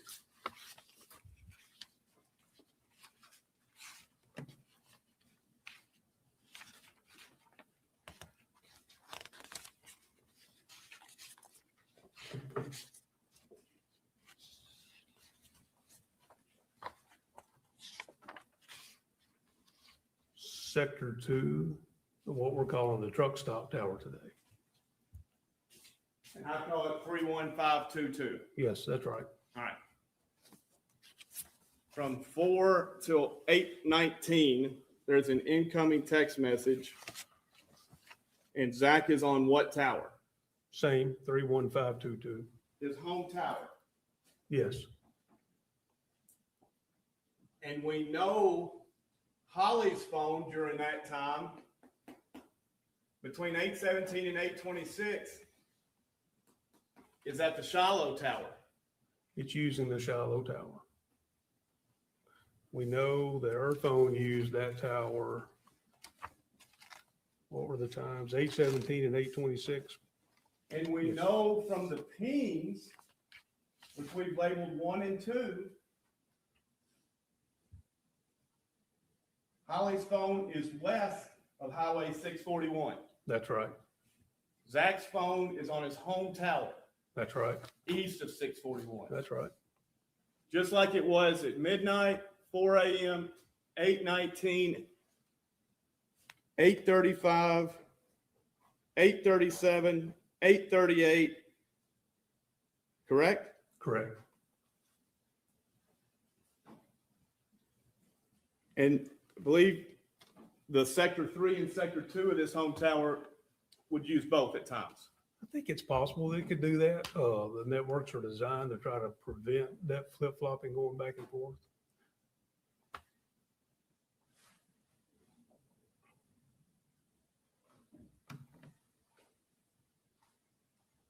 The only answer you have is Zach wasn't with his cell phone. He can't be in 2 places at once, can he? What do you mean? He can't be on the home tower and on Shiloh Tower. No, we know his phone didn't use the Shiloh tower during this 8:19 to 8:38 timeframe. He used the 31522.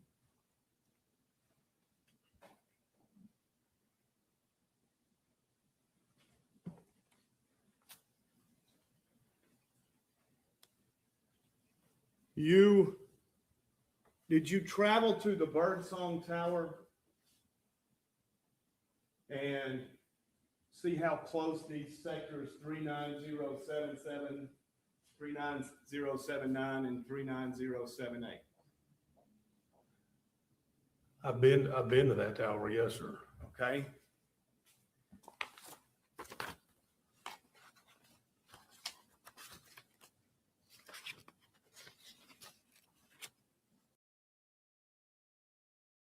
Y'all see him just blink? He said, young busy baby. Busy, there you go. You see his wink, wink. He said, young busy baby. We can go to page 13 of exhibit 151.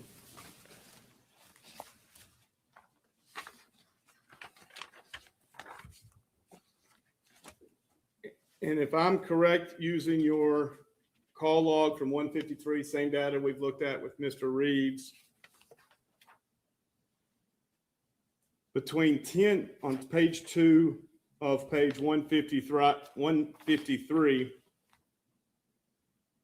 Mr. Adams is, I'm sorry, page 2 of 153. I apologize, page 2 of 153. Oh, exhibit 153. Yes, sir.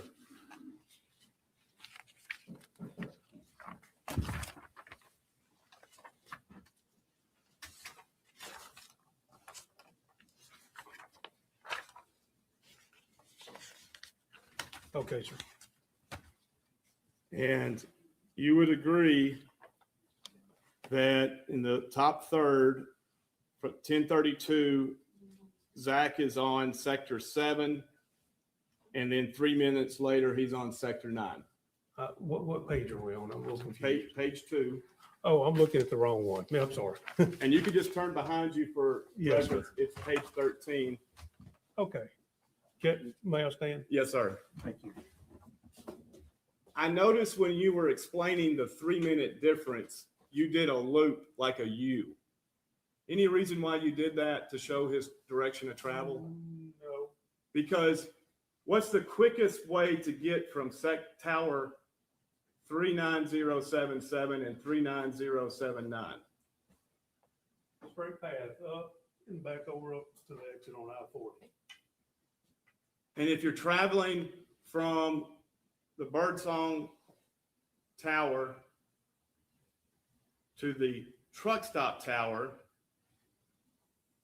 where Zach's home is just a little bit south of, Yes. the most direct route is the interstate. Yes. And how many minutes does it take? Do you know? Well, we're talking about exit 133, exit 126. We're talking 7 miles, 70, 75 miles an hour. So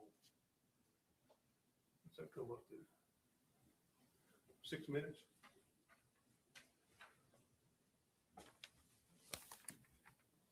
So from 1032, he's on sector 7. Can you point to sector 7, sir? You mean 942? No, sir, 1032.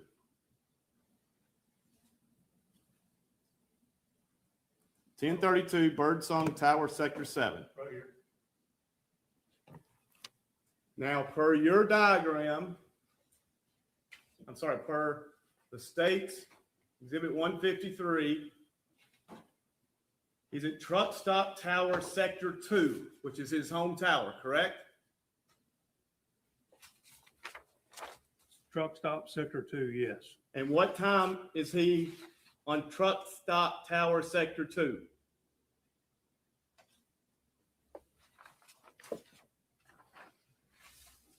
So 8:19, 8:30, 8:35. Sir, after 1032, After 10:32, page 2. 10:38. And if you take 1038, subtract 1032, how many minutes do you get? 6 minutes. You may have a seat. Can you look at the same phone calls that Mr. Adams is making between 10:03 and 10:35? Do you see these? Yes, sir. Did anybody you had meetings about this with the state, correct? Yes, sir. Did anybody say this?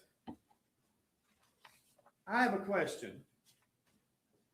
If a heinous crime is taking place during this time frame, why is Zach calling granddaddy?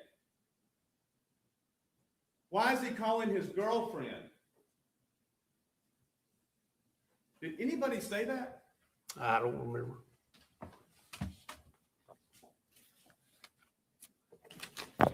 Nothing further for this witness.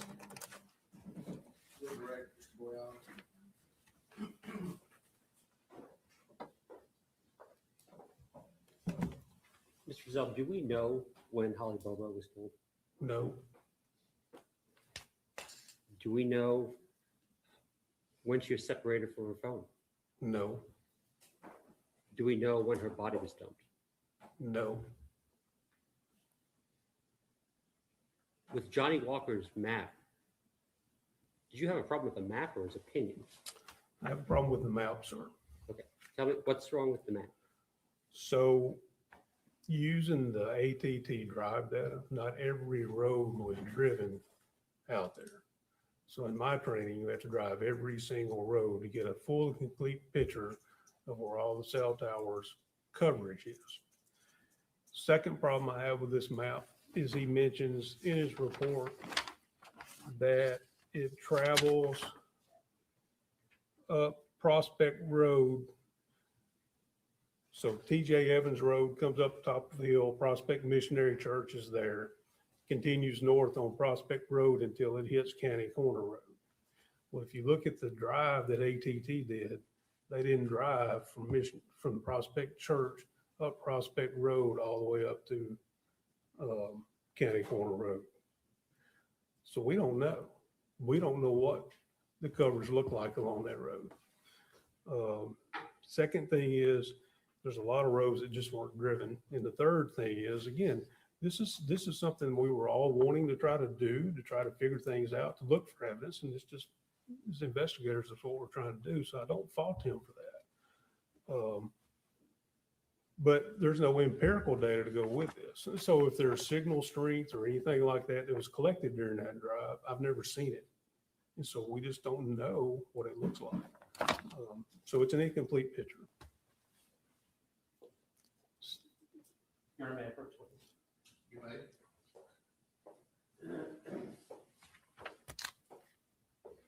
When this is being shown in Exhibit 154. Mr. Fazell, Mr. Bates asked you to place markers regarding the pings. Can anyone give an opinion as to where the phone was within that area? No, sir. As I've said many times before, and I believe I said it in trial, and I'll say it here again today, we don't know where Holly's phone was. I can't pinpoint anybody's phone, not Mr. Adams, not Mr. Autry, not Mr. Alston's. I can't tell you where they were. All I can tell you is he used the tower and he used a sector, and this is the direction this sector covers.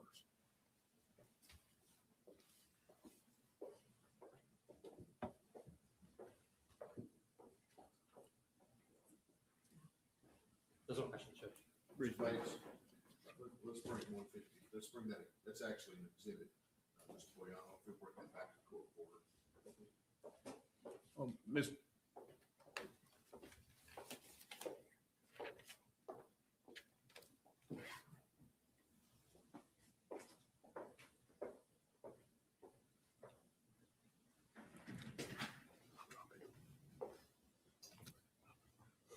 You said you could not pinpoint Mr. Adams' location.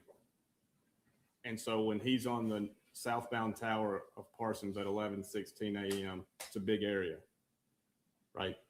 Yes. You don't know if he's driving around or what he's doing. No, sir, I don't. It's not like surveillance video. It's time stamped, is it? No, it's not. Thank you. Yes, sir. Thank you, Mr. Boyano. Thank you, Fazell. Thank you. Sir. Yes. Yes, sir. And I'm dismissed. Yes, sir. Thank you. We're right at the noon hour. Yes, sir. These two go together. Take a break or we can move on. This one. The state would request we move on. All right, Mr. Bates. State calls Mitchell Hayes. Real quick, this is not marked. Was this an exhibit? Maybe a copy of one of the exhibits. It's exhibit 150. You have. That's 151, I think. Okay, just a copy.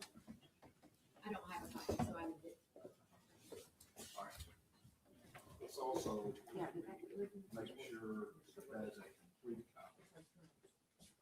We're gonna do that. We're gonna go color copy, complete color copy for the court. Yes, sir. Give you a complete color copy. And what number is that, just so we all have our, thank you.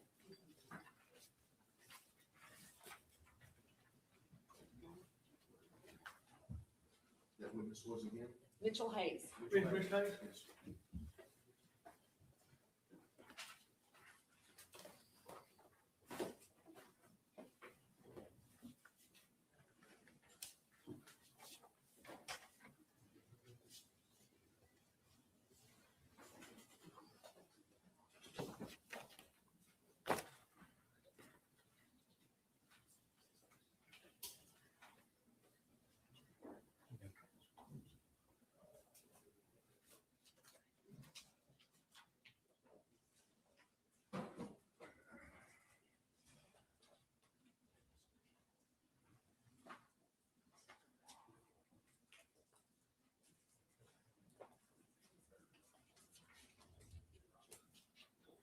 And, all right, so your father did it, now you're doing it. Yes.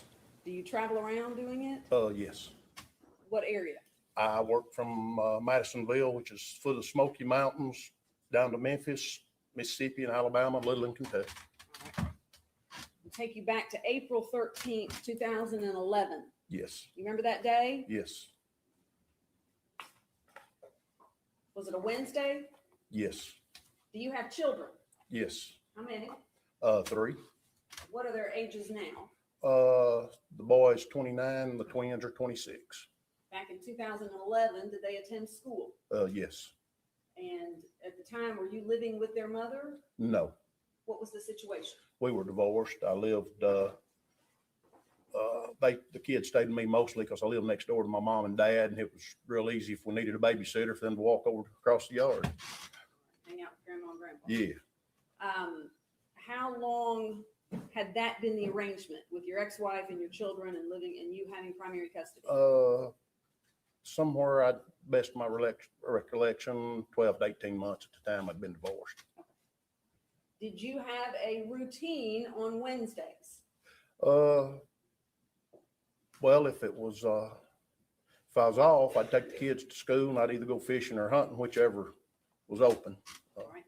Where did you like to fish? When I crappie fished, I went to the tie yard a whole lot down around the interstate. All right. And for those of us that may not know what the tie yards are by the interstate, what are you talking about? It's the body of water when you start over the interstate going east, to be the body of water to your right before you get to the Tennessee River. It just actually hit just a little strip of land between the river and that body of water. May I approach the witness, Your Honor? I'm showing the map.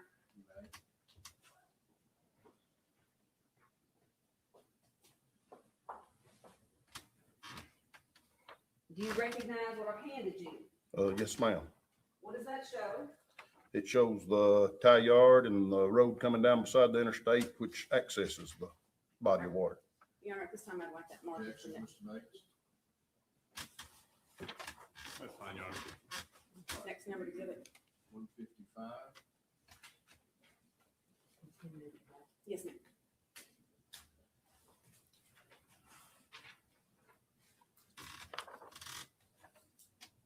Projected on that screen is that similar, over your left shoulder? Yes, sir, sorry. Is that similar to what you're looking at? Yes, it is. Okay. And that shows the tie yard. Yes. Do you remember the weather that day? It was fair. It was rather odd that when I showed up, there's nobody on the water other than me, but because it's usually prime crappie season, but it was one of those days. I've had that happen a time or two, but it was just odd that day that there was nobody else on the water. But it was pretty nice weather. Do you remember about what time you got down there? Between 8 and 8:30 would be my recollection, because I did drop the kids off at school that morning. All right. I think there is a pointer near the witness. If you could, for the benefit of the judge, you could step down for me, Mr. Hayes. Yes. And when you got down to the river, as you said, where did you go first? I come down this road here and made this turn You come into the boat ramp, which is this area here. Was that your normal practice? Yes. What kind of boat did you have? I had a 1448 aluminum craft, I think is what it was at the time, with 25 horse Johnson two-stroke motor on. Oh my goodness. All right. For those of us that don't know what all those words mean, is that a big boat, medium-sized boat, small boat? It's a medium-sized boat. Okay. Is it primarily for fishing? Yes. Okay. Is it a quiet boat, a loud boat? The two-stroke motor is, it's not real quiet. It'd be rather noisy to have a two-stroke motor. Okay. And you're saying a two-stroke motor? Yes, What that does that means mean? you have to mix the gas and oil together for it to run, sort of like a chainsaw. Okay. Is that what contributes to the higher level of noise? Yes. What car were you in, or truck? I was, see, at the time, I think I had a 08 Dodge 3/4 ton, I think what I had at the time. And did you pull your boat behind your truck? Yes. Was it flooded down there? Did you have trouble getting down there? No, it was not flooded. Was there lots of vegetation around that kept you from being able to perhaps see other cars or other people? Yes, when you're going up this area here, you'd have, there's vegetation that grows up all through here. You've got vegetation on these two strips of land right here that would make it impossible to see the road from here on this side, which that's the side you'd be going up to fish. And again, because I wasn't paying attention, and I'm sorry, where on that map are the tie yards? This area here is considered, the whole thing is considered a tie yard. All right, and is that descriptor, tie yards, is that commonly used in this area? Yes. If you said tie yards at a local restaurant, would they know what you're talking If they about? fish, they know exactly where to go. Okay, all right. So you put in where, This end here is the ramp. and then where did you go? I usually kick my trolling motor on and would start fishing up this area. And somewhere between this area and this area, I usually kick the big motor on to run on up to start fishing this end and this little cut across here. Okay, there's some words below where you just pointed to. Do they say pond gut? Yes, What is that? that's the main body of this water here. Okay. So just a little, and I'm sorry, were you floating which direction? North, south, east, or I'd west? be going north. Okay. So north of the words pond gut on that map is a little cut in that you just. Yes, right here.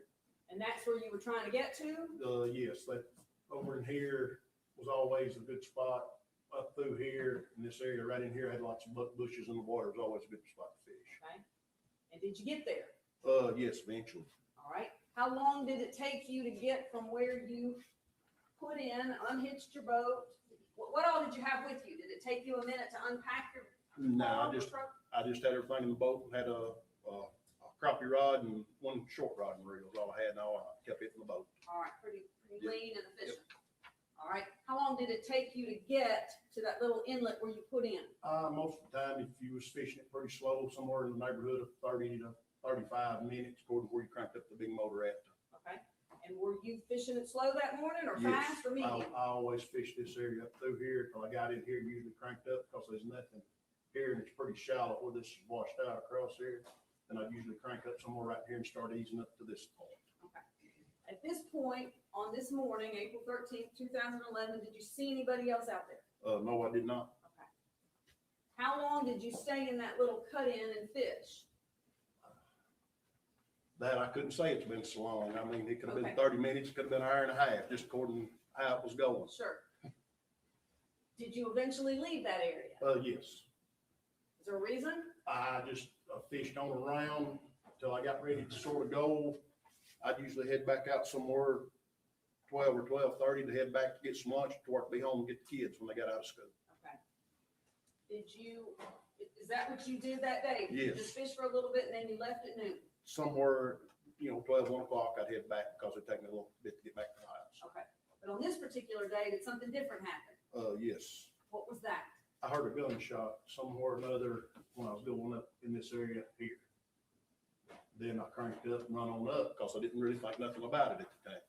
Was it usual to hear gunshots in that area when you were fishing? No, that is a federal game reserve and hunting was prohibited there. Okay. Is it fair to say that that stuck out in your head? Yes, it was just something that stuck as odd for a long time to hear. But you didn't stop fishing? No, because I mean, it was was over there and I was over here. All right. Did you hear anything else after that? No, not that I can recall. All right. Did you go back down the way you went up? The body Yes. of water? Yes, eventually when I left, come back, I had to bring the boat back this way to get to the ramp to load up. All right. You can have a seat. Do you know about what time it was when you got in your truck? Do you even remember today? I'm thinking it was 1:15 and headed out. Okay. You heard the gun. Did you go back? Did you have a phone with you? Cell Uh, phone? I probably had one. I don't know if it'd been on me or the truck because cell phone service down there at the time, you couldn't call out. Okay. So it really wouldn't have served much of a purpose? No, you had to get on up on the hill toward the main road before you could actually use a phone. Okay. Did you call the police when you got back in your truck and say, I heard a gun down at the river? No. Okay. Did you turn your radio on? Yes. What did you hear? Well, during the breaks, I was hearing an Amber Alert go out for Decatur County for Holly Bobo. Did it occur to you that morning on April 13th, 2011, I just heard a gun at the Tennessee River, wonder if that has anything to do with Miss Bobo? Not really. It'd been so far from Parsons. Sure. Was anybody in the Amber Alerts or any news media reporting that would think Miss Bobo might have been taken down to the Tennessee River? No, nothing that I'd heard.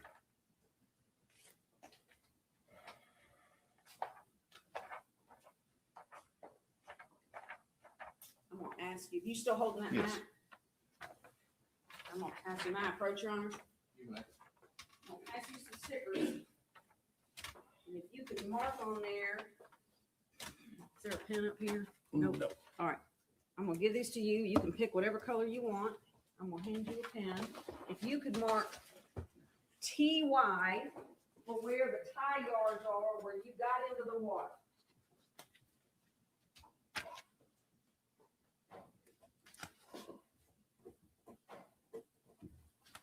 Okay. And then stick it on that map, wherever that was.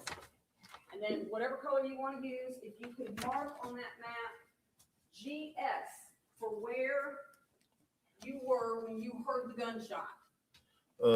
It would be approximately somewhere up this first line of trees before I got to the gap would be my best recollection because that's when I'd have cranked up my big motor to get on around where I was going. Yes, sir. And it was before I got to use the big motor. All right. And I apologize, Judge, I should have had him do that before I moved that into evidence. I got. Do you want me to substitute another? That's all right. Okay. I was gonna have to do it as well. so Okay. Is that all you got? Yes, sir, all right. You got back in the truck, Yes. you hear the Amber Alert, Yes. didn't think anything about it. Not really. Matter of fact, I made a phone call and I don't remember who to find out what was going on because I'd done lots of work down at Decatur County and Parsons over the years. And I was just trying to find out. And I don't even know who I called, but I made a phone call and they told me what had happened and I still didn't know who it was. And I went on home. Is it fair to say that the abduction and disappearance of Holly Bobo,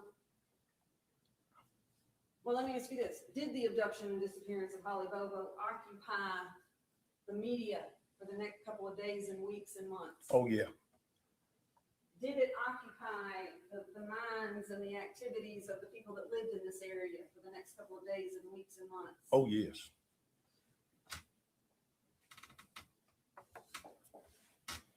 When did you first tell anyone, hey, wait a minute, I heard a gunshot on April 13th, 2011 at the Tennessee River? Well, I'm going to back up. That was the year that me and my wife got married. And we'd always sit and talk. So that happened in April and we got to dating. I said we got married. We started dating that year in September and we'd always sit and talk about where we was at when this come about. And so I'm sorry, when what came about? when the abduction of Holly come about. You two would sit around and talk about Yes. where you were? Yes, and I'd always told her I was at the tie yard, and she said for some odd reason I was at work that day, 'cause that's usually the day she's off work. And we'd sit and talk about it, and still the gunshot had still never come into play till I was listening to the news one night and heard them telling that that's where this took place and that they'd shot. And then that's when I realized the shot that I heard had something to do with this. Do you remember what year that was? Did you put it together? When they was having the trial. So that would be what, 16, 17? I don't forget when the trial. Was in 2017? Would that sound about That right? would, yeah, 16 or 17. I couldn't remember when the trial was, but yeah. And then shortly after that is when I run into Agent Brent Booth and was telling him where I was at and what happened.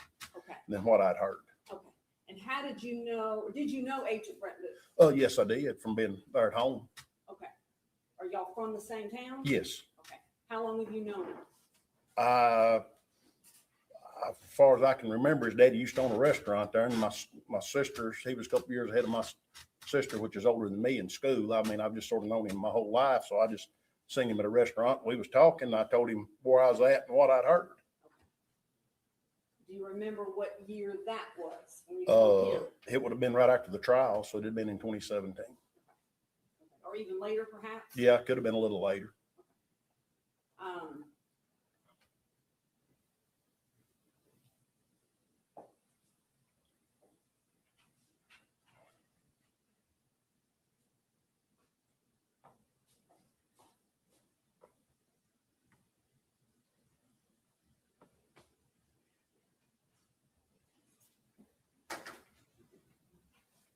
I'll pass the witness turn. Cross-examination, Mr. Bates. Yes. Thank you. In 2011, who were your kids' teachers? One of them would have been in high school. The others were, well, you're asking me a question there that I'm not going to really refer to because I might tell a story since my mama worked over at the school and they had and just had retired. So they was different bunch of teachers over there. At the time, they had like 3 different teachers in the grades. Okay. What grade were they twins in? Sure, 2011. You're going to make me back up here. You don't know without doing the math?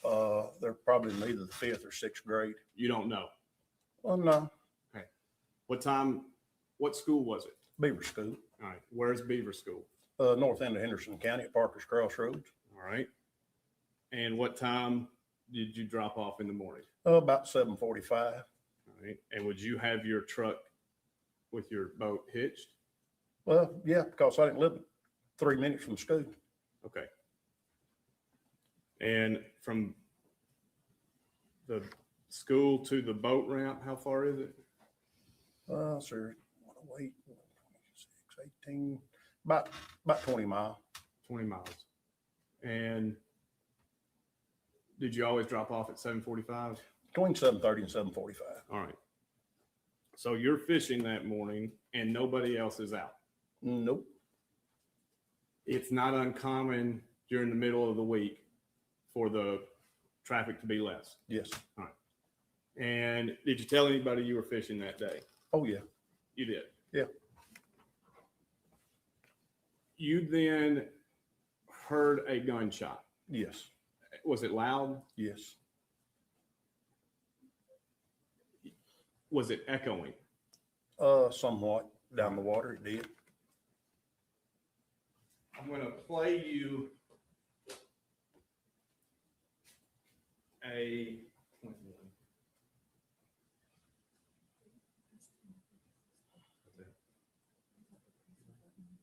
If I can have some technical assistance. This real quick. I gotta stop this real quick because y'all gotta help me out. Y'all gotta help me out because I need to figure this out real quick before we hear about this. Beezy, my fellow people that are 10 toes deep and know every 10 toes down. I guess I should say I shouldn't say y'all deep in it. I guess y'all could be deep in it. Okay. My question to you guys before we go into this testimony of what he's about to say further on cross. Did this guy testify in the first trial?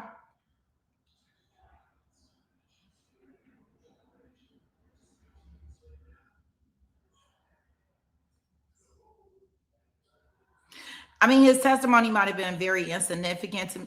I'm done. I'm done. I'm done. I'm done. I'm done. I am so done. Do y'all see what they are doing here? This is heartbreaking to me. This is so heartbreaking to me. It almost seems like they done went and got some fake witness that's talking about a fake boat, a fake gun. Like, it's like they will pull out all the stops to put these people up under this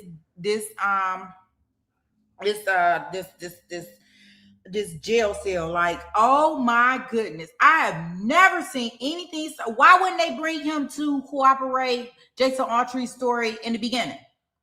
If this was true, this shows you that, and I guess I done got a little upset with this because, like, we do this. You didn't testify in the first trial, and unless they're about to tell me the reason why he didn't testify in the first trial is because he didn't want to come, whatever the case may be. But all of a sudden, now we got this guy that's on a boat that didn't heard these gunshots. Like, are you kidding me? I just knew I could not be hearing what I thought I was hearing. This is infuriating. I don't care how guilty he is. It's like this is railroading somebody. It is so foul. It's so disgusting. It's so disgusting. So disgusting. Because without Jason Autry's statement, they have nothing. So now they're trying to bring in this pure BS. And where they find this guy at that's willing to testify, I bet you did somebody's cousin or something.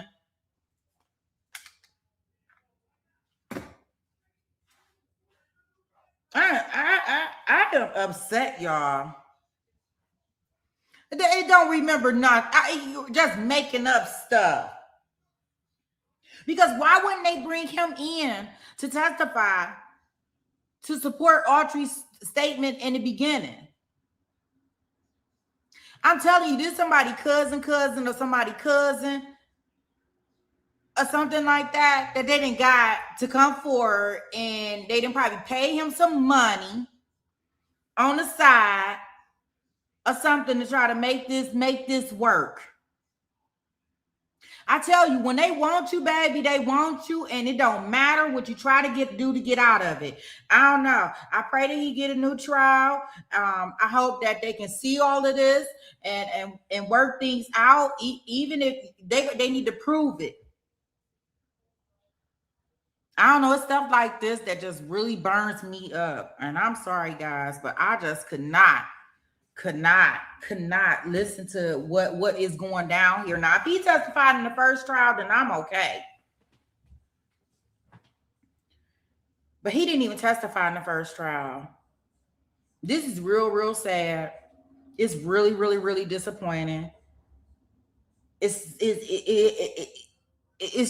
just terrible all around. But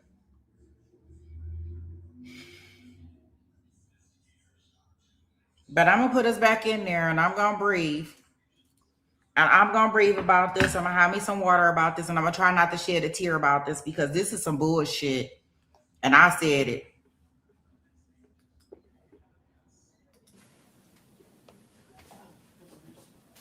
May have some technical assistance. What are we asking to do? To report.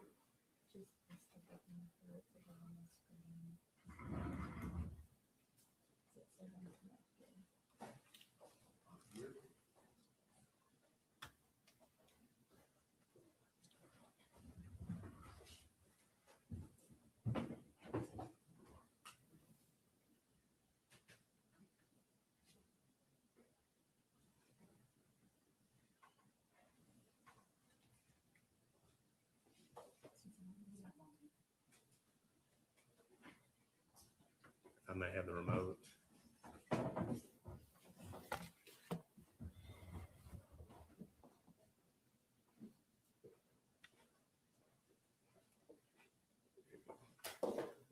While my assistant handles this, let me ask you some questions. This was during turkey season. Yes. And not the entire area on this map is the federal refuge, correct? You're asking a question I don't know about who owns what. Well, it's your map. Who created it? I just know all the water in the area around that is Federal Reserve. I don't have nothing that shows anything, no maps on here. Who created the map then? You authenticated it. Who created it? No, I just said that the reserve was with the water. I don't know who owns what. Who created the map, sir? I guess the federal government did because there's a federal game reserve down there. Who printed the map to bring today? They printed the map. Okay, so you No. didn't create this map. No. You don't know if it's accurate or not. Well, it looks like the one I've always looked at What map is that? on my phone. Okay, on your phone, Yes. and you don't know how close the refuge is and what other properties there are on this map. Well, I just know that there's a gate on this here that if it's flooded or if the refuge is closed, you can't get into it. Fair. You've heard gunshots before. No, You've never heard gunshots in turkey season, not there. but you fish other places along the river Yes. and you hear other gunshots. You know, other than during duck season, I really hadn't. Okay. And turkey guns, are you familiar with turkey guns? Yes, And what kind of guns do they shoot? You shoot a shotgun. high powered 12 gauge, 10 gauge. Well, you can shoot from a 410 up. You know, turkey hunter who does? Yes, I do. Okay. Now, you have any idea how close you were? Nope. You don't really know what direction it was, do you? Just knew it come to the up north of me because it echoed from the water that way is all I can say. You don't know if it was on private property or refuge. No. Was it, say, less than 2 football fields, more than 2 football fields? That would be hard to say with echo and it'd just be Okay. hard to say.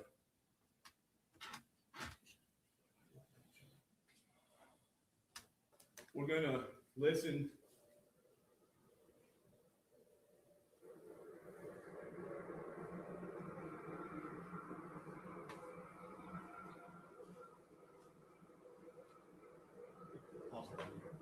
What are we playing here, Mr. Mayor? Your Honor, if I can label it afterwards, I'll explain it if I can not label It's it. one of our already admitted. It's already admitted. Yes, Your Honor.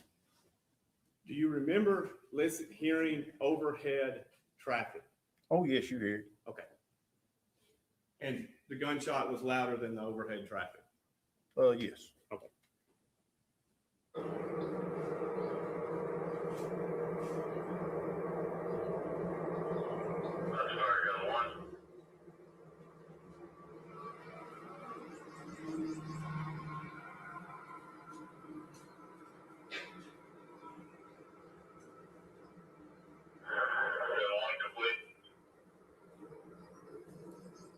That's not an echo, correct? No. And that's not what you heard?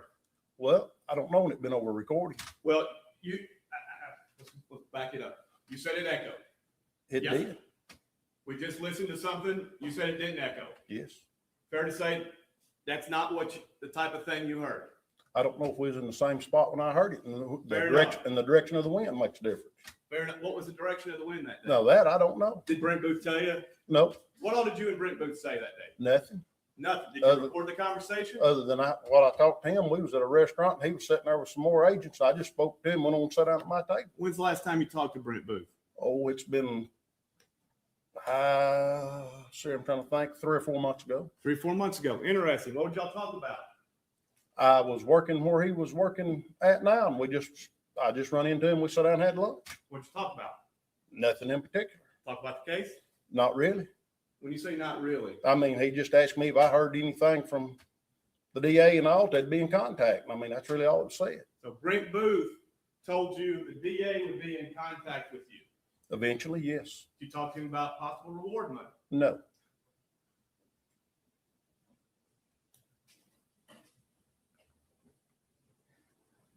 Now, you married Candy Helms Hayes, correct? Yes. And you're aware that she was Facebook page follower of Justice for Holly. If you say so. Are you aware? Not really that she was a follower of it, but if you say so. I don't go through her Facebook page, so I mean, you'll just have to.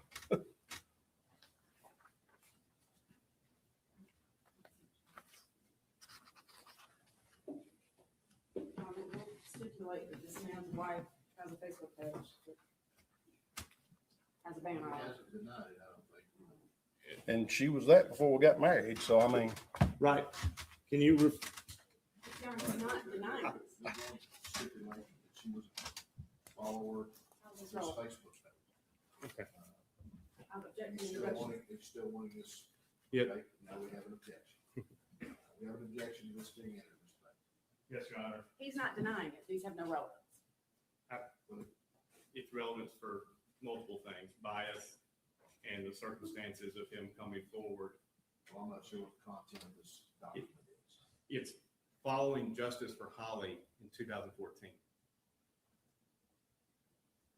All right, I'll allow him for bias. Yeah. You and the Bobos have mutual friends, correct? I guess not. I mean, Adam Hayes, who's Adam Hayes? he's a guy that I've worked with down in Parsons, Tennessee before, and or with a contractor, and he works at, I think, West Tennessee Public Utility District now. And who's his wife? And Who's his wife? that, I don't know. Okay. Are you aware that Adam Hayes is friends with Clint Bobo? Objection. No, Your Honor. I don't know. I'm sure I know lots of people's friends with him. I don't know. Again, it's proven bias. I'll And allow him a little bit of leeway here. you have He did mutual, not know the wife of this Mr. Hayes. correct. You have mutual friends with the Bobo family. Yes, I'd say, I guess I do. And you want us to believe your wife, who was following Justice for Holly, 2014, y'all got together in 2014. You never once came forward. Oh, I've told her a bunch of times at the tie yard. And you never said the gun. It had no relevance to the case till I heard it on the news. How soon? And you're saying you heard it on the trial. Yes. That's when I realized what I'd actually heard. Prior to that time, you had never came forward and told anybody about hearing a gunshot. Nope.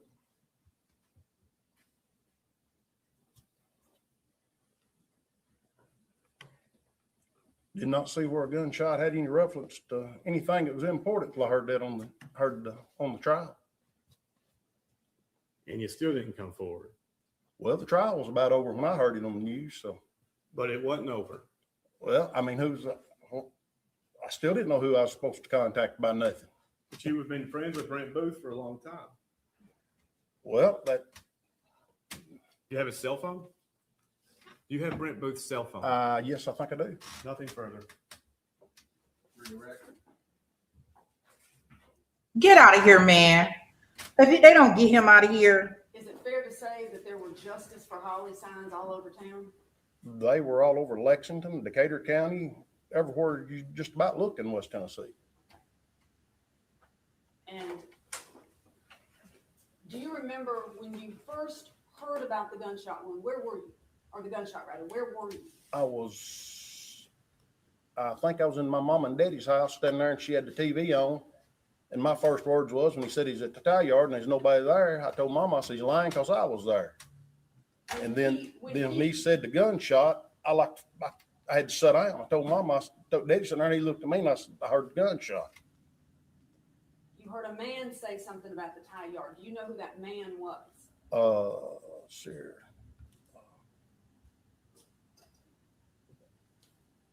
Alter. When he was on stand? Was he sitting in that stand Yes, in this courtroom? yes, Did you know him? no. Nothing further. No recross.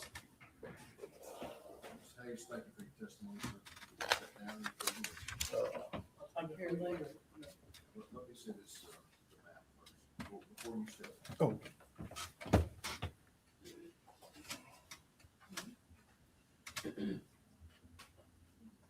did designate the tie yard with a red sticker and GS gunshot area where claims you heard gunshot. Thank you. And that's exhibit 155. 155. All right, thank you, Your Honor. Now just take it. We will enter this. Yes, Your Honor. I will mark it exhibit 156. Is he done today, Judge? He is done? Yes, we do.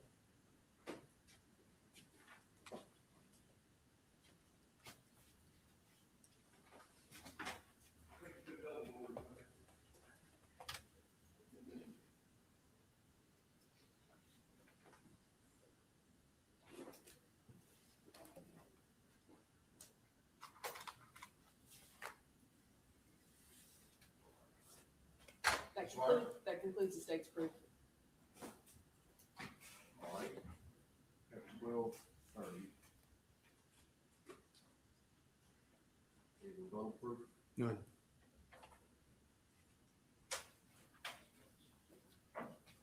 1:15 closing. Yes, sir. Yes, Your Honor. All right, ladies and gentlemen, you've heard all the proof in this post-conviction matter. State concluded now. The petitioner has no rebuttal proof. I'll give them an opportunity for closing arguments at 1:15. We'll recess until. All rise.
Young busy baby.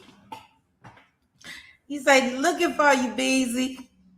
You needed to be there today. He said, this stuff is not going to be here in January. Shoot. Okay, so they had lunch. I guess, are we good with going back to Jennifer's testimony? I don't know. I'm still so mad. I don't know. I don't know what I can say because I'm so upset. I'm so not happy. I'm so not happy that this douchebag that got on the stand talking about some old crap that they done suckered him up to, and he got people's numbers and whatever the case may be, and you know he heard about it through somebody. Man, if he don't kick rocks, I didn't think it was important to the case. Well, what make you think it's important now? Who got back in touch with you all these years later? If you don't go kick rocks, sir.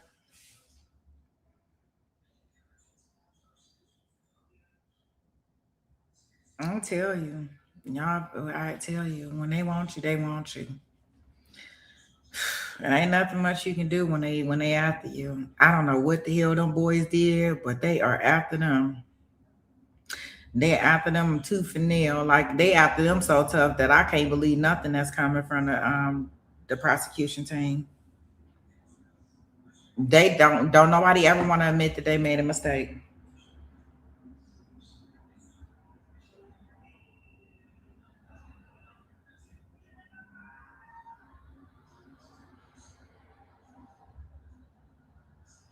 Yeah, so I think that we will go back into listen to Jennifer's stuff. I almost want to hear that cross exam. We don't have enough TiVo time. Let's see.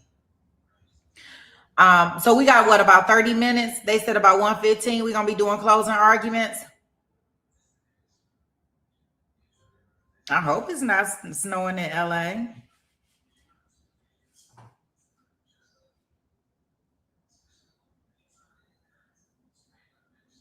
So if it's 1:15, I have no clue what time it is in Tennessee. What is it, about 12:50? Don't look like we don't have that much. We don't have long for what we gonna be doing. As far as lunch, Judge seemed like he pretty much on it. So I am going to go ahead and put some of Jennifer's testimony back on the screen for us. Let me make sure there's nothing going on with Mr. Robinson.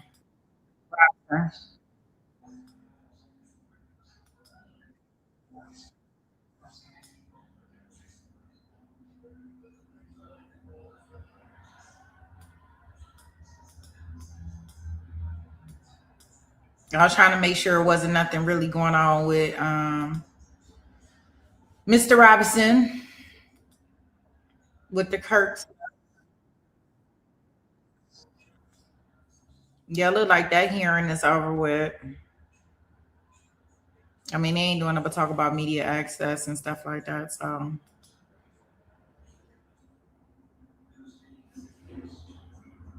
let's see here.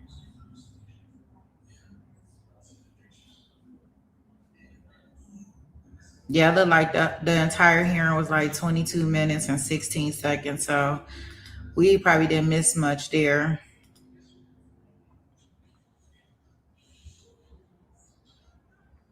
Just trying to see if there's anything else out here on these YouTube streets that we need to look at.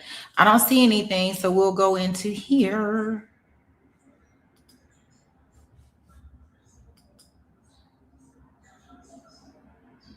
Look at Jennifer tell her truth about how they played her.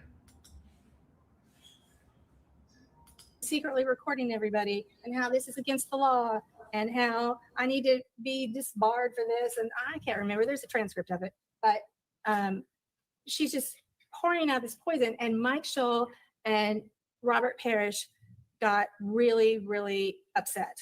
And they began to say, they began to say, well, were you recording me? Did you record me? And Jim Simmons took a step away from me. He was standing next to me. We were all standing up. He was standing next to me and he took a step away from me and said, Your Honor, if they're trying to put her in jail, I think she needs counsel. Nobody ever said it's legal. It is legal. What I did was legal. Did you ask them to point to the rule of professional conduct that says you can't record evidence to show your client a death penalty case? Did you say? You know, at this point, I was so beaten down. Now I'm getting beaten down. I was so beaten down. Can you help the court with the timing of this? Well, this is after Jason has flipped and the case is going to go to trial. Right now we still have an Easter deadline for trial. And everybody is turning on me. At this point, Jim Simmons and I are not working together at all. We are not communicating hardly and we're not working together. I'm going to ask you some personal questions now about your mental health. Yes, my mental health was declining. When did it start to turn? Well, it started to turn early on when Jennifer Nichols came into the case. Jennifer Nichols is just so aggressive. Usually, even in criminal cases, I can be in the worst criminal case, but you talk to the DAs and they're polite to you outside of court. They're nice to you. You have nice chats and nobody takes it personally. Jennifer Nichols was hateful to me at all times. And so I'd gone to a doctor and said, you know, it's really bothering me. I'm really getting depressed because this case is bothering me. First of all, the TBI had been coercing witnesses, I think. And the state had been doing all kinds of wrong things. I've never in my life had a case where if I put my mind to it and I worked really hard, that I couldn't get a good outcome. And in this case, where I knew the facts were on my side, I could not get a good outcome. And I worked harder and harder and harder, and it just got worse and worse and worse. How And was, how was your mental health? I was suffering from depression, and I got some antidepressants, and they weren't enough. And I went back and I got more antidepressants.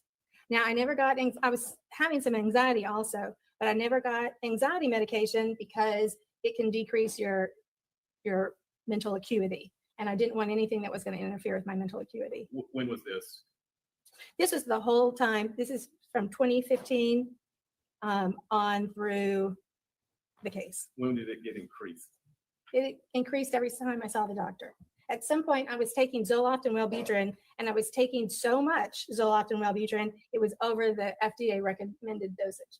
Did you ever tell Zach, my mental health is declining? No, I'd never told him my mental health was declining. Do you agree he was entitled to that information? Probably. Did you tell the court? No. Did you consider withdrawing at, say, when Jason Autry changed his proffer, or provided his proffer, January 2017?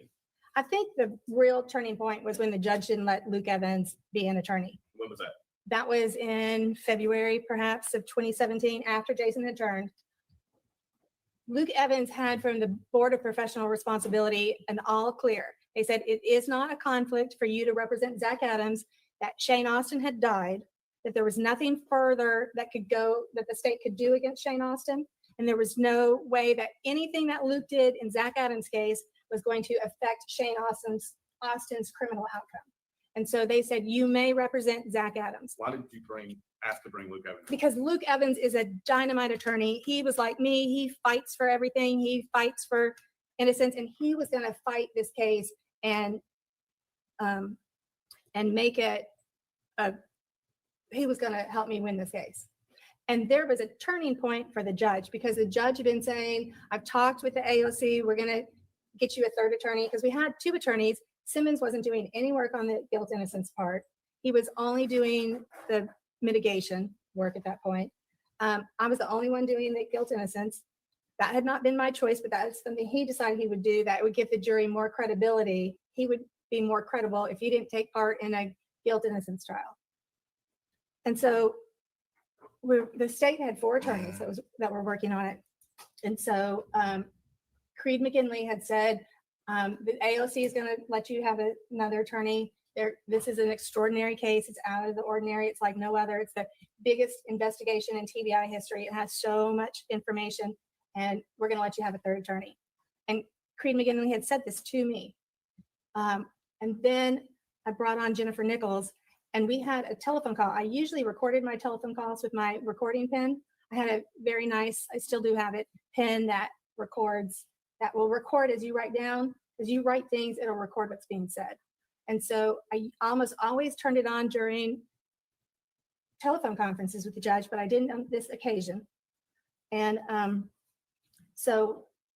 but my assistant, it was a call in, it was a large conference call. And I was in West Tennessee at Cracker Barrel with Luke Evans and an investigator or two, one or two investigators. And we'd eaten breakfast, and then the judge said he wanted to have a conference call. And we went out, and the judge said something to the effect of, well, I talked with Jennifer Nichols about this. And so right then I knew something was wrong. He had been talking to Jennifer Nichols about this, and what they had decided is that Luke Evans, if he came onto this team, this case was never going to settle. I fully believe that she said, if you bring Luke Evans on. To what Ms. Thompson fully believes might have been said. This is total speculation. This is speculation. It is, Your Honor. Objection sustained. So the judge said, I talked with Jennifer Nichols, and I'm not going to let Luke Evans come on. There's a conflict. And so at that point, we had a big hearing about the conflict. The Board of Professional Responsibility, which is the board that decides whether or not there's a conflict, said there's no conflict. And the judge still refused to let Luke Evans come on to the case. Did you feel you needed another attorney? I needed another attorney. I tried to find other attorneys that would come onto this case and try this case with me. How many other attorneys did you try to find? Multiple. What did you do? I called people that I knew were death penalty qualified, and I called people that I knew were good, hard fighters and could try a case, take a case to trial, try it to the end, and get a good outcome. And so 2 attorneys that I know that I called that spring or that winter, I called Jody Bell, who's an excellent attorney in Nashville, who's just been appointed judge. And I cried on the phone with Jody and I begged her to please come do this case with me and replace Jim Simmons. Why were you crying? Because I was so exhausted and so worn out from all this. And she said no. She said, Jennifer, I've gotten out of death penalty and I cannot do another death penalty case. And I called Kim Hottie, who is an excellent attorney in Nashville. She does excellent work. And I said, will you please come on this case with me? And then I talked to several other attorneys. And I think word got back to Jim that I was talking to attorneys trying to get people to come onto the case. But nobody would come, nobody of quality attorney skills that I thought could really try a case would come onto the case with me.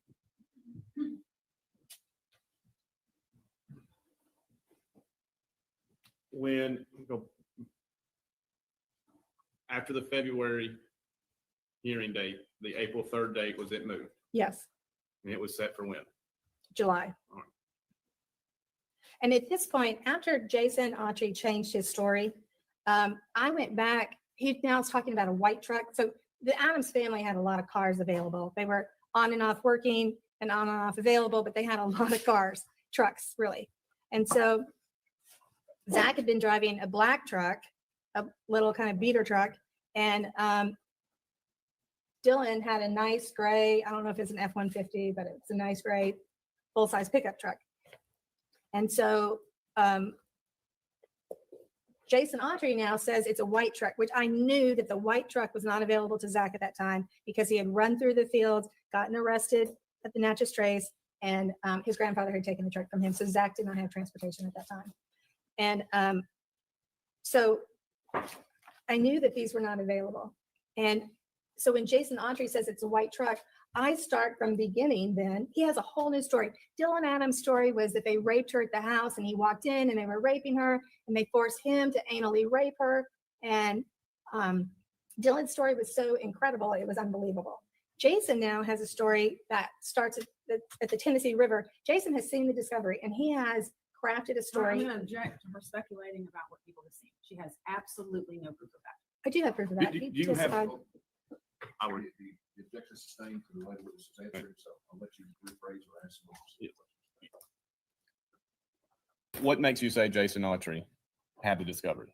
Well, because he was giving Rita Austin and Jimmy Austin he was showing them pieces of his discovery, printed material that he had. How does she know the story? Is it based on hearsay? Did she witness it? Again, it's speculation. I did research. Speculation is just that. It's objection sustained. Jason Autry testified at trial that he had some of the discovery in his cell. Did you see Mr. Scholl's motion to continue in August of 2016? Yes, I'm sure I did.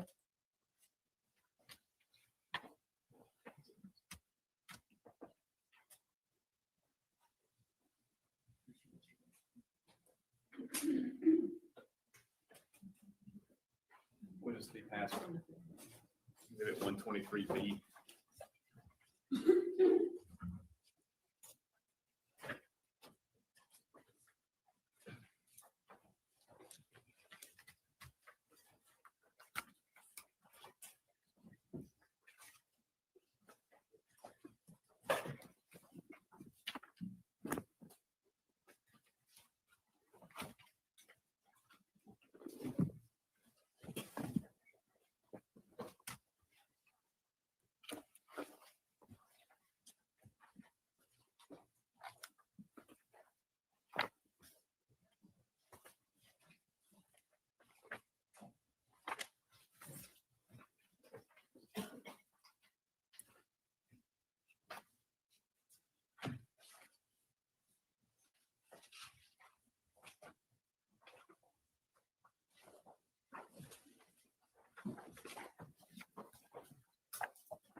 And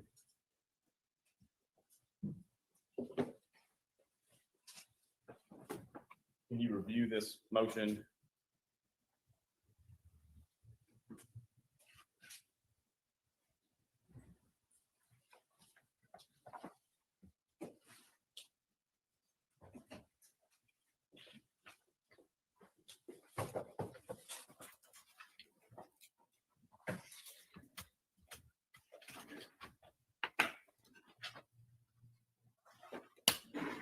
Right, this is 12 page motion. Yes. You got something specific you want to Page do? 3. It's already been authenticated.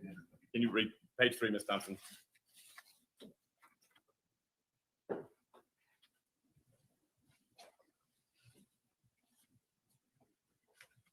You see where Mr. Scholl says where they meet, Yes, and Mr. Scholl provides discovery to his client. yes, Now, did you bring that motion out to the jury at any time? no. Right. I should have.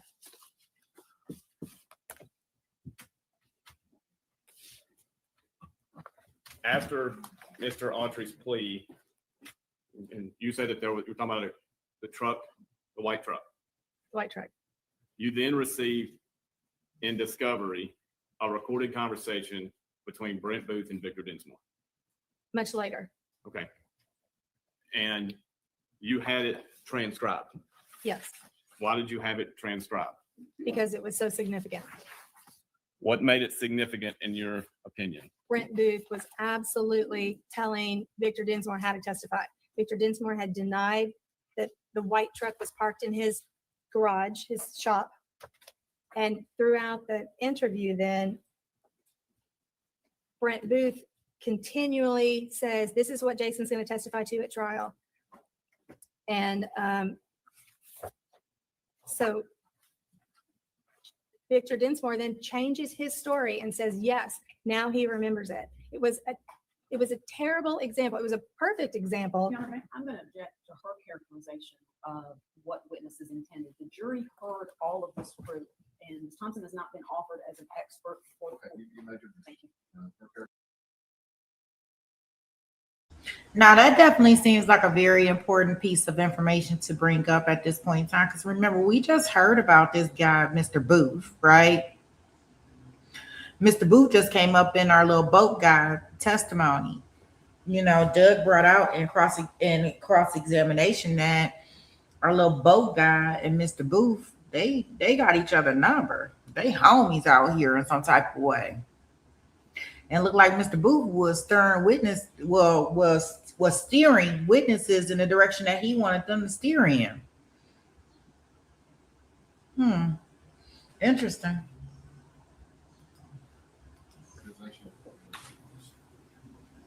Your Honor, if I respectfully submit this evidence, her opinion of the evidence and her failure to bring it in is important. Failure to bring it in, I understand. Significance, okay, but not her continued I understand that. characterization. I understand that. All right, so objection sustained. Okay. Can you rephrase the question? All right. In your opinion, it was important. It was very important because it showed, it was very important. Okay. And any Witnesses now been handed the transcript of the it says call with Victor Dinsmore. it says call. I will mark for identification at this stage. 31. Is this a transcript from the May 18th, 2017? Yes. And do you remember it was a phone call or was it an in-person meeting? I know Brent Booth went up there to meet with them. So at one point, something was in person. Okay. And who is Denise Parker Gonzalez? She's a court reporter. She verified it at the end. Yes. With Mark into it. All right, objection to transcript. No, sir. It's exhibit 130. But let's do clarify, so there's no confusion. This is the interaction between Brent Booth and Victor Dinsmore. It's already been entered as a recording. Yes, sir. We could figure out which exhibit number that is, and I'll reference it for the record. 103 is the first meeting. No.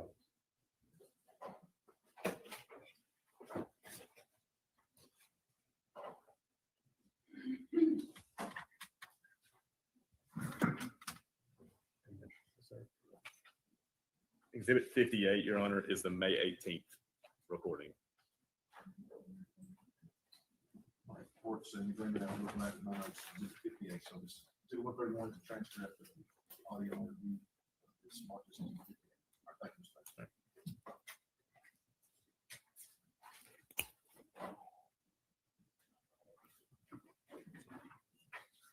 Did you, now we're in spring, state fined a 32 revolver. State fined a 32 revolver, remember that? Yes. And did you remember the prior statements of other people about possible weapons? To some degree. All right. What was your understanding of prior statements regarding weapons? Well, my memory is that Jason Autry had said that the revolver was much bigger caliber. You know what he said? Maybe he said it was a 36. Okay. You remember reviewing IRs of his proffer? Yes. Do you remember what Victor Dinsmore said the gun was initially that he had interactions with Shane Austin in a recorded conversation with Dennis Benjamin? I think he said that it was a bigger caliber weapon also. Do you remember the recorded conversation between Victor Dinsmore and Dennis Benjamin? Not specifically.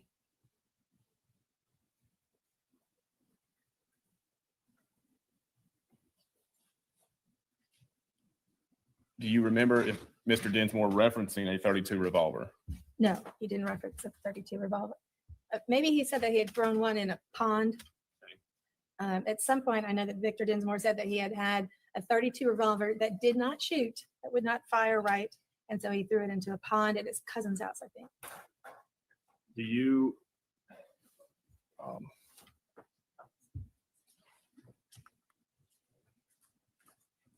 did you have a strategy leading up to the trial now, May 2017?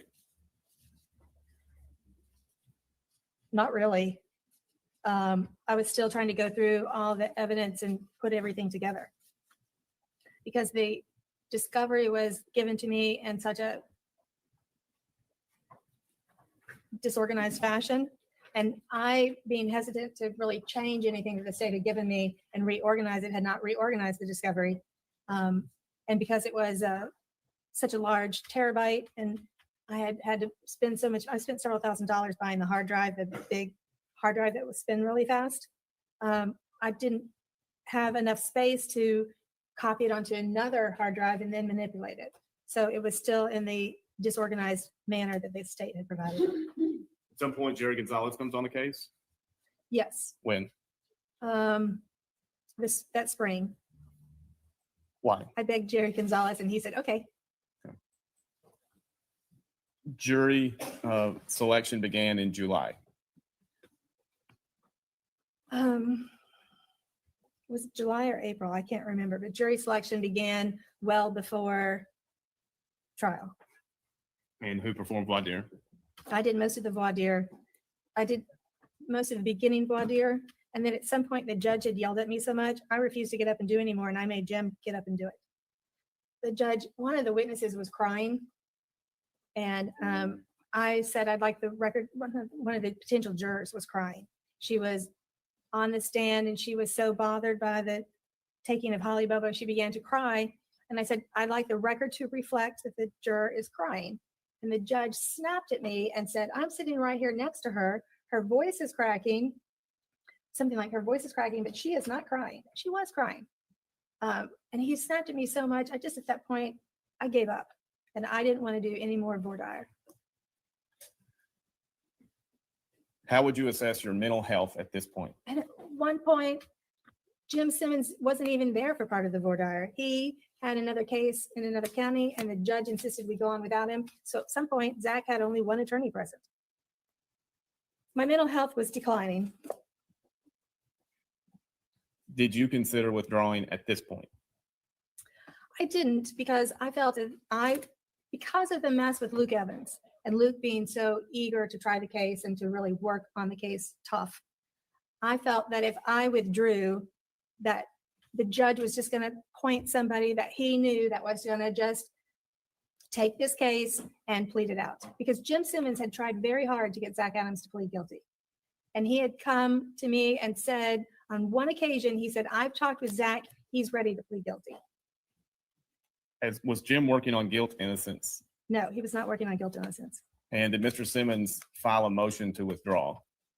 Well, Zach, after that, Zach told him he wanted him to withdraw. And Jim Simmons filed a motion to withdraw under seal where he said something to the effect that he believed the client was guilty and that withdrawing in the case would be detrimental. I couldn't believe that his affidavit said he thought that the client, something about the client's guilt or that evidence was overwhelming and that it would be detrimental to the client under the ABA standards to withdraw as attorney of record, something like that. And the judge didn't let him withdraw. And the judge should have had him withdraw.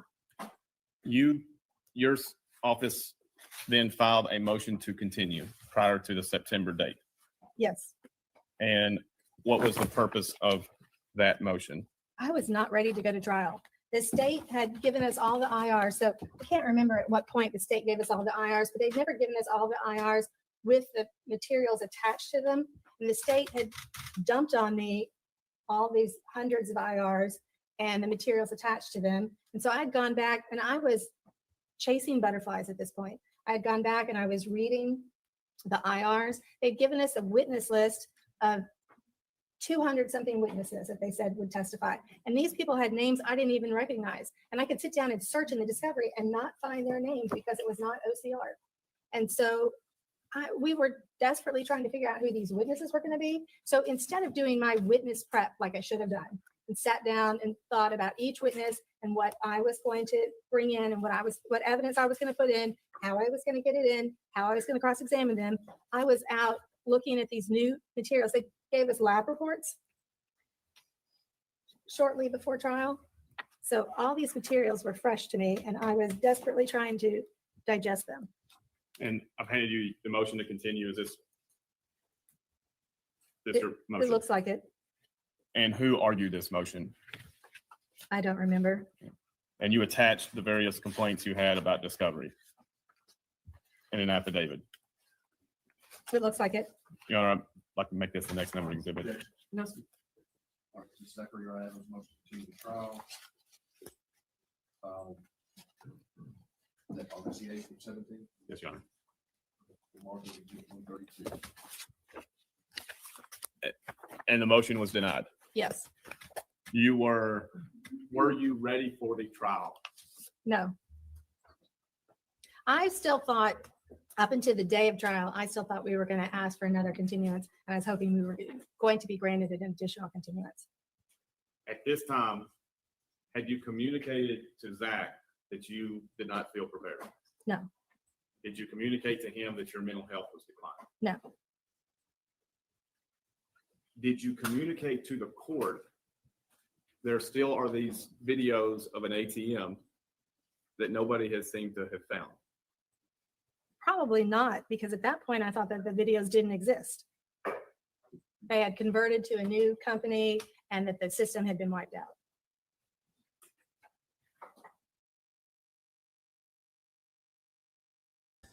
I tell you, her testimony is like so disturbed.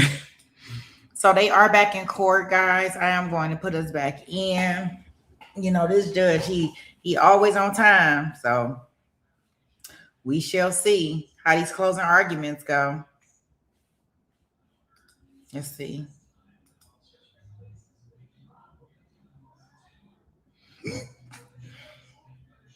They must have to take Zach outside because I noticed that they put a coat over him.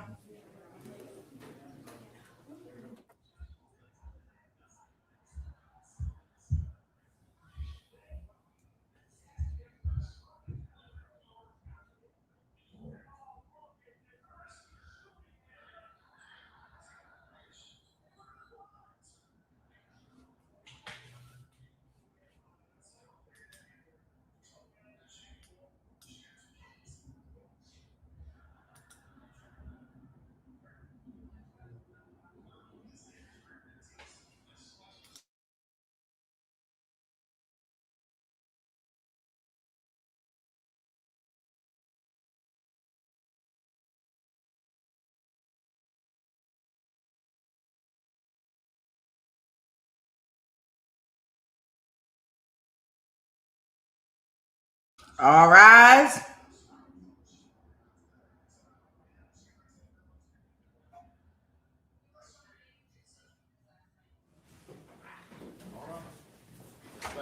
Yes, Your Honor. Closing arguments? Yes, Your Honor. And Your Honor, would the court permit if anyone comes in late to be allowed in during closing?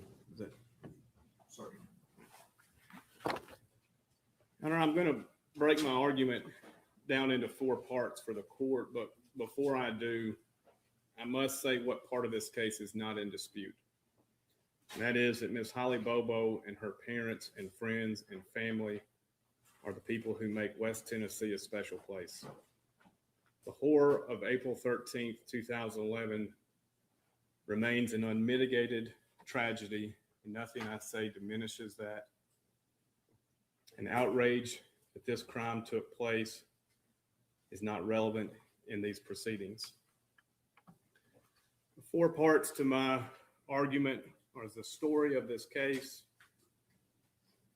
I'm going to address constitutional violations. I'm going to address the proceedings themselves, these post-conviction proceedings themselves, and end discussing the obligation that the court has.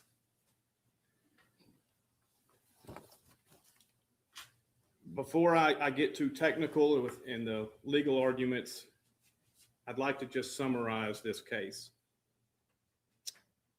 April 13th, 2011, a beautiful young nursing student was taken from her home, traveled in a clockwise manner until her cell phone stopped traveling for 30 minutes.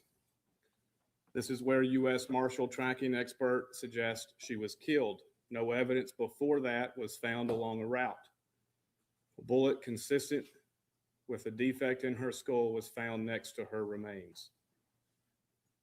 Evidence was thrown out for personal belongings from that location along the route that ended at Gooch Road. Most of her personal belongings were found next to her remains. I will not belabor the evidence that made law enforcement and General McAdams submit there was probable cause that Terry Britt committed this crime. Britt had a search warrant served on him and installed, while he was briefly incarcerated, various wiretapping and bugging devices. Soon after he returned, he was told they probably are bugging you. Nothing happened. 2011 turned into 2012, turned into 2013. This case was becoming a cold case. Terry Britt told Marshal Walker to get an agreement giving him certain prison time. He just wanted his wife Janet kept out of it. He was not Mirandized. He took 15 years on old charges that Janet Britt was let out. By the way, if he had been serving for that crime that happened in Madison County, he would have been incarcerated on April 13th, 2011. In the words of Brent Booth, this case is haunting. As time developed, TBI blamed the Bobo family. The Bobo family blamed TBI. Nobody could blame them. What follows that began in late 2013 can only be explained by understanding the juxtaposition of impenetrable truth that scientific data provides and the manipulative propensity of what people say. And these people who are either scared, want reward money, or have their memory replaced with inferences and impressions to regurgitate or, quote, nail down. Enter Dennis Benjamin. He begins working with TBI head agent Jack Van Hoosier, retired cop, becomes the go-between between the Bobo family and TBI. His job was to get some arrest. Enter Sheila Kilzer.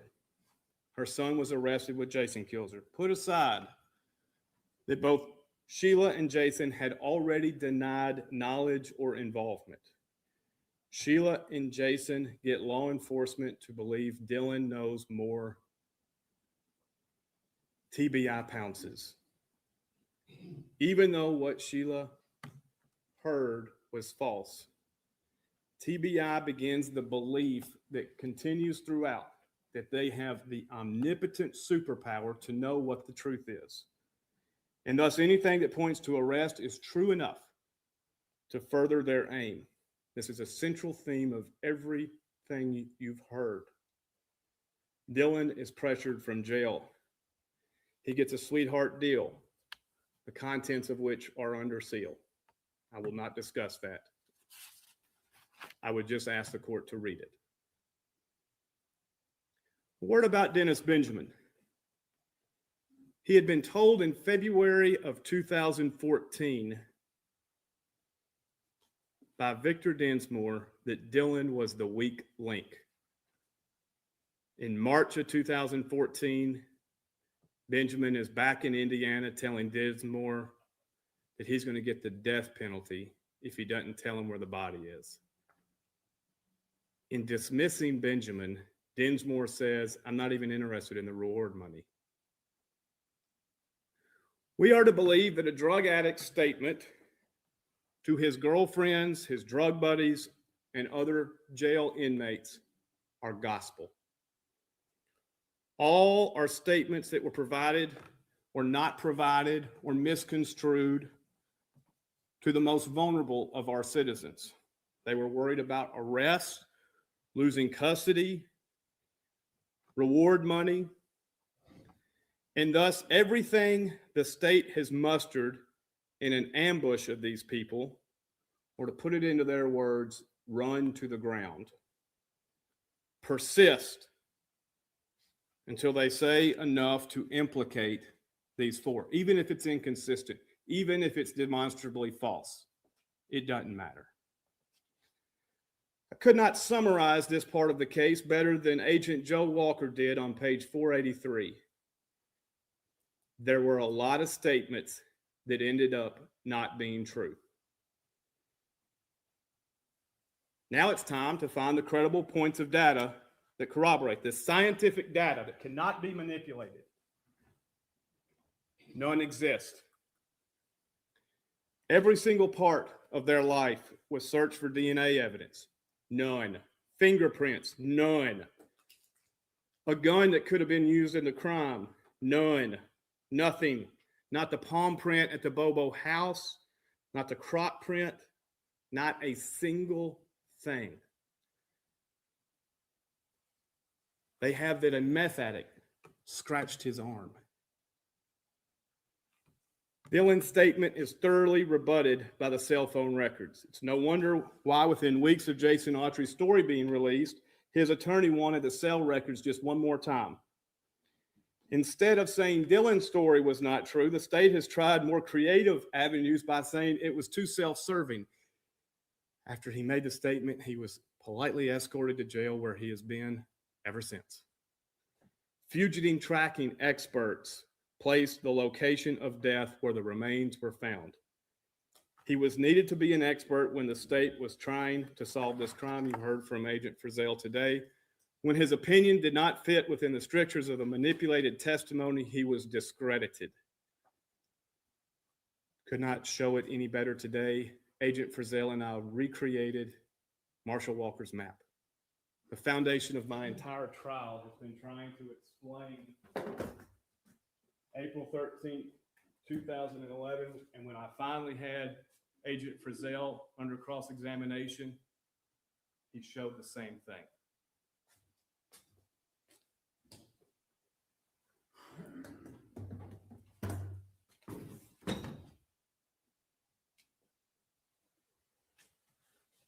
Bank records were pulled of Shane Austin to call his bluff to see where he was. They confirmed where he was. He said he had a satellite guy coming. That too was corroborated. Cell records put these four throughout Decatur County and Benton County, and it never put them in Swan Johnson Road's location. Zach Adams' phone that apparently was with him all the time.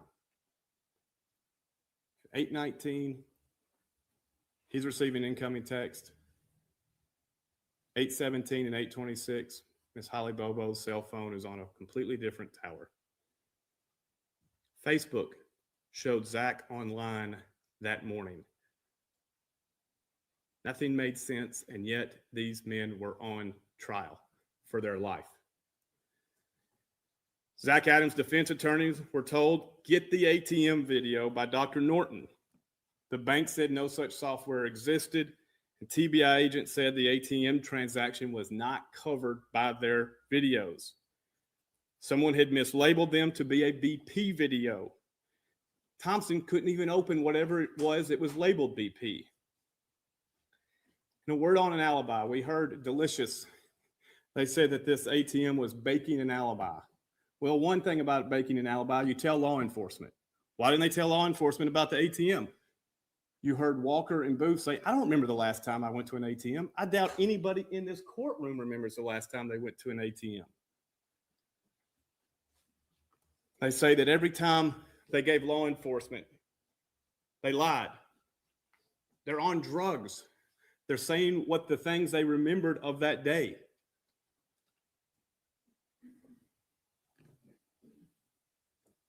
The state says all of the things Zach Adams said, all of it under the influence of drugs, it was gospel. Terry Britt talking to an agent in jail was sarcasm. In the face of this, Jason Autry chooses a better option. Recreate his day with cell phone locates.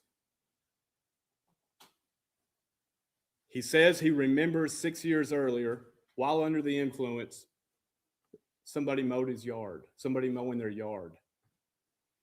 Interesting that Brent Booth said, remember Autry said he remembers the guy mowing the yard. The state never once yielded any misbelief about the totality of his testimony. They told the court Autry told the world that day. You can read Jennifer Nichols' closing argument about Autry. And she says specifically, Jason sort of covers the whole morning, page 2,727 of the transcript.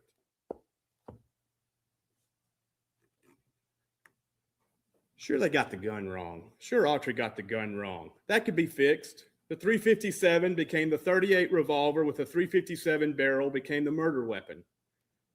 Disregard Dinsmore vouching 6 days prior that it was a .38 revolver with a .357 interchangeable barrel, and he knows his guns. Disregard that he says, now my wife also threw out a .32 revolver. Disregard that. There has to be objective data that the state needed. The defect was .36. The bullet casing next to it was a .380. It's excluded. Nobody pull your phone out to just see for yourself.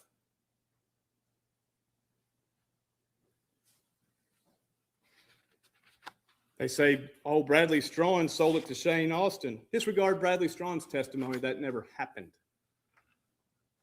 Problems again with Jason Autry. Okay, the white truck was never in the picture. That was the murder getaway vehicle. Dinsmore must have just forgotten that, quote.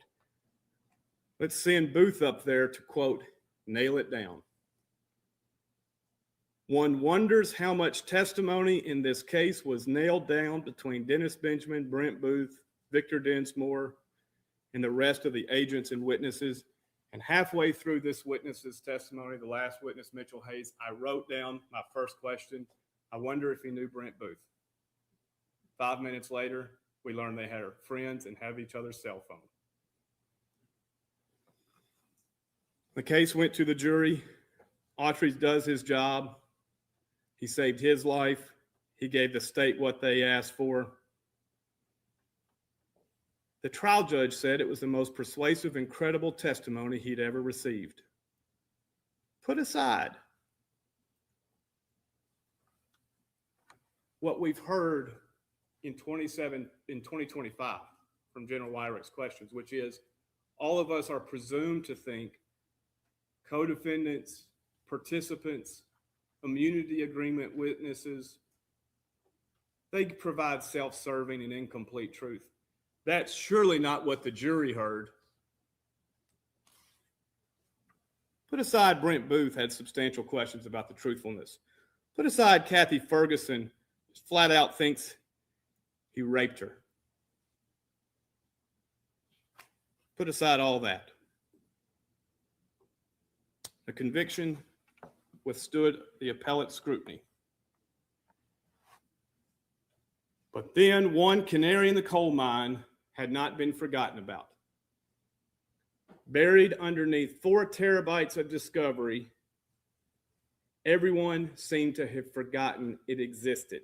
And I am discussing the video of these gentlemen at the ATM.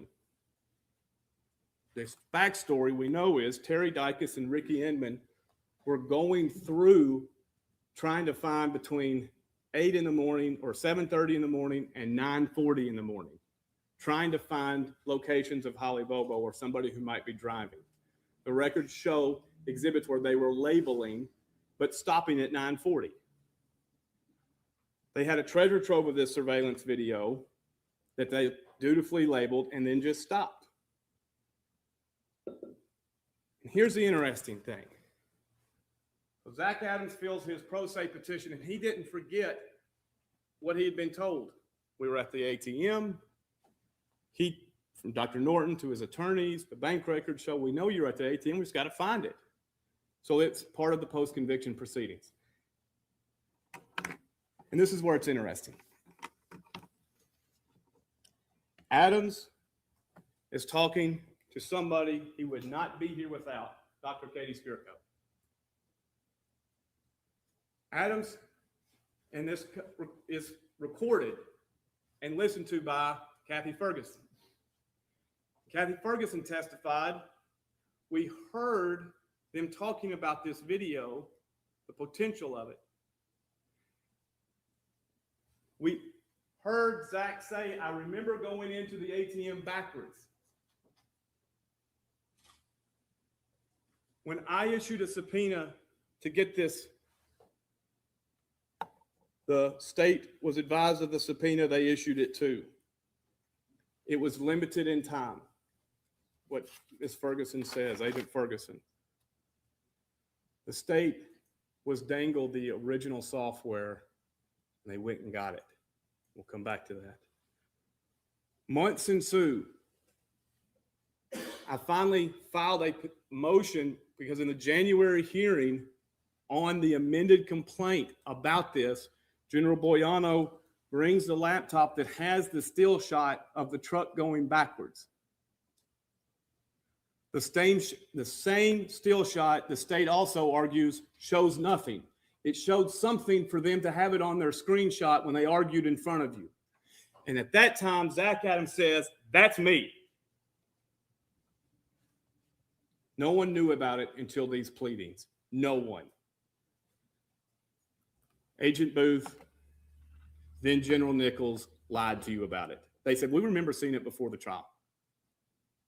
Cannot tell you how much I appreciate Kathy Ferguson for honoring her oath and saying Booth's mistaken, because it's not true. It makes perfect sense nobody saw it. General Hagerman says he was the expert of the 4G terabyte hard drive. The 4 terabyte drive, he was the expert. He never remembers seeing it. Terry Dicus stopped surveilling at 9:40. Agent Ferguson was the lead administrative agent. She never saw it. It was only relevant in these proceedings. Walker, who was in charge of going from the bank records to seeing if they were covered by the videos, he said, I didn't see it because I didn't look. It was mislabeled by an intern. Again, Zach's lawyers couldn't open it. What does it do? And I have belabored this.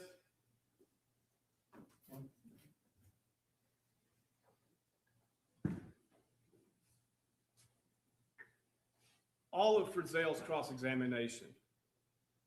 is now consistent with Walker and Reeves. There is virtually no space between them.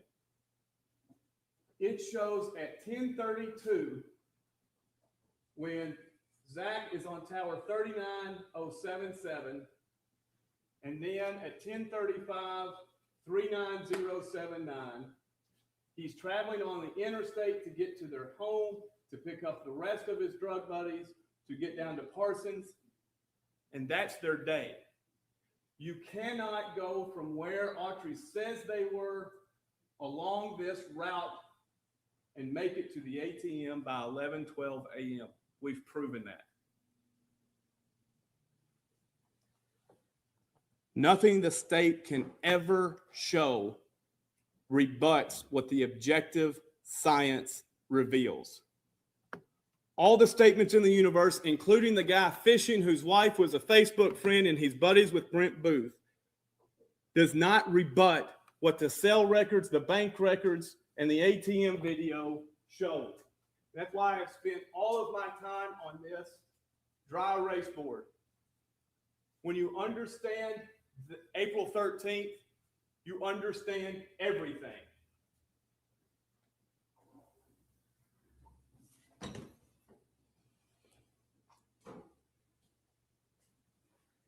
I asked Agent Booth, as an investigator, is your job to tie up independently corroborating bits of data like bank transactions and cell records to say where somebody was?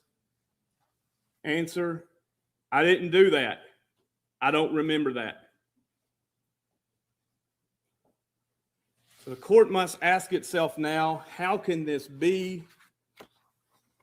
And I submit it is only for the constitutional violations that took place. Your Honor, I submit first under Dellinger, I have proven that the ATM is new. It exists the same way all other new evidence exists. It was out there in the rules of quantum physics that existed. Nobody knew it.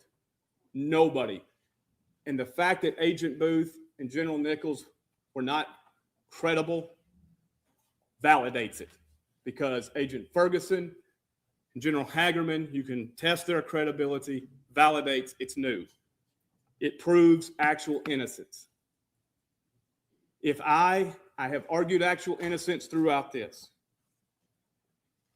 If the court does not find by clear and convincing evidence of actual innocence, then the court's analysis falls to whether first, standalone constitutional violations warrant a new trial, and if not standalone, ineffective assistance to counsel. This evidence is largely interwoven with each other. I suggested in opening, I'll suggest again, find your facts, and then you'll understand when you apply the law how to apply. A defense to the standalone grounds is whether it's been waived or whether it's been previously determined, such as if you have a suppression hearing, you can't argue in a PCR. The standalone, the Brady violation of Jason Autry's sentence was not revealed to the jury. The state had decided, General Hagerman, the state had decided they had virtually no case. They never communicated that to the defense. Autry, as a state agent, he was provided an immunity agreement, and he came to the court and he lied. I'll talk more about it briefly. Prosecutorial misconduct and or Brady violations. I'm just going to briefly touch on them. I'll get to them in a second. Jennifer Nichols telling the jury the 380 was excluded. No, it wasn't. That the truck had been put in the Dinsmore's garage. No, it wasn't. That the ATM video was buried in discovery that nobody knew and then mislabeled. And at this point, I think the court can see, when I asked Agent Frizzell, did anybody try to go back and look at this surveillance data? I mean, Just think for a minute, the millions of dollars, it's in the transcript, the millions of dollars the state had for this. But they act like it's an inmate and an appointed attorney's job to find a better, more clear version of ATM surveillance data.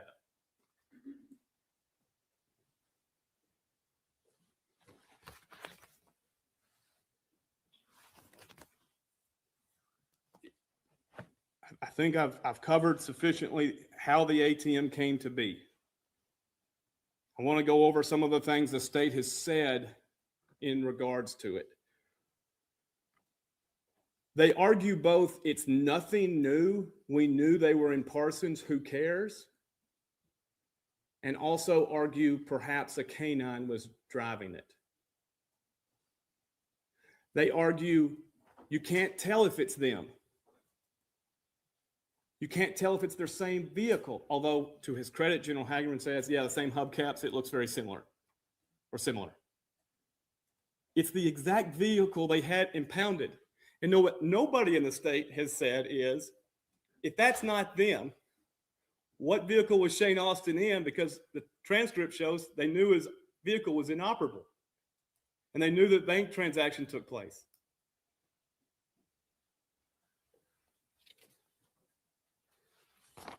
Dylan Adams said, that's me, the BP, standing there. Dylan Adams said, that's me in the car. Zach Adams said, that's me in the car. Jim Simmons testified, so far as we knew, there was no video.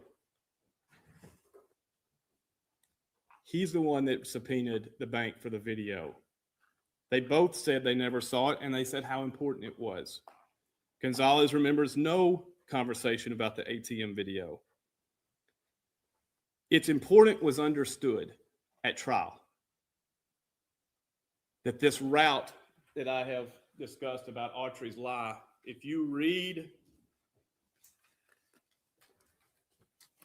the trial transcript, and General Nichols, she knew when to object. Page 1,313. And remember, the testimony is that TBI agents, they ran the route themselves. They knew the route that Autry was going to testify about. The question discussing the way back. Question on line 10. So then where would you have gone after that? Answer, at some point in there, it was determined they were where they was, and I proceeded to make my way to 30 Yellow Springs Road. How did you make your way over there? Answer, maybe through Coxburg West, comes through at Eagle Creek. General Nichols, Your Honor, at this point, I'm going to object to when the witness says probably. If he doesn't know, I'm going to object to him just guessing and speculating about which way he went. She knew exactly what she was doing, as if she knew the route was impossible, because she's the one that says today or in November, we knew they were in Parsons, big deal. We'll come back to that when we discuss sanctions. The gun. It's not merely what gun was used. The gun, the .380 round next to the remains, is important because it is another bit of data that validates John Walker's map. I was more worried about this because I prepared this before Agent Frizzell testified. We are now in unison with that fourth ping added to Miss Bobo's phone. But the gun, the .380, shows the 30 minutes from Shiloh Road to Truck Tower Road is where Miss Holly Bobo was killed. Everything makes sense. There's no evidence thrown out before. The evidence is thrown out after, except most of the physical remains of Miss Bobo are by her remains.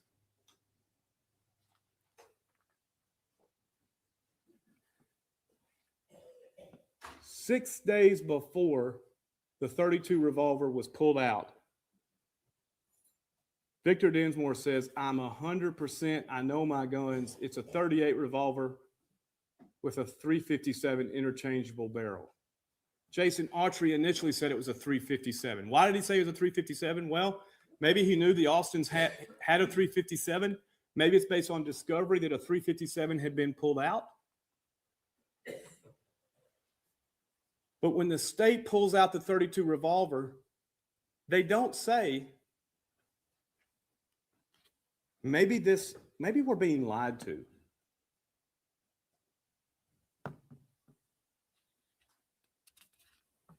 You know what we haven't found in the 2 years of this post-conviction proceeding?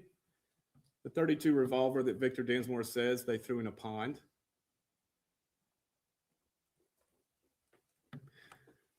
That May 2017 recording not only revealed the gun issue, if that's not suborning perjury, I don't know what is. It's rare you see the sausage being made in an investigation where 6 years after, Brent Booth is asking Victor and Sandy Dinsmore, could it have happened? No, not happening. Brent Booth, I'm trying to get all these details nailed down so I can settle this damn case. His words. Victor says, there's no way that's happening. You never know what a jury will do. Booth says something interesting then. He says at the time they were hiding the garage, they were cleaning the truck out to hide it. There is no scenario where that's possible on April 13th, 2011. None.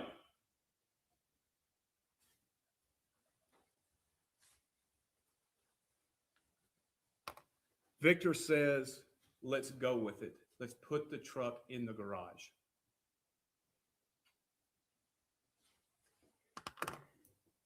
In the state, the prosecutors don't say, well, I'm cleaning my hands of Victor Dinsmore. I'm cleaning my hands of Agent Booth.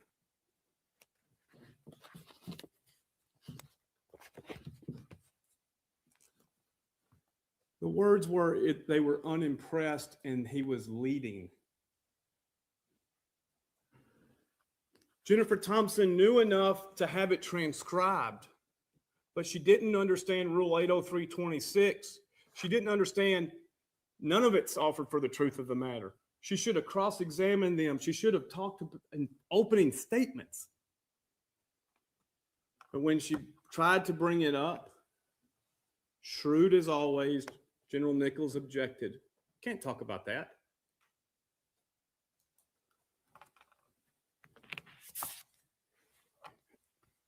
When we started these proceedings, Your Honor, I did not, one thing I forgot. It's interesting, there are moments where you see how Autry recreated his story. The truck in the garage is one of them. Valerie Trout's IR discussed that the Dinsmores remember a truck being hidden there. But Trout said, no, it wasn't the day of. She came here and testified. It wasn't the day of. If it was the day of, I would have put it in my report. But Autry gleaned from that, I need to put the truck hidden in the garage. When the case started, the first day I lost the motion in limine on Autry's testimony, I did not think I could prove to the court Autry lied. I didn't have his recanting. And it's interesting, the state said it's not credible because Autry was under the influence of drugs when he's talking to my agent at the Memphis jail. But now when this drug addict's talking to other drug addicts, trying to intimidate them, it's gospel. When we started the case, I don't think the state had the understanding of Dylan. Because all you have to do with Dylan, and I know the court said is going to watch the tape. You have a transcript. I can't request enough. Absorb it. Dylan says whatever they wanted him to say. And so initially, during these proceedings, I was asking, they started off with Mark Lewis. And we get into this, what I'll refer my words as hedging. Again, to the jury in 2017 is totality. Autry's plea, Autry tells the world. Judge McGinley, most persuasive, credible testimony I've ever seen. Watch what happens in 7 months. General Wyrick is asking the first TBI agent to testify, Mark Lewis. Question, this is page 238. Is it fair to say that Jason Autry's statement that he's given to law enforcement over the years, as well as Dylan Adams' statement that he's given to law enforcement over the years, are not mirror images of one another? They're not mirror images. How many homicide statements have you participated in your career as a TBI agent? I don't know what the number is, but it would be a lot. Okay. How many of those have involved a co-defendant? A fair amount. Is it typical with co-defendants pointing the finger at one another? That's not uncommon. It's typical. Sometimes they do, sometimes they don't. Sometimes they give you a little bit, try to mitigate their own involvement. That has happened, yes. Give you just enough to let you do your work without completely, and I object. I said, Your Honor, is the state acknowledging Jason Autry's statement and testimony was false? Because that will save us a tremendous amount of effort with this line of questioning if the state is acknowledging that Jason Autry's statement was false. General Wyrick, I'm nowhere close to that, Your Honor. No, sir. Now, fast forward to Kathy Ferguson. May, August. General Wyrick asked Kathy Ferguson, of the 4, who do you think raped Holly Bobo? She said Zach Adams, Shane Austin, Dylan Adams, and Jason Autry. Oh, so you think Jason Autry raped him? Yes. All because you just listened to Dylan Adams' statement. And you realize it's a lie. Now, General Nichols says 2 things on her testimony. She said, initially, I knew it was false when I watched it. She and I agree on that totally. It's interesting, though, he got incarcerated immediately after making it. I know of no other crime where you say a lie about your involvement in a crime and you're not arrested. The problem is when Jackson and Booth are good cop, bad copping him and saying all this, nobody had the cell phone data. To say that this is not a mirror image of Jason Autry is an offense to the mirror. Dylan has this concoction coming up over the entire night and has Autry the ringleader, has Autry throughout the day raping her, has Dylan raping her, has Zach raping her. Then when you watch it in full, you'll get to the point when they say, and they were hiding her in a basement. It's like, oh, whoops, they're talking about a trailer. So it starts all over. And you go back to the sealed transcript of the plea deal. And you think about Dennis Benjamin and what we heard from him. February, meeting Dinsmore's a God thing. He's got a friend in Indiana. March, he's lying to him, saying you're going to get the death penalty. And that's who the vulnerable one lived with.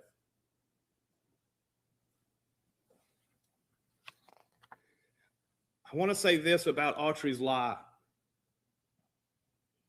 Credibility matters. I got the pattern instructions. Pattern instruction 42.04. However, you may conclude that a witness deliberately lied about something that is important to how you decide the case. If so, you may choose not to accept anything that witness said. By the way, the dedication to this year's pattern instruction was to Judge German. Judge Riley wrote, Dickey abhorred anything he considered to be an injustice. But the state says, okay, in 2017, we said Jason Autry, total mourning, total testimony, total truth. Now they say, oh, you silly jury, you should have known better. You should have known that co-defendants do this. You should have known that it was a self-serving statement. You silly jury. I have custody cases all the time where you lose custody of your child if you lie. I don't say to the judge, I mean, listen, dads lie, moms lie. You know, it happens. Don't follow the law. The fact that their lead agent says Jason Autry was not truthful, but they find a friend of Brent Booth to come here and say on a random day crappie fishing, he remembers a gunshot going off and he remembers it echoing, and the court will listen to the exhibit. You listen to them. They're labeled how far apart they are. You listen if you hear any echoing. When he got up about halfway through, I wrote to write this question before he said anything. I wonder if he's friends with Brent Booth. Called it.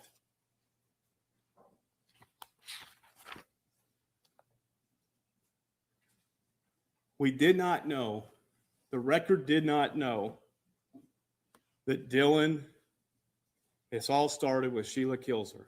Kudos to Mark Lewis. He testified Sheila Kilzer wanted her son to get a deal. Kudos to Mark Lewis for explaining that.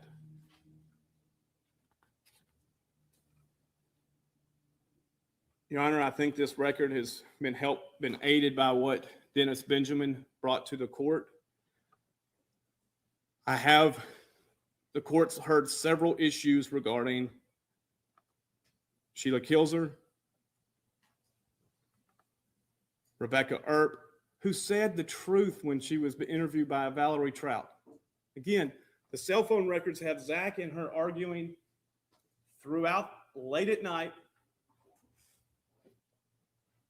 And she's asked, did y'all spend the night together? And she said, I honestly don't remember.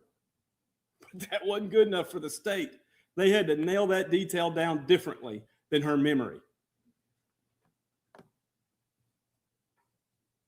Dinsmore, and this was something that Jennifer Thompson did not bring out.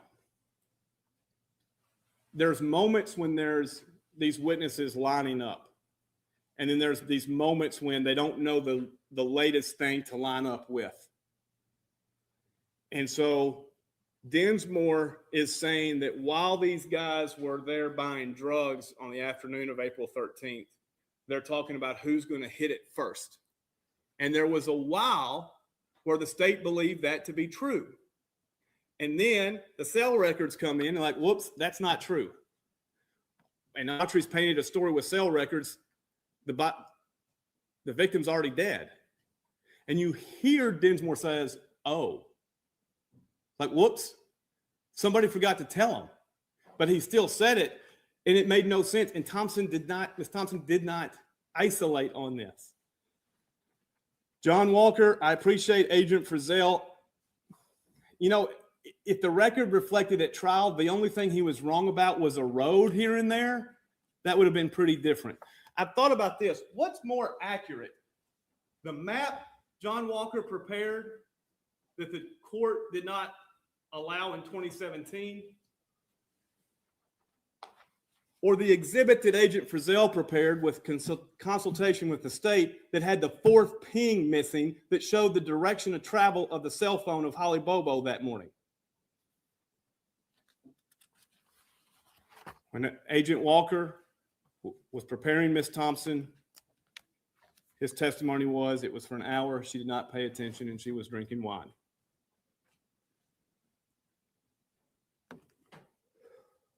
The credibility of Jennifer Nichols and Brent Booth. They're the only two who said, I saw the video beforehand. Your Honor, I submit there's credible evidence that the court received then General Nichols, who testified in November, was the least credible witness this court will ever see. She objected to some of my questions from her chair, ridiculed, deflected. It was beneath the position she has held. At times when she couldn't find the right answer, she attempted to gain sympathy from the court. Interesting, she said something I'd heard from Jason Autry that said, if your records reflect that, I don't dispute that. Interesting. I wonder how that came to be. At one point, not wanting to answer the question, she said, when are we going to talk about Jennifer Thompson? I thought that's why we were here. Listen to her at the trial. Jennifer Thompson, all she had a guy who measured the .380 round in the casing. And she told the jury, he didn't know to take the bullet out of the casing. Bless his heart. As if somehow the bullet's going to get bigger than .355 when it's removed from the casing. As if the sock is bigger than the shoe. And then when you ask these people simple questions, just think about this. Simple questions. Do you know the diameter? The honest people, Agent Ferguson said, I didn't, but I've learned it. Jennifer Nichols, no. Have you Googled it? No. Brent Booth, have you looked it up? No. Just admit we were wrong.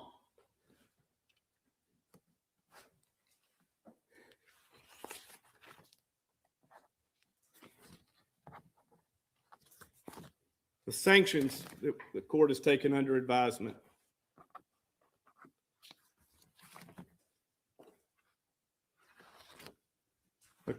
The state is asking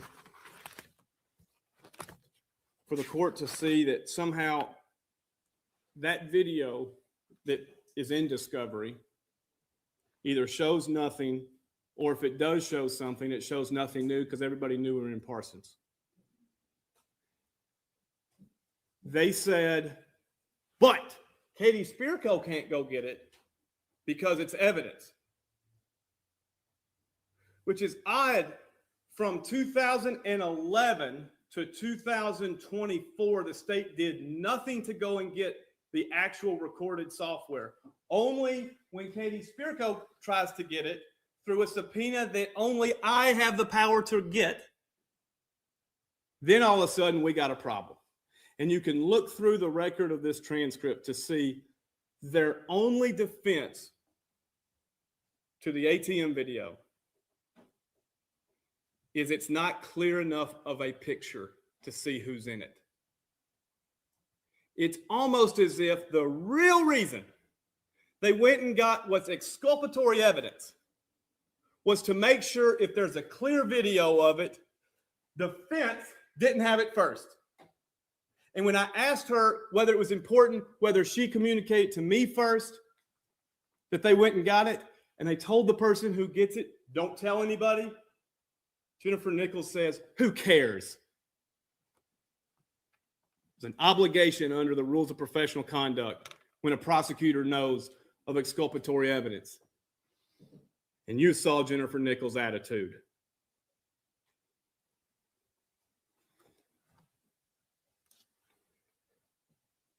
All of these things, Your Honor, combine for these standalone issues I've addressed in my pleadings. I'm now going to address ineffective assistance of counsel, and I have 12. I'll not belabor the point. Again, if I have not proven these are worthy enough on its face to survive the Rule 28, Section 5 defenses. These fall to ineffective assistance. Number one, Dylan's video. And it was odd to even watch in real time. The question was, how do you authenticate the video of Dylan's September 2014 hearing? Jennifer Thompson says, I don't know. It's pretty easy. You call one of the 3 TBI officers who were there. And it's not a confrontation issue because, first of all, it's not being asserted for the truth of the matter. And second, the defendant calls it. And look how the state, they couldn't wiggle out of it. 2, she never recreated the day of April 13th to make it sense with the objective data. 3, the gun, her question to Dinsmore was, yeah, but didn't you say it was a 38 or a 357? That's fundamentally different than you said it's a 38 revolver with a 357 interchangeable barrel. Number 4, the truck in the garage, she had the transcript. Play it at opening. Say, ladies and gentlemen, this is how the evidence has been created in this case. All of these witnesses said different things until the state said, that's enough, stop. The detail is nailed down.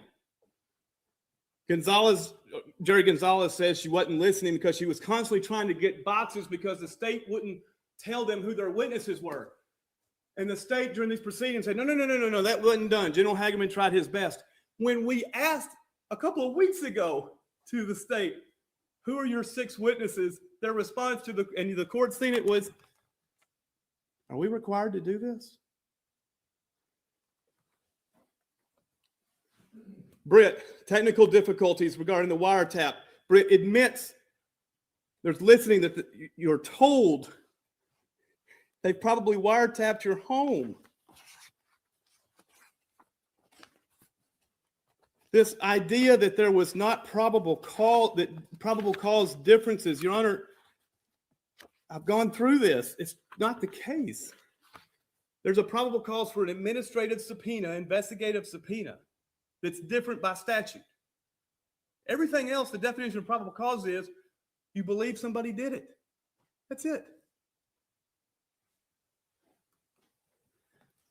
Think how I went through point by point by point of Brent Booth, who initially said, I never said there was probable cause. And then I get the record out. And he's like, whoa. And we went through point by point. Terry Britt lied about his alibi. Terry Britt lied about his cell phone. Terry Britt's prior knowledge of Holly Bobo. Past behaviors.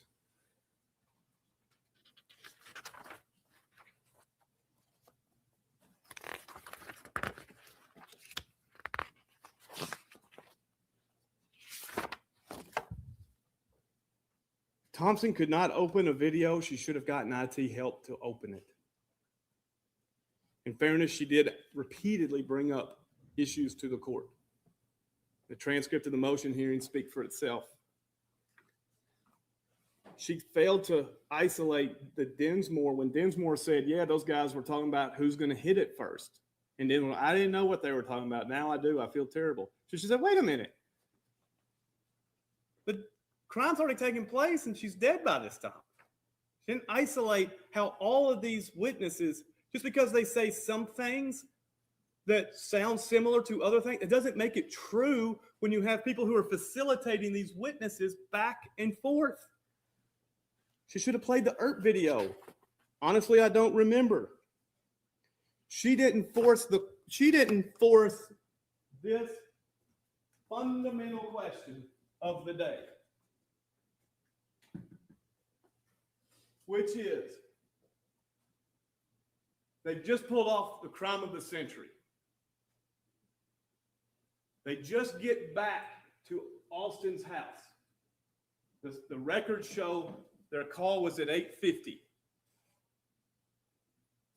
They now have no idea what to do with the body.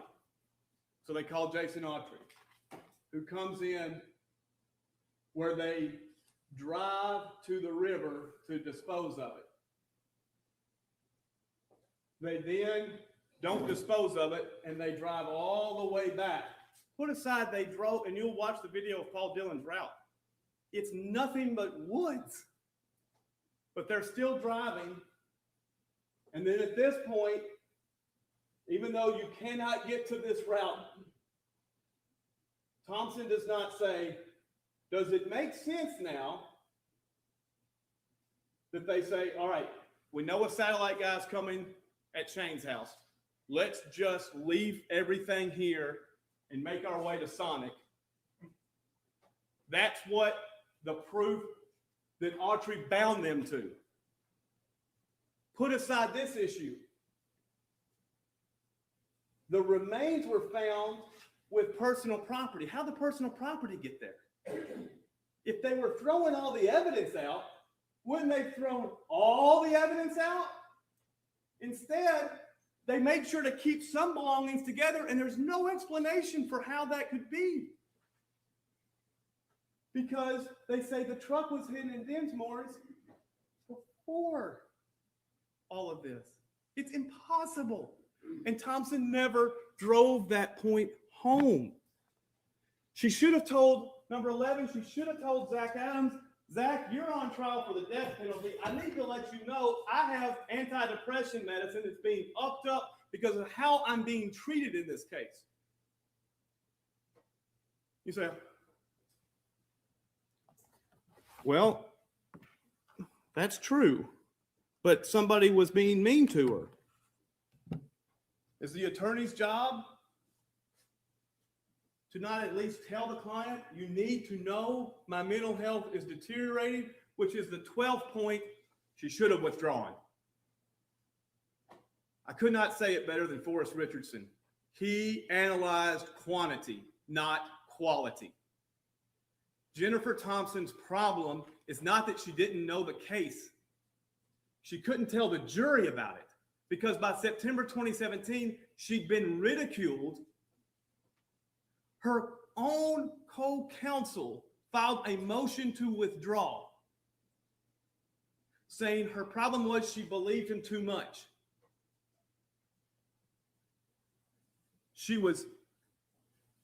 I'm curious what the state's position is.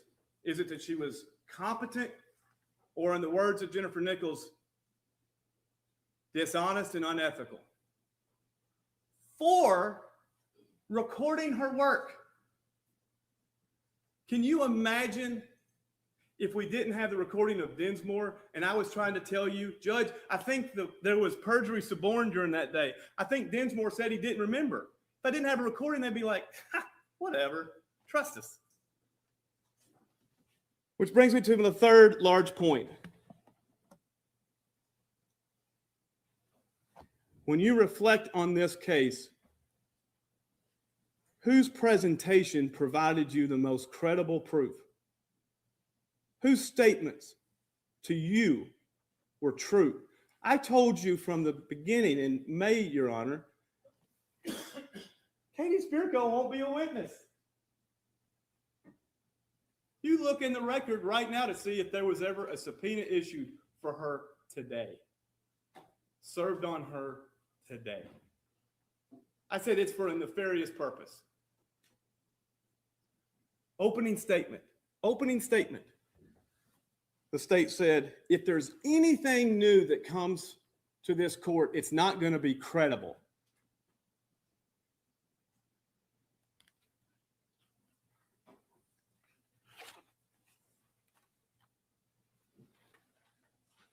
I submit I have presented to the court objective scientific data that cannot be manipulated, like testimony of a fisherman 14 years earlier. The state has provided testimony from witnesses who lied about everything until their lies were nailed down to the lies of others. It was, at one point I asked a question and General Hagerman volunteered, this isn't gamesmanship. What else is it?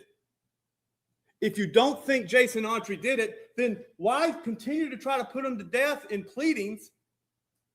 And his answer was, well, we didn't know who was going to be tried first. This is not a game.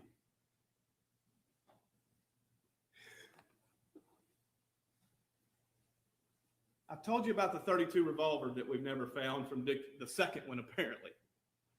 It's been in a pond. Think about this. The state has asked you to consider the prior evidence, which is part of the record, that Zach made all these statements to drug addicts, to friends, to girlfriends he was fighting with, as somehow confessions. They have incarcerated him since March of 2014, had the ability to wiretap every single thing he's ever said, listen to every phone conversation he's ever made. They don't have the first sentence uttering a single statement that he had any knowledge of what happened to Holly Bobo or any involvement.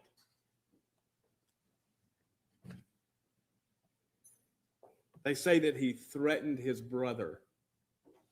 If that's the new element for first-degree murder, every parent who has children better watch out. And look at the people who supported the scientific evidence. Look what happened to them. Terry Dicus, taken off the job. John Walker, reported. Jennifer Thompson, antidepressant medicine.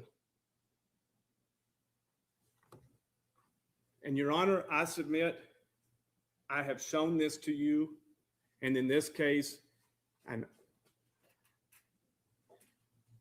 I have taken their witnesses and their evidence, with the exception of Paul Dillon, Alberto Davis, and Bradley Strong. No, sorry, that's their witness. And the lawyers involved. I've taken their IRs, their agents, and shown you the truth. Your Honor, we're now time for me to tell you the fourth part of this argument and the last part of this case, which is your signature to the order. This procedure, this post-conviction procedure, Rule 28, and it's codified, reflects our country's dedication to the importance of our Constitution.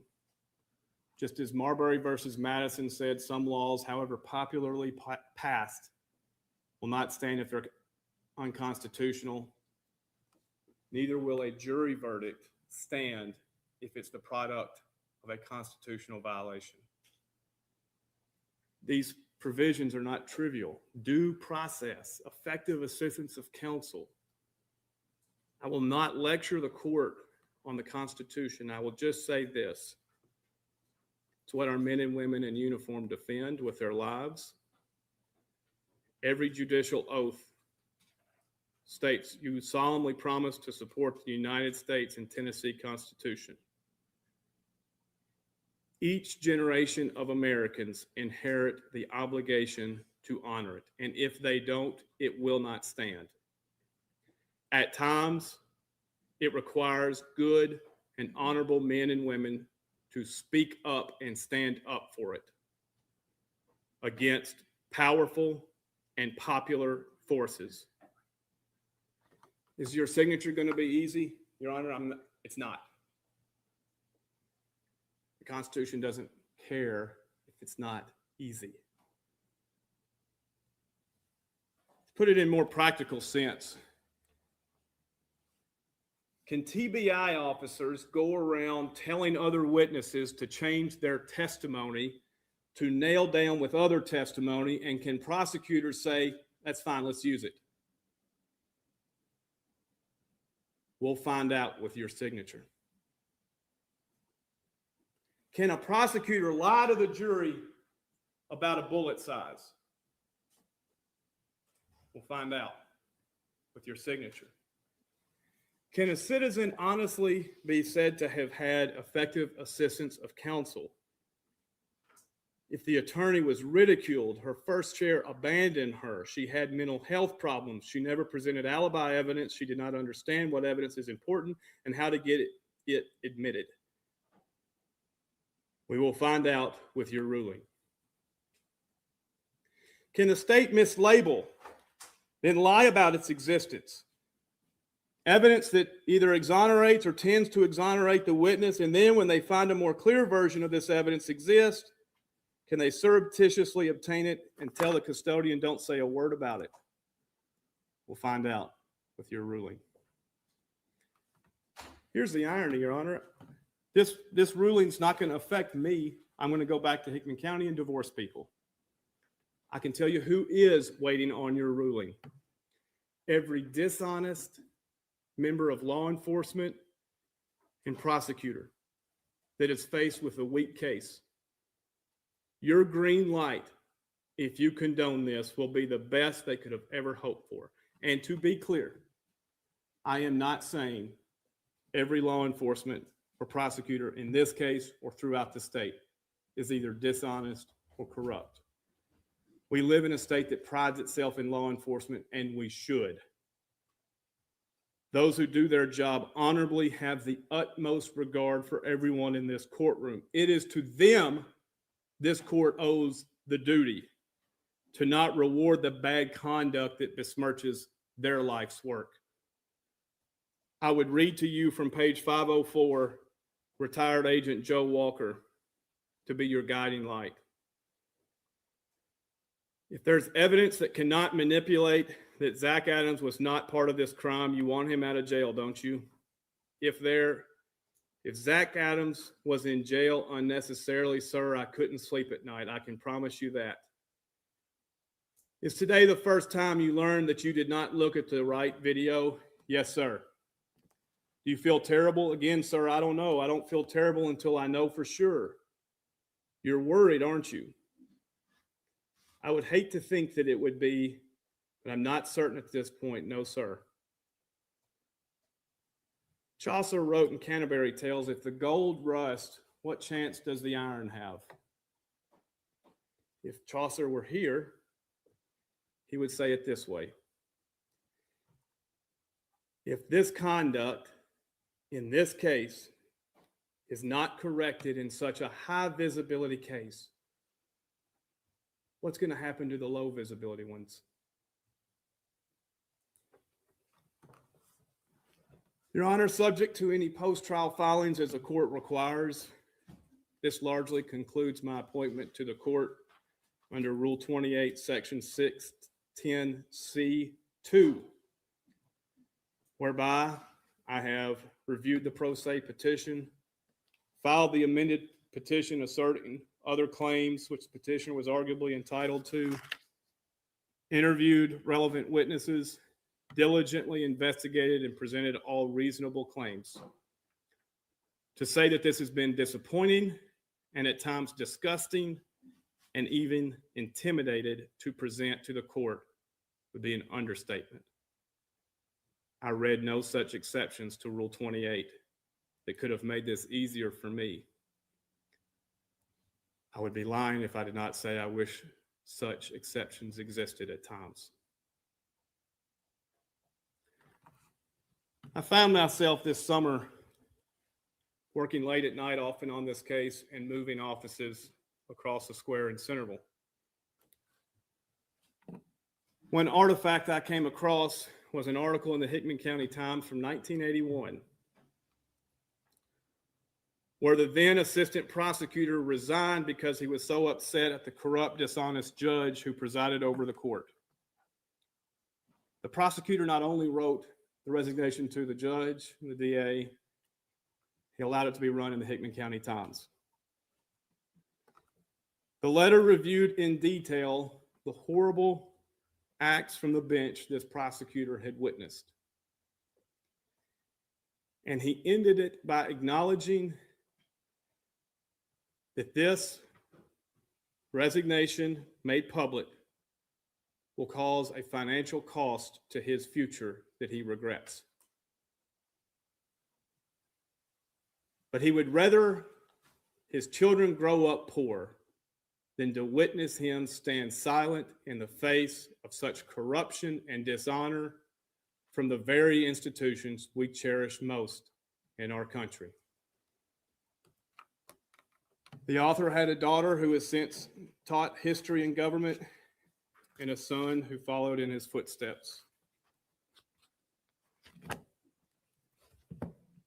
For the reasons I have cited to you, Your Honor, I'm asking you to not stand silent either. Thank you.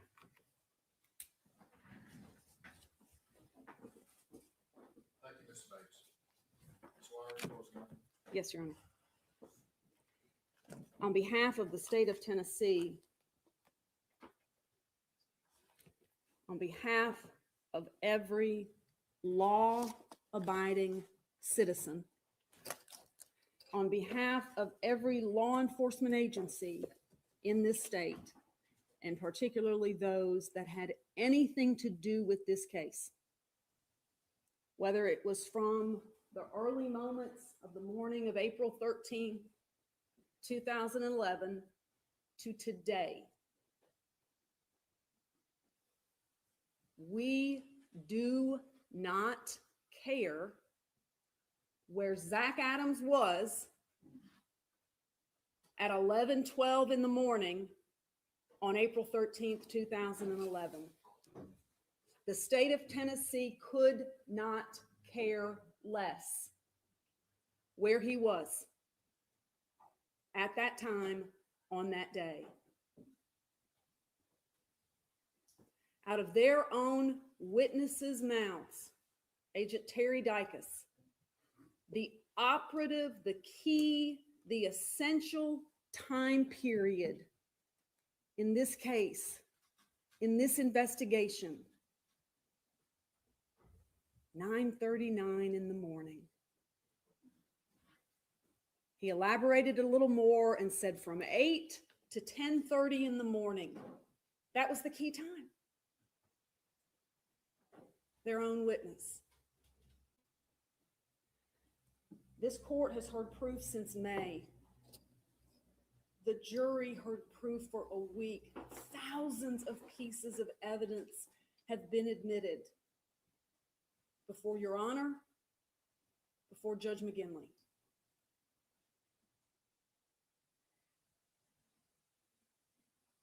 Often when we wrap up jury cases, we say to the jury as prosecutors,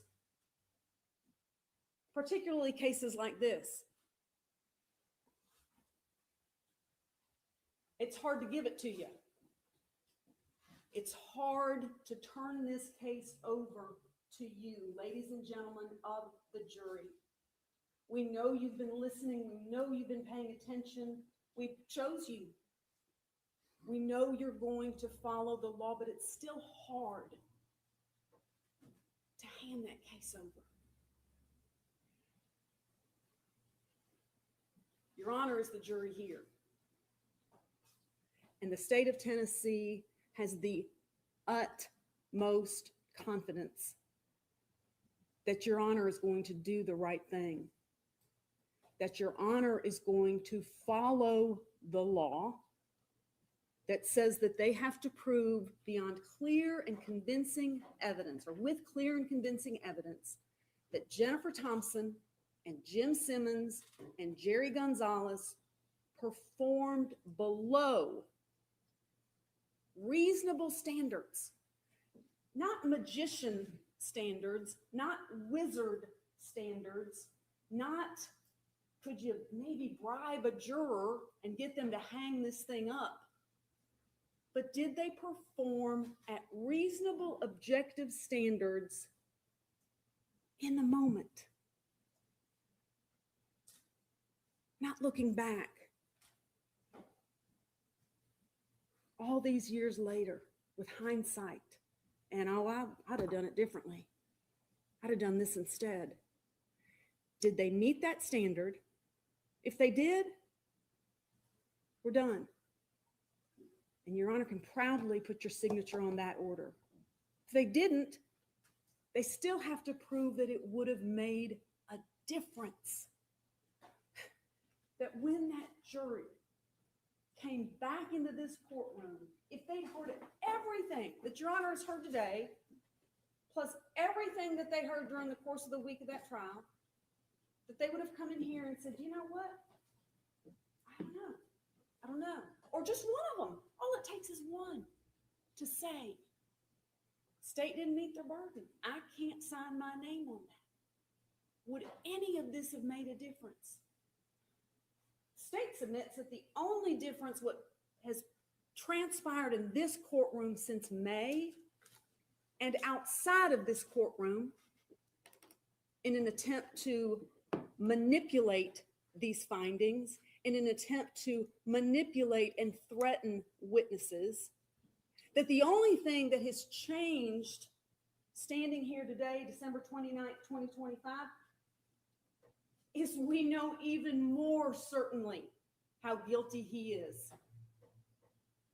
When we started these proceedings in May, the state pointed out that he, the defendant, sits before you, a convicted murderer in the state of Tennessee.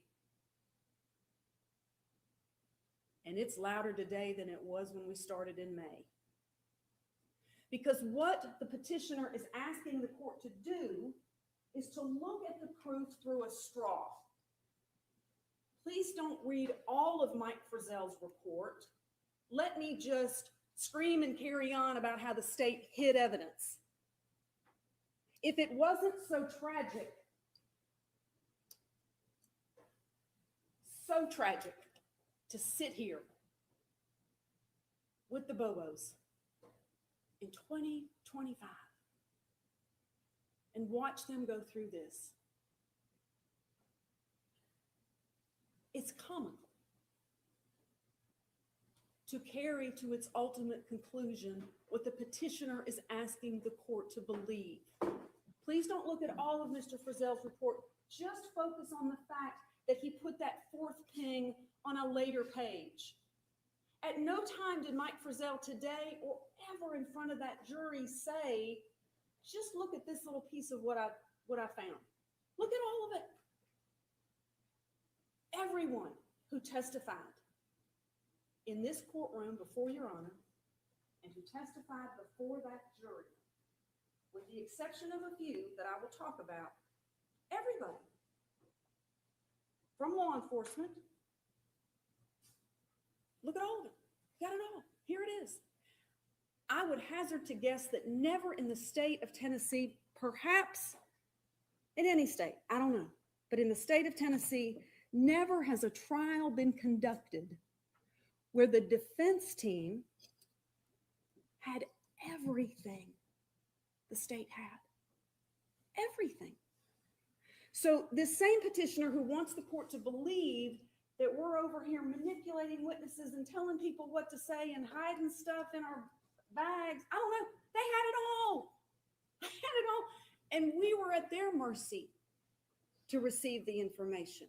We were at their mercy to receive the information that Jennifer Thompson decided to trickle in bit by bit. To stand before this court and accuse in the way that petitioner has done is offensive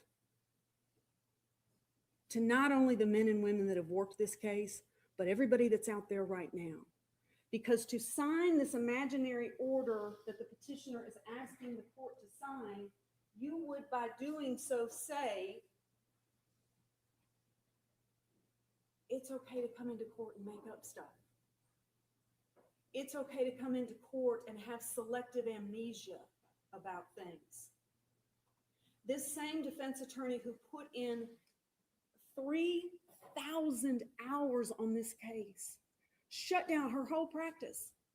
And we only know what we know from the time she was appointed. She was hired by the family for a year prior to that. So we'll never know the grand total of hours that she put into this case. It was an obsession. She put makeup on him every day. She dressed him in her husband's suits. They got along famously. They talked, they communicated, they met. The little that he would talk. And in the thousands and thousands of hours that Jennifer Thompson put into this case, she still believes he's innocent. That's clear by the fact that she came in here and testified the way she did. It is absolutely unbelievable, not plausible, not credible. I don't really remember what he told me about where he was that morning. That was her answer to my question.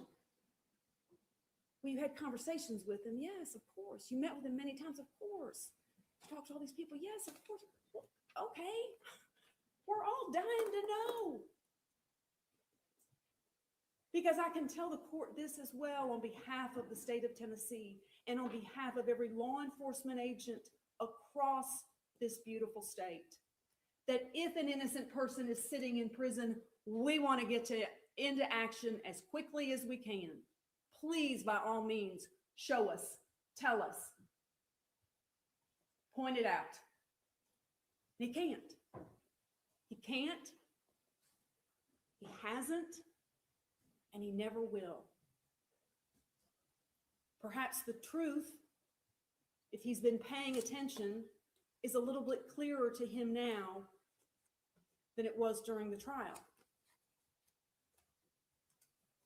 The proof that this court heard, the proof that the jury heard, was that this defendant was with Jason Autry the morning of April 13th, 2011. No one from the state of Tennessee has ever presented a theory in which this defendant is the one who grabbed Holly Bobo from her carport. I would submit that that's never been a theory that's been argued, articulated. He was calling the shots. You see, none of this was supposed to go down the way it did. We'll never know, for whatever reason, what motivated them that early morning to grab Holly Bobo. We'll never know. It'd be great if there was a turn of conscience like Jason Autry and Dylan Adams had, of just giving us a little bit, but you got to go to hell to catch a devil. And that's where we've been for a long, long time. Holly Bobo was not supposed to fight as hard as she did.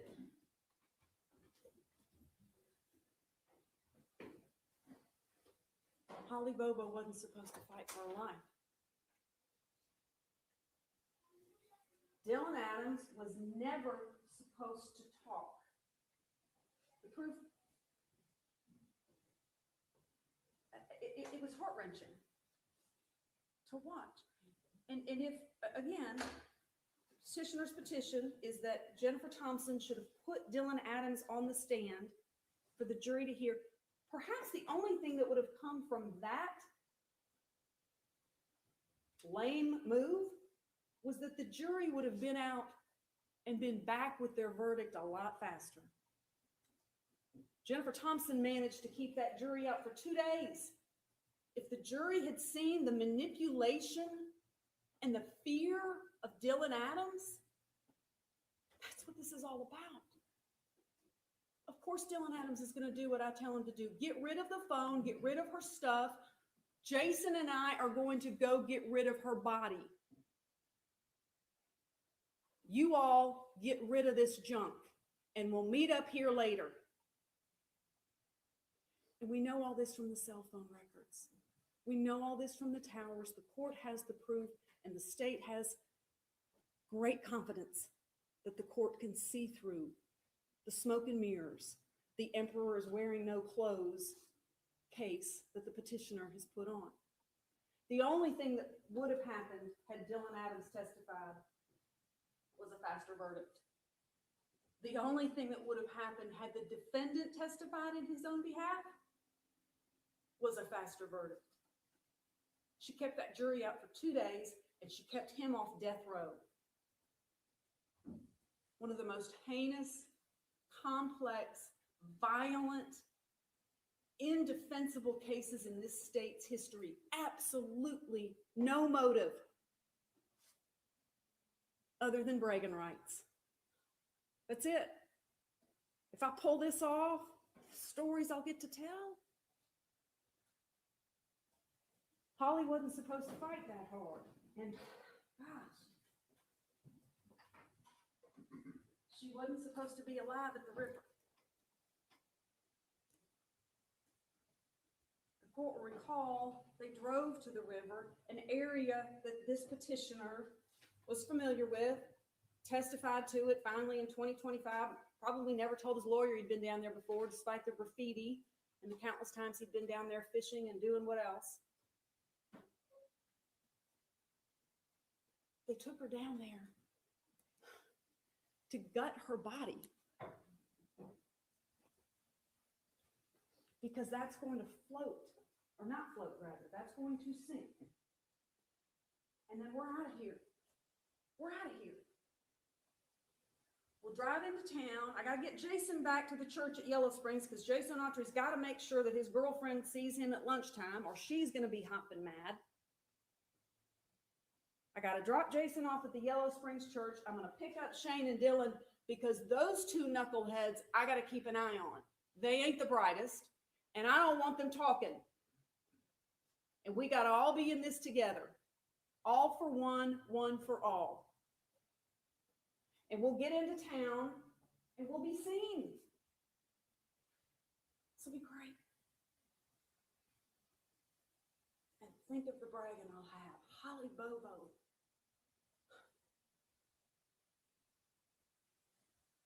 The big prize. So they get down to the river. And she's still alive. This is not going as planned. Thank goodness. We've always got a gun.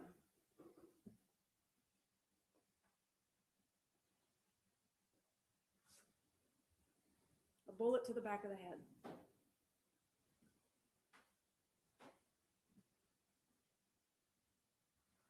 If the court wants to disregard Mitchell Hayes' testimony, of course the court has that purview and power. Just like the jury had the purview and the power and the responsibility, and they took the oath to judge every witness's credibility to testify. And let's not lose sight of the fact that Jennifer Thompson put on quite a defense. We've all participated in criminal prosecutions where there's nothing done on the other side. An objection here or there, cross-examination here or there. That's it. Jennifer Thompson is a fighter. She was dogged and relentless and focused on one thing and one thing only. Walk him out of the courtroom. She's still proud of her work on this case. It's one of 3 featured cases on her website. If she was so distraught about her performance and her participation in the denial of his constitutional rights, why didn't she report herself? Why didn't Jim Simmons report her? Why didn't Jerry Gonzalez report her?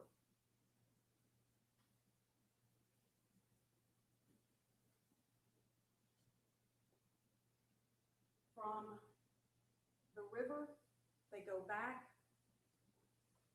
100 miles an hour with some of what's come out of his mouth in terms of the distance they're traveling. They've got a dead body in the back of the truck. The body was supposed to be in the Tennessee River, but we couldn't do that because she was still alive. We had to shoot her, and we heard a boat. Your Honor, met that boat driver today. The state submits to you one of the most credible witnesses to ever take the stand in this beautiful courthouse or any other across the state.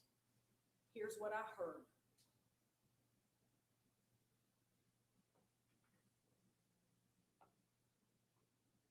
We do not know, sitting here today, where the defendant was from 7:50 in the morning until they land in Parsons and his phone starts pinging around 11:12, 11:15. Except we do know a little bit about what he was up to.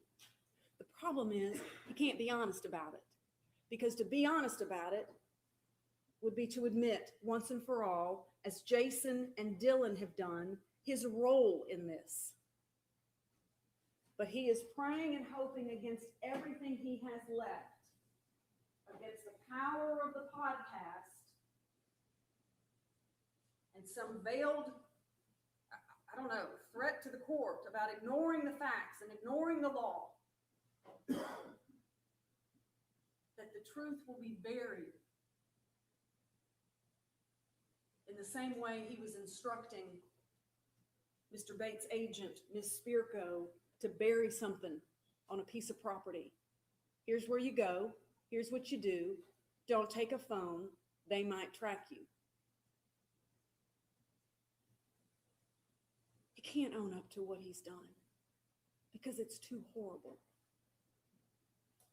And this game is too far gone. But we know from all of the cell phone evidence, from Jonathan Reeves, who Mike Frizzell said it today, he said it during trial. I agree with him. Jonathan Reeves and I see eye to eye on this thing. The only one that Mike Frizzell takes issue with is Johnny Walker, because he said there's no empirical data to support the limb that Johnny Walker got out on. And I would remind the court that petitioner's own witness called Johnny Walker incompetent. Jerry Gonzalez smirked at the skill set and the level of incompetence of Johnny Walker when he was on the stand. The same Johnny Walker that when, in his mind, he manages to crack this case, he marches into that jail and gets Terry Britt to confess to kidnapping and murdering Holly Bobo. What does he do with it? He sends an email to himself and closes his computer down and goes home for the weekend. Even he knew it was worthless. Even he knew he was being played. This same petitioner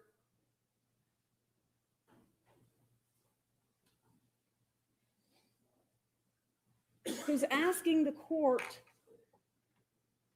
to free a convicted, guilty murderer wants the court to order the charges against an innocent man. Much of the petitioner's early documents and position in this case is that we got the wrong person.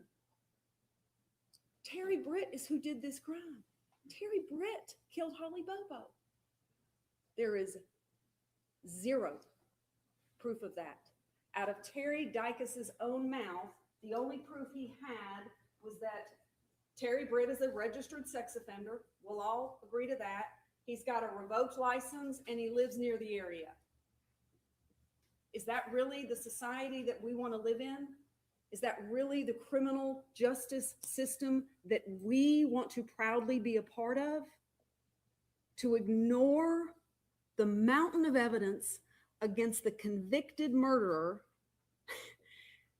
and lock up the innocent guy. Because this just didn't turn out the way it was supposed to. Holly wasn't supposed to fight so hard. Jason Autry was not supposed to testify. Dylan Adams was not supposed to talk. And just one person on that juror, just one person on that juror needed to not be convinced by the highest standard in jurisprudence, beyond a reasonable doubt and to a moral certainty. I want to make sure I get these times right, because there's been a lot of attempts to, again, look through a straw and not look at everything. Terry Dykes, 8 o'clock to 10:30 is the relevant time 11:15 to 12:15 is not relevant. He said it. Everybody said it. The state will say it again.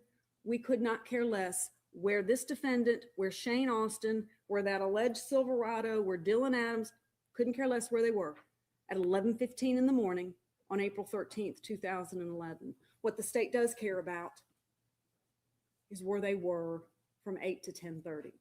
And what we know about the phone information from 9:12 in the morning to 9:50 in the morning. 9:12 in the morning to 9:50 in the morning, Zach Adams is inactive on his phone. There's no activity going on his phone. 8:55 to 9:42, Jason Autry's phone is inactive. They'd been talking before together. Their phones had been active before as they're making the plan. Hey, this has all gone amok down here. I need your help. We got Holly Bobo and this is going to be fun. But during that vital time period, out of every law enforcement officer that took this stand, regardless of who called them to the stand, that's our key point. Total inactivity.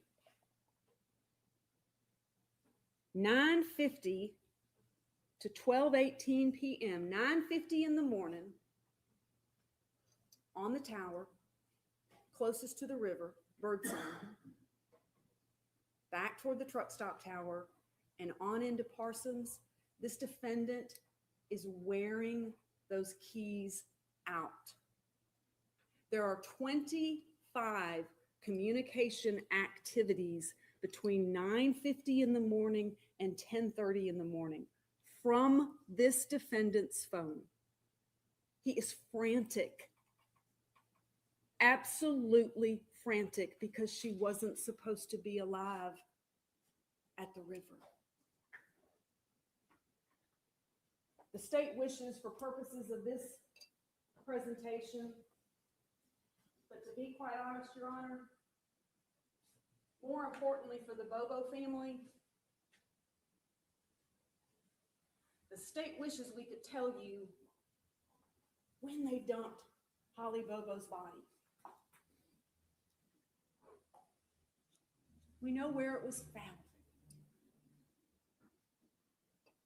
Again, through the straw that the petitioner is holding and asking the court to look at the evidence through, there was a .380 casing, not bullet, despite their repeated attempts to use that word bullet, casing, found near her body. Well, guess what? There were also about 100 other items found near her body, all of which were collected. Laura Hodge with the Tennessee Bureau of Investigation took the stand and testified at trial, and there were 82 items put into evidence alone while she was on the stand. That's how much stuff there was out in the area where Holly Bobo spent her last moments on earth.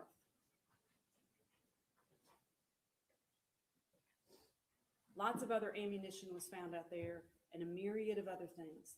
It doesn't matter. We still don't know when the body was put there. It's pretty clear from the cell phone testimony and from what Your Honor has seen in the beaten down testimony of Dylan Adams. And again, it was hard to watch as a human being. It was hard to watch him on the stand. I think we all probably caught ourselves having to remember the role that he played in this rape, kidnapping, and murder of an innocent young girl. But if you didn't believe before he took the stand that he had spent his whole life being physically, emotionally, and psychologically abused and beaten by the petitioner, it was pretty clear. The same petitioner that shot his mother, the same mother who the court heard on the jail calls, threatening him, yelling at him, to the point that he cried in the jail calls and he cried here. 14 years later.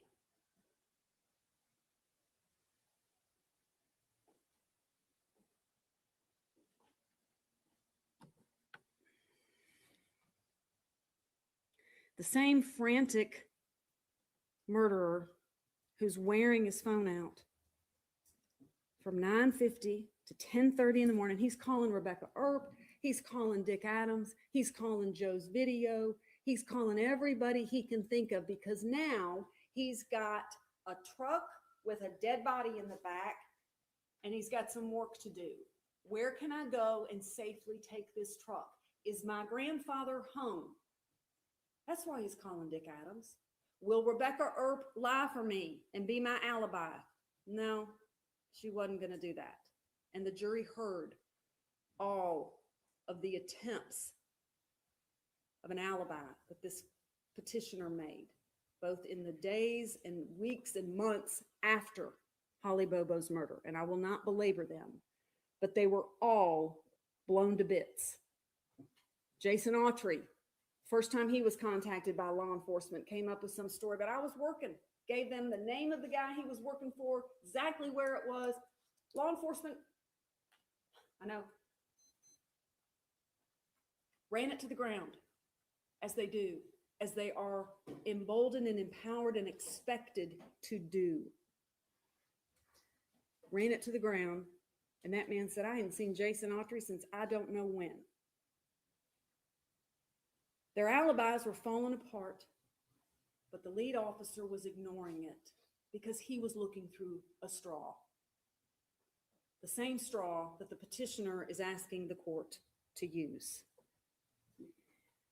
He's wearing that phone out, trying to figure out where he's going to go and get rid of this body, get rid of the white truck, the same white truck that jurors heard witnesses testify had been driving down the Bobo's street in the days leading up to Holly's abduction. White truck, I got to get rid of it. The black truck was probably the one used to drive around and get rid of the evidence. We'll never know. We'll never know the order of things, and we will never, ever, ever, ever know unless he has a moment of weakness when Holly Bobo and her phone were separated. No one took this stand with any credible proof to say, I saw it.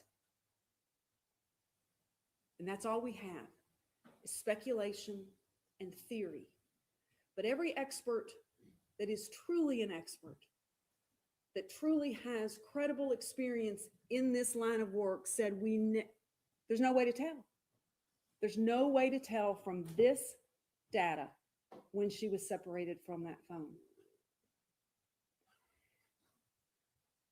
He's frantically trying to figure out where everybody is so he can get his story straight. And in that same day, or in the days that follow, well, let me back up. I'm sorry. Later that night, this same frantic petitioner is trying to steal cars and guns from his grandfather. And the court heard those 911 tapes. They're on a first name basis with the Adams household. The same Dick Adams who, when asked if Zach had anything to do with the murder and rape and abduction of Holly Bobo, said, if he did, he's probably good for it. Imagine that being your grandfather's response if you were accused of one of the most heinous crimes to have occurred in West Tennessee in modern time. Yeah, it does not shock me that Zach might have had something to do with this. Because that very night, Dick Adams came face to face with the frantic murderer. And nobody but family, nobody knows better than family what he's capable of. He's out of control, trying to get out of town because he's worried that it was sloppy. It did not go the way it was supposed to go.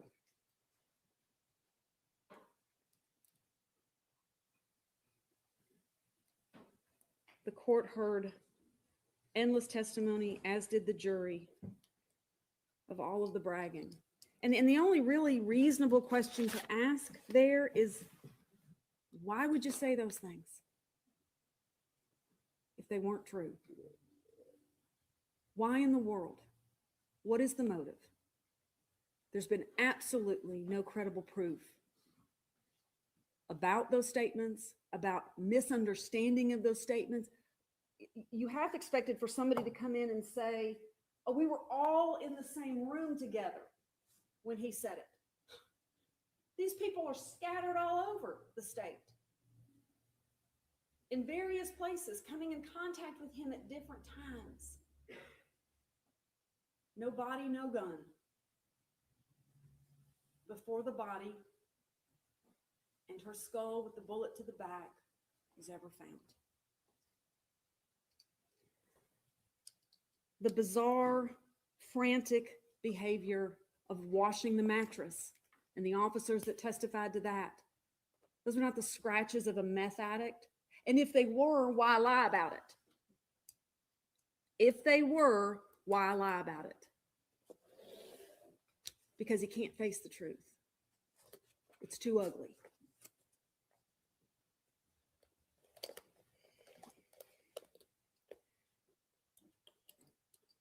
The first time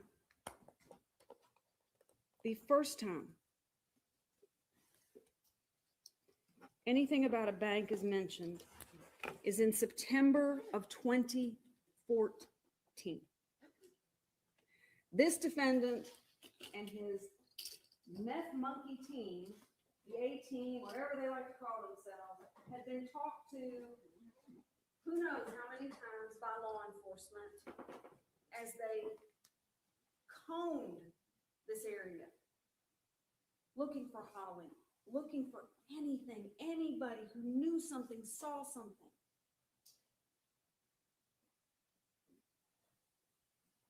Never did any of them mention, until it was Shane Austin's parents in September of 2014 that said, I don't know, maybe there was a bank transaction. Okay, thanks. Your Honor's seen the still. Your Honor's seen the video. More importantly, the court has heard from everyone who has taken the stand, with the exception of the convicted murderer and his beaten down brother, Dylan Adams, that it's not worth the paper it's printed on. It shows nothing. The emperor is wearing no clothes. The murderer has no defense.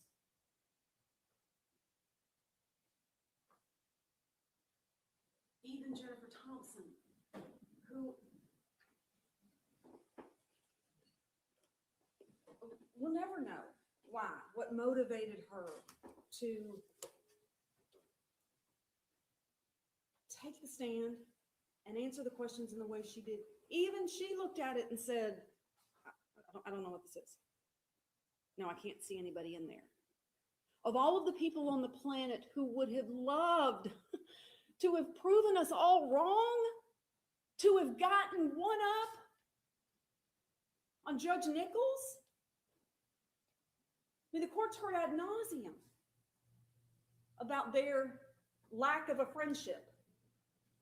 Who would love anything more than to be able to say, you all are so dumb, here it is right here. But even she couldn't do it.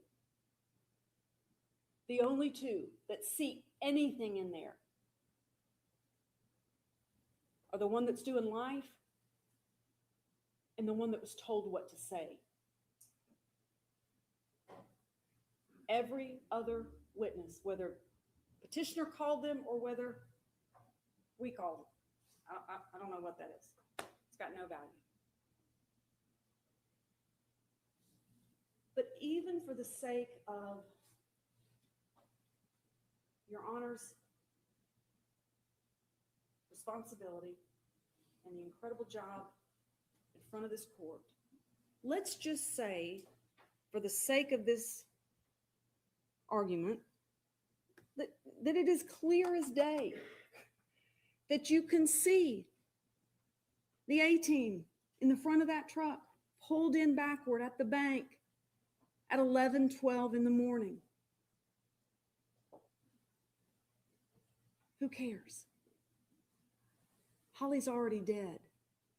If that video had been taken between, let me make sure I get the times right from Agent Dykus, between 8 and 10:30, and you could see anything, yeah, that's a pretty good alibi. But the time is irrelevant.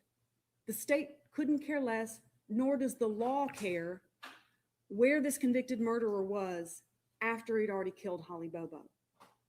And all that the court heard in terms of alibi from Dylan Adams and this defendant was where they were after they killed her. Don't look too closely at what the proof shows as to where we were while she was being kidnapped, raped, and shot in the back of the head at the Tennessee River. Don't look too closely. Jennifer Thompson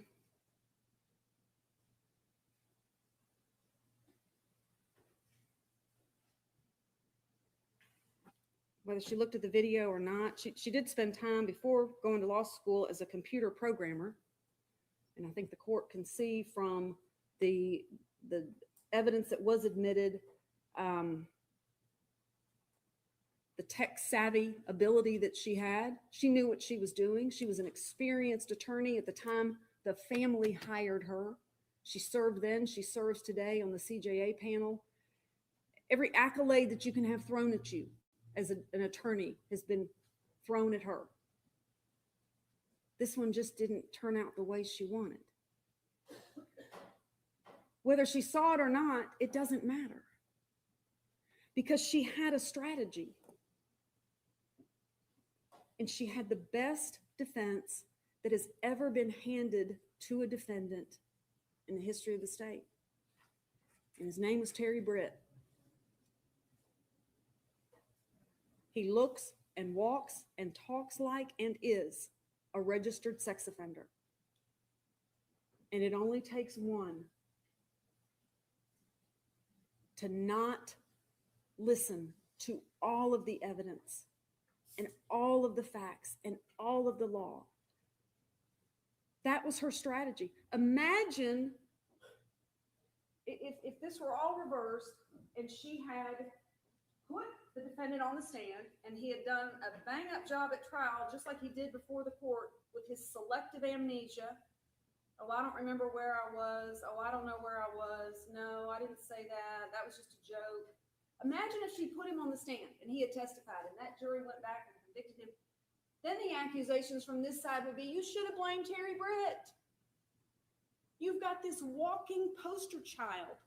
Every defendant accused going forward is going to point at him. Why didn't you put on Terry Britt? Why would you ever put on proof putting these guys together? That's why the video is useless. Even if it showed anything, even if the time helped, why would she want to put them together? Her defense was to distance him from the others, the A-team, and to pin this on Terry Britt. But in addition, she didn't just sit back on her laurels with that as her sole objective. She cross-examined the fire out of just about everybody that took the stand.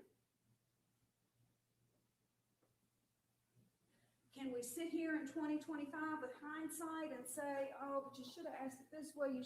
Sure, we can do that all day long. Thankfully, that's not what the law requires. The mandates of the law are for the court to look at the totality of the case at the time.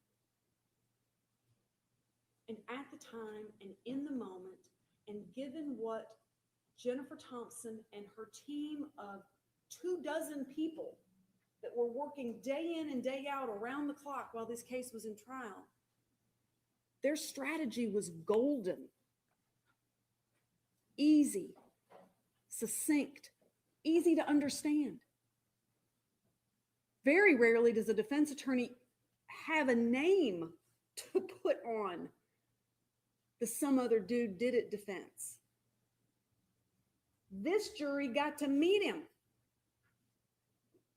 and size him up and listen to her cross-examination and take it all into account and weigh it all.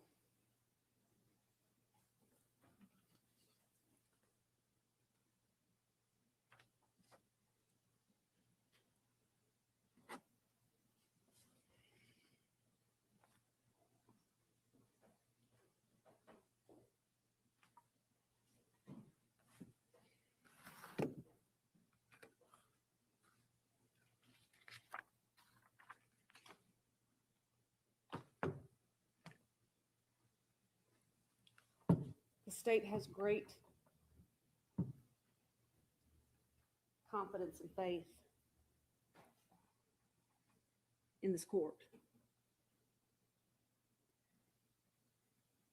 And just as much confidence and faith in our system. A system that provided this convicted murderer with every piece of evidence that the state gathered to prove his guilt. A system that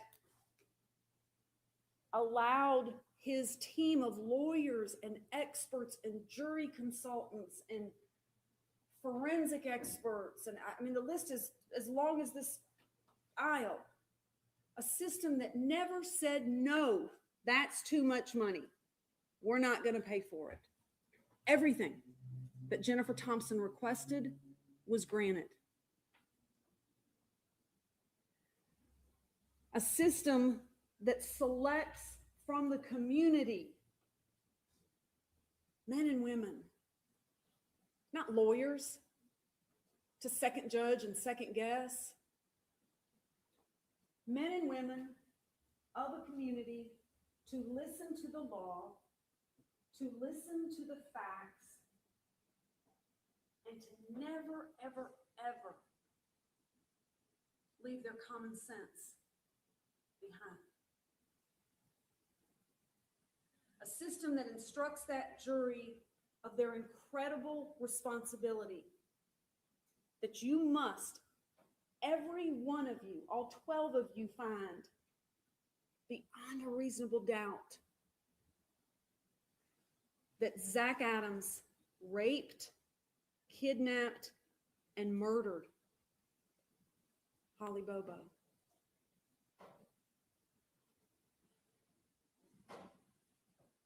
A system that made everything available to him. Ms. Thompson was hired by his family and then convinced the court to appoint her. She kept him off death row. And a system that allows Your Honor to look at everything, what the jury heard, with the added benefit of what the court has heard now. And the absolute unbelievable testimony that she just doesn't recall what he said, or that all of those communications with her client, every note she took, is missing. It's not plausible. The focus group that we asked her about, for a minute there I thought, well, geez, did we read something wrong? And she had zero memory of that. And the court saw from the bar graph this morning from Forrest Richardson, 40 hours spent on a focus group.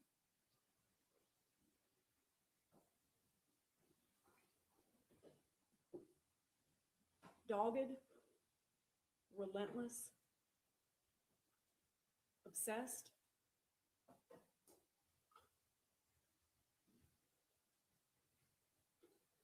Zach Adams was afforded one of the greatest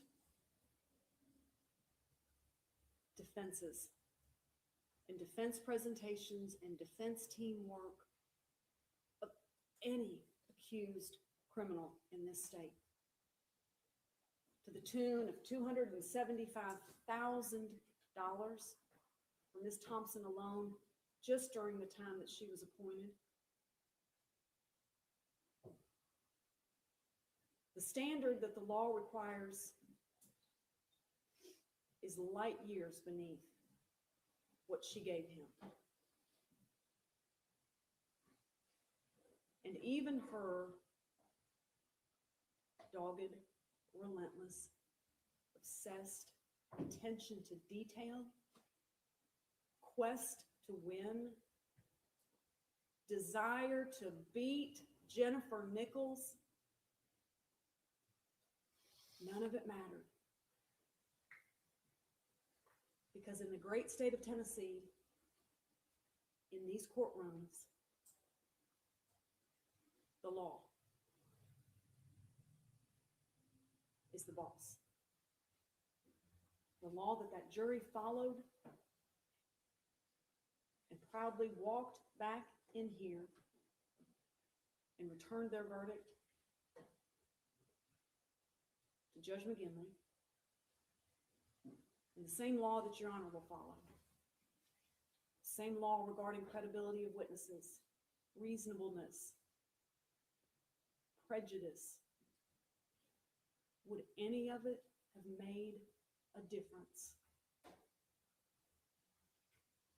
The state submits the only difference is that verdict would have been a lot faster.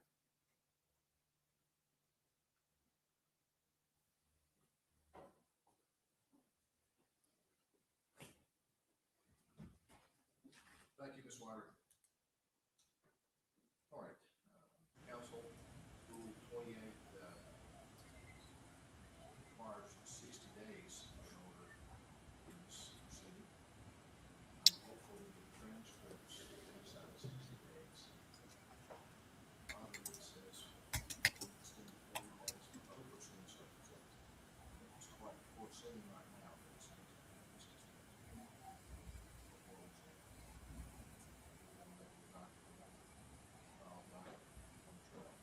So, that said, it was a conflict. Probably file it first and then file copies.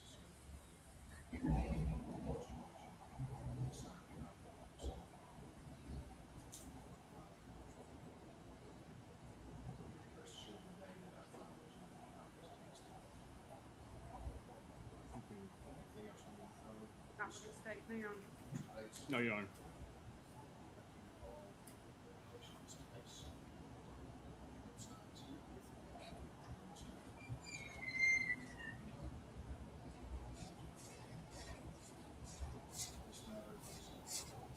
All right.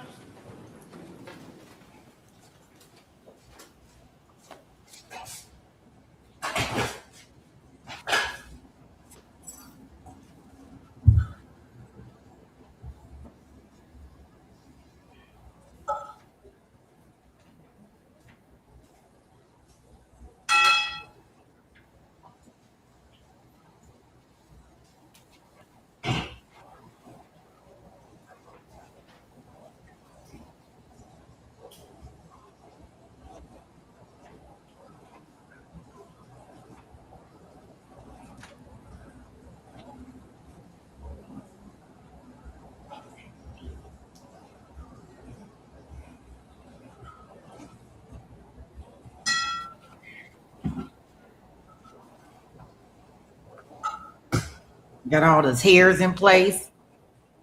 I know Dana and Kay must be in the gallery. I see she took a shot at the podcast. Y'all girl. I'm gonna call that y'all girl. Little prosecutor lady. Lynn, he just said that he gonna hope to have a decision within 60 days. That was the most of it. Yep, 60 days. You gotta wait on some transcripts and some other stuff. I'm trying to see if they're gonna put us in the gallery.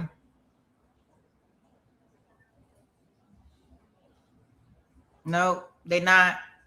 Okay. Whatever, law and crime. All right. Y'all kicking us out. Cool. Whatever. You're kicking us out.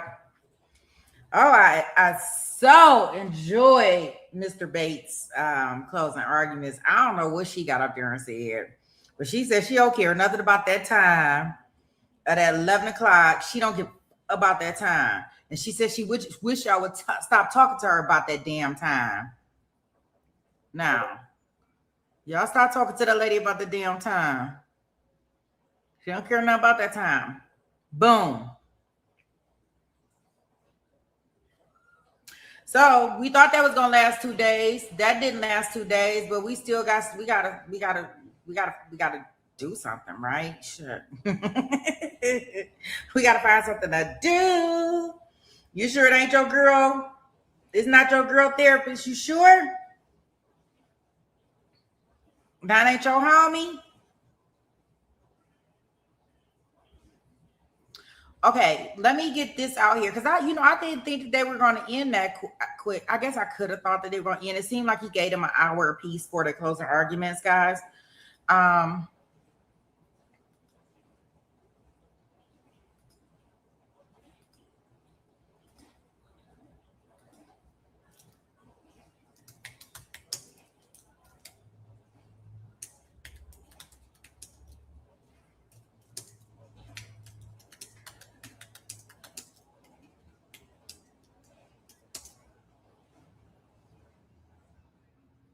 So I'm putting a survey out there to see for the people that are currently, it seems like we got about 14 people. So if you are lurking and working or working and lurking, whichever way you want to do it, you might be out here twerking shit. Who knows? It is a Monday. Who knows? So I put a survey out there to see if we want to start our Apple River redrum trial. Considering that we don't have another trial unless some stuff come up, if there's any sentences or any hearings or anything like that we can go in and be getting live testimony, I'm your girl and I am down for it.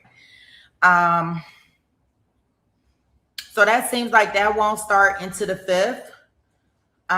We are going to be busy bees from what I can understand unless something gets pushed. Right now, I do have on our schedule for next week, we have the Sarah Grace trial. So we're going to be back in Georgia. So we're going to be back in Georgia next week. And then we should be going to Oregon for our unspent redrum trial. And we'll do a case prep on that over the weekend because for those that don't know. So we'll go into that one over the weekend.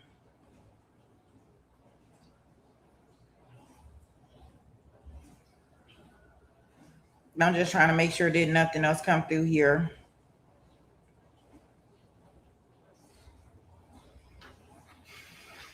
Let me see.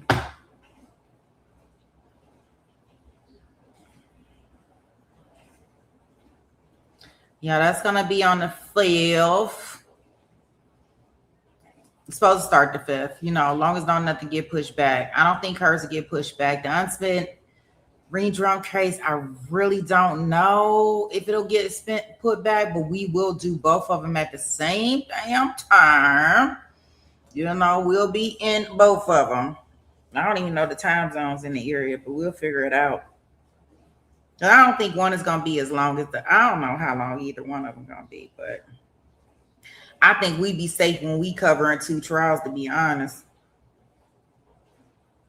So that'll be a nice kickoff to the start of the year. So it looks like we have votes that we'll start new tomorrow. We'll go up the river. We'll go to Wisconsin. We'll go revisit that. So if you guys have not seen that trial, I have seen it.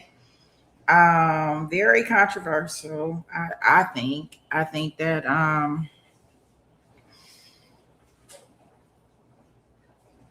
lot of video. I can't remember if we had a lot of photos in it, but I know we had a lot of video on it. And maybe we did. Maybe we did. I think we did have a lot of video on that one. I think we did have a lot of photos, like gory photos, but don't quote me on that. Can't remember, but I it was something about it that I liked when I watched it, and it was before I was a streamer, or content creator, and I can almost remember I was so on the fence with if he was guilty or not, because I couldn't, to stand your ground and how to recognize somebody if they in total fear of their life, right? Because I guess you can judge a person's fear, but can you really judge a person's fear? But he messed it up when he got on the stand. So he is one of those people that definitely should have took the Sweet Pea Cry class. He should have took how to testify class from Alicia Andrews. He should have did a lot of things, and he did not do them. So the jury probably just didn't believe him, and up the river he went. That's all I can say. But it's a very, very good trial. I really enjoyed it. So if you guys have not seen it, it's definitely something to look forward to tomorrow. So we will start that trial tomorrow at the top of the hour. Since we are going to be finishing early today, it looks like I'll see if I know Dana.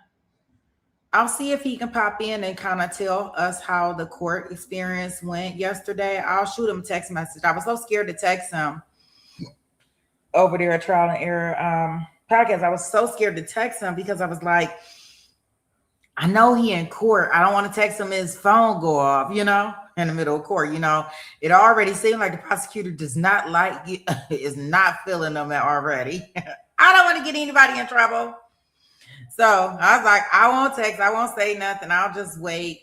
In the meantime, in between time, if anybody wants to find anything else or wants to go any deep diving, definitely go check out Trial and Error podcast. Very good place for deep diving for this one. Christine, we got about 60 days. Yep, about 60 days. If he makes it before then, I'm sure they'll break in and they'll let us know in regards to it.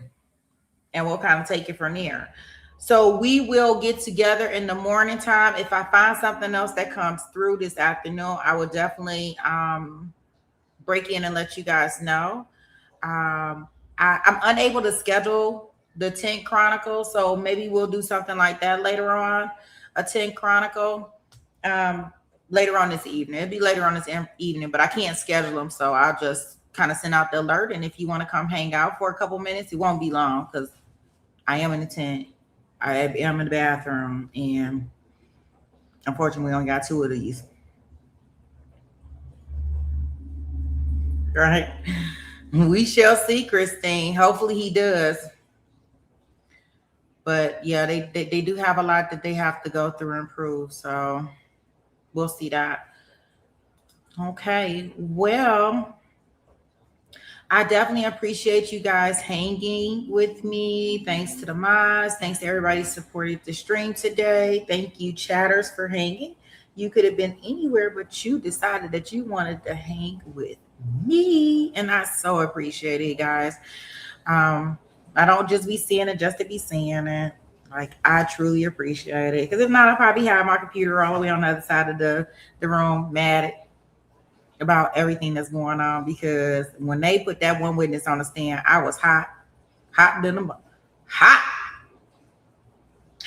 motherfucker up in here, right? And Zach was just looking like he looked like a little schoolboy. I'm telling you, he had that got to be jail together today, baby. They brought that jail and slicked this shit down. Like, he had the little part, it was slick to the side. He was doing a little winking at young busy baby. I was like, oh, Zach feeling himself today.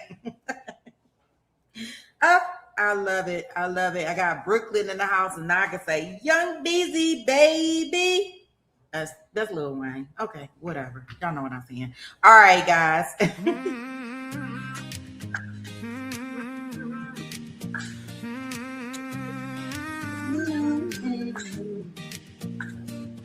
When Sweet Pea taps in, you know the courtroom lights go bright.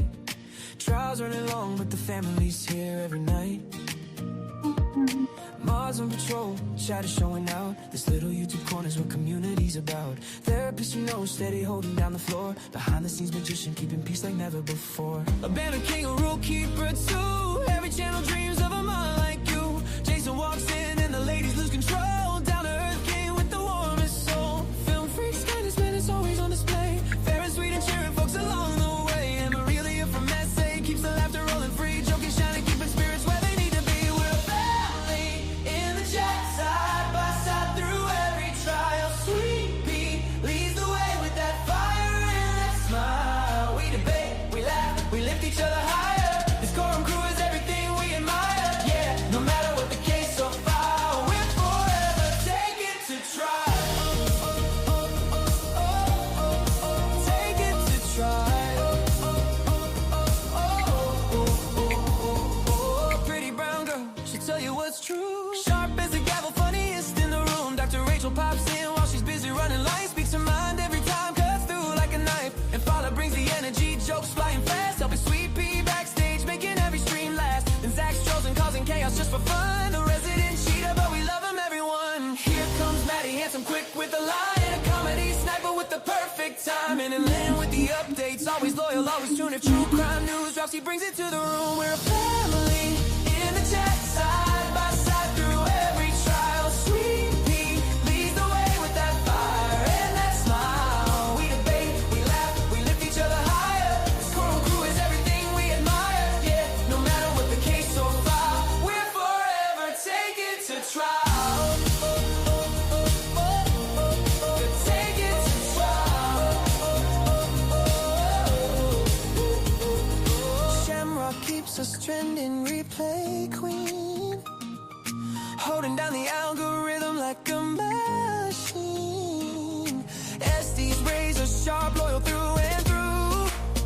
And yeah, she adores chasing nothing new. Drunky the bear with the white claws, way managing volunteers like she runs the whole land. Cynthia brings inside with take sharp and steady. Donna keeps it real, 911 and always ready till he burns the fat queen. Receipts on tap, Easy's new, but she blends right into the pack. Tennessee, hard live, try support her with pride. Melly shows up a family for cooking for his dog. A steady carrying presence through the courtroom fog. And Brooklyn in the house, always bringing that spark. Lighting up the chat like a shout in the dark. Barker loves her grand, speaks truth when it's time. Micrograms with metaphors straight up sublime. Barbara biggest supporter, heart kind of vast. Looking for missing kids, hope that truly lasts. Only fan from Singapore, flag name but sweet. Still shows up with love every time he takes a seat. And even the part-timers keep this place alive. Curviel, Irish Amy, Capri Law, Hellcat, our tribe.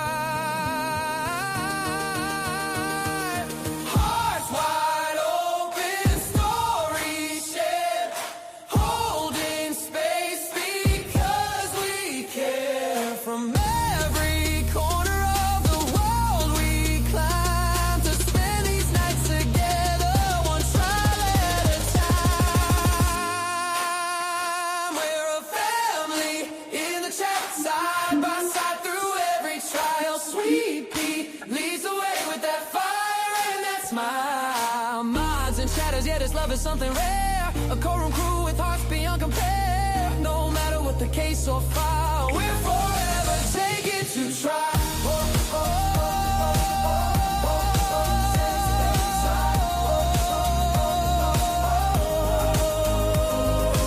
To Sweet Pea in the mouth and the chat we adore. This isn't just a channel, it's a family. And we couldn't ask for more.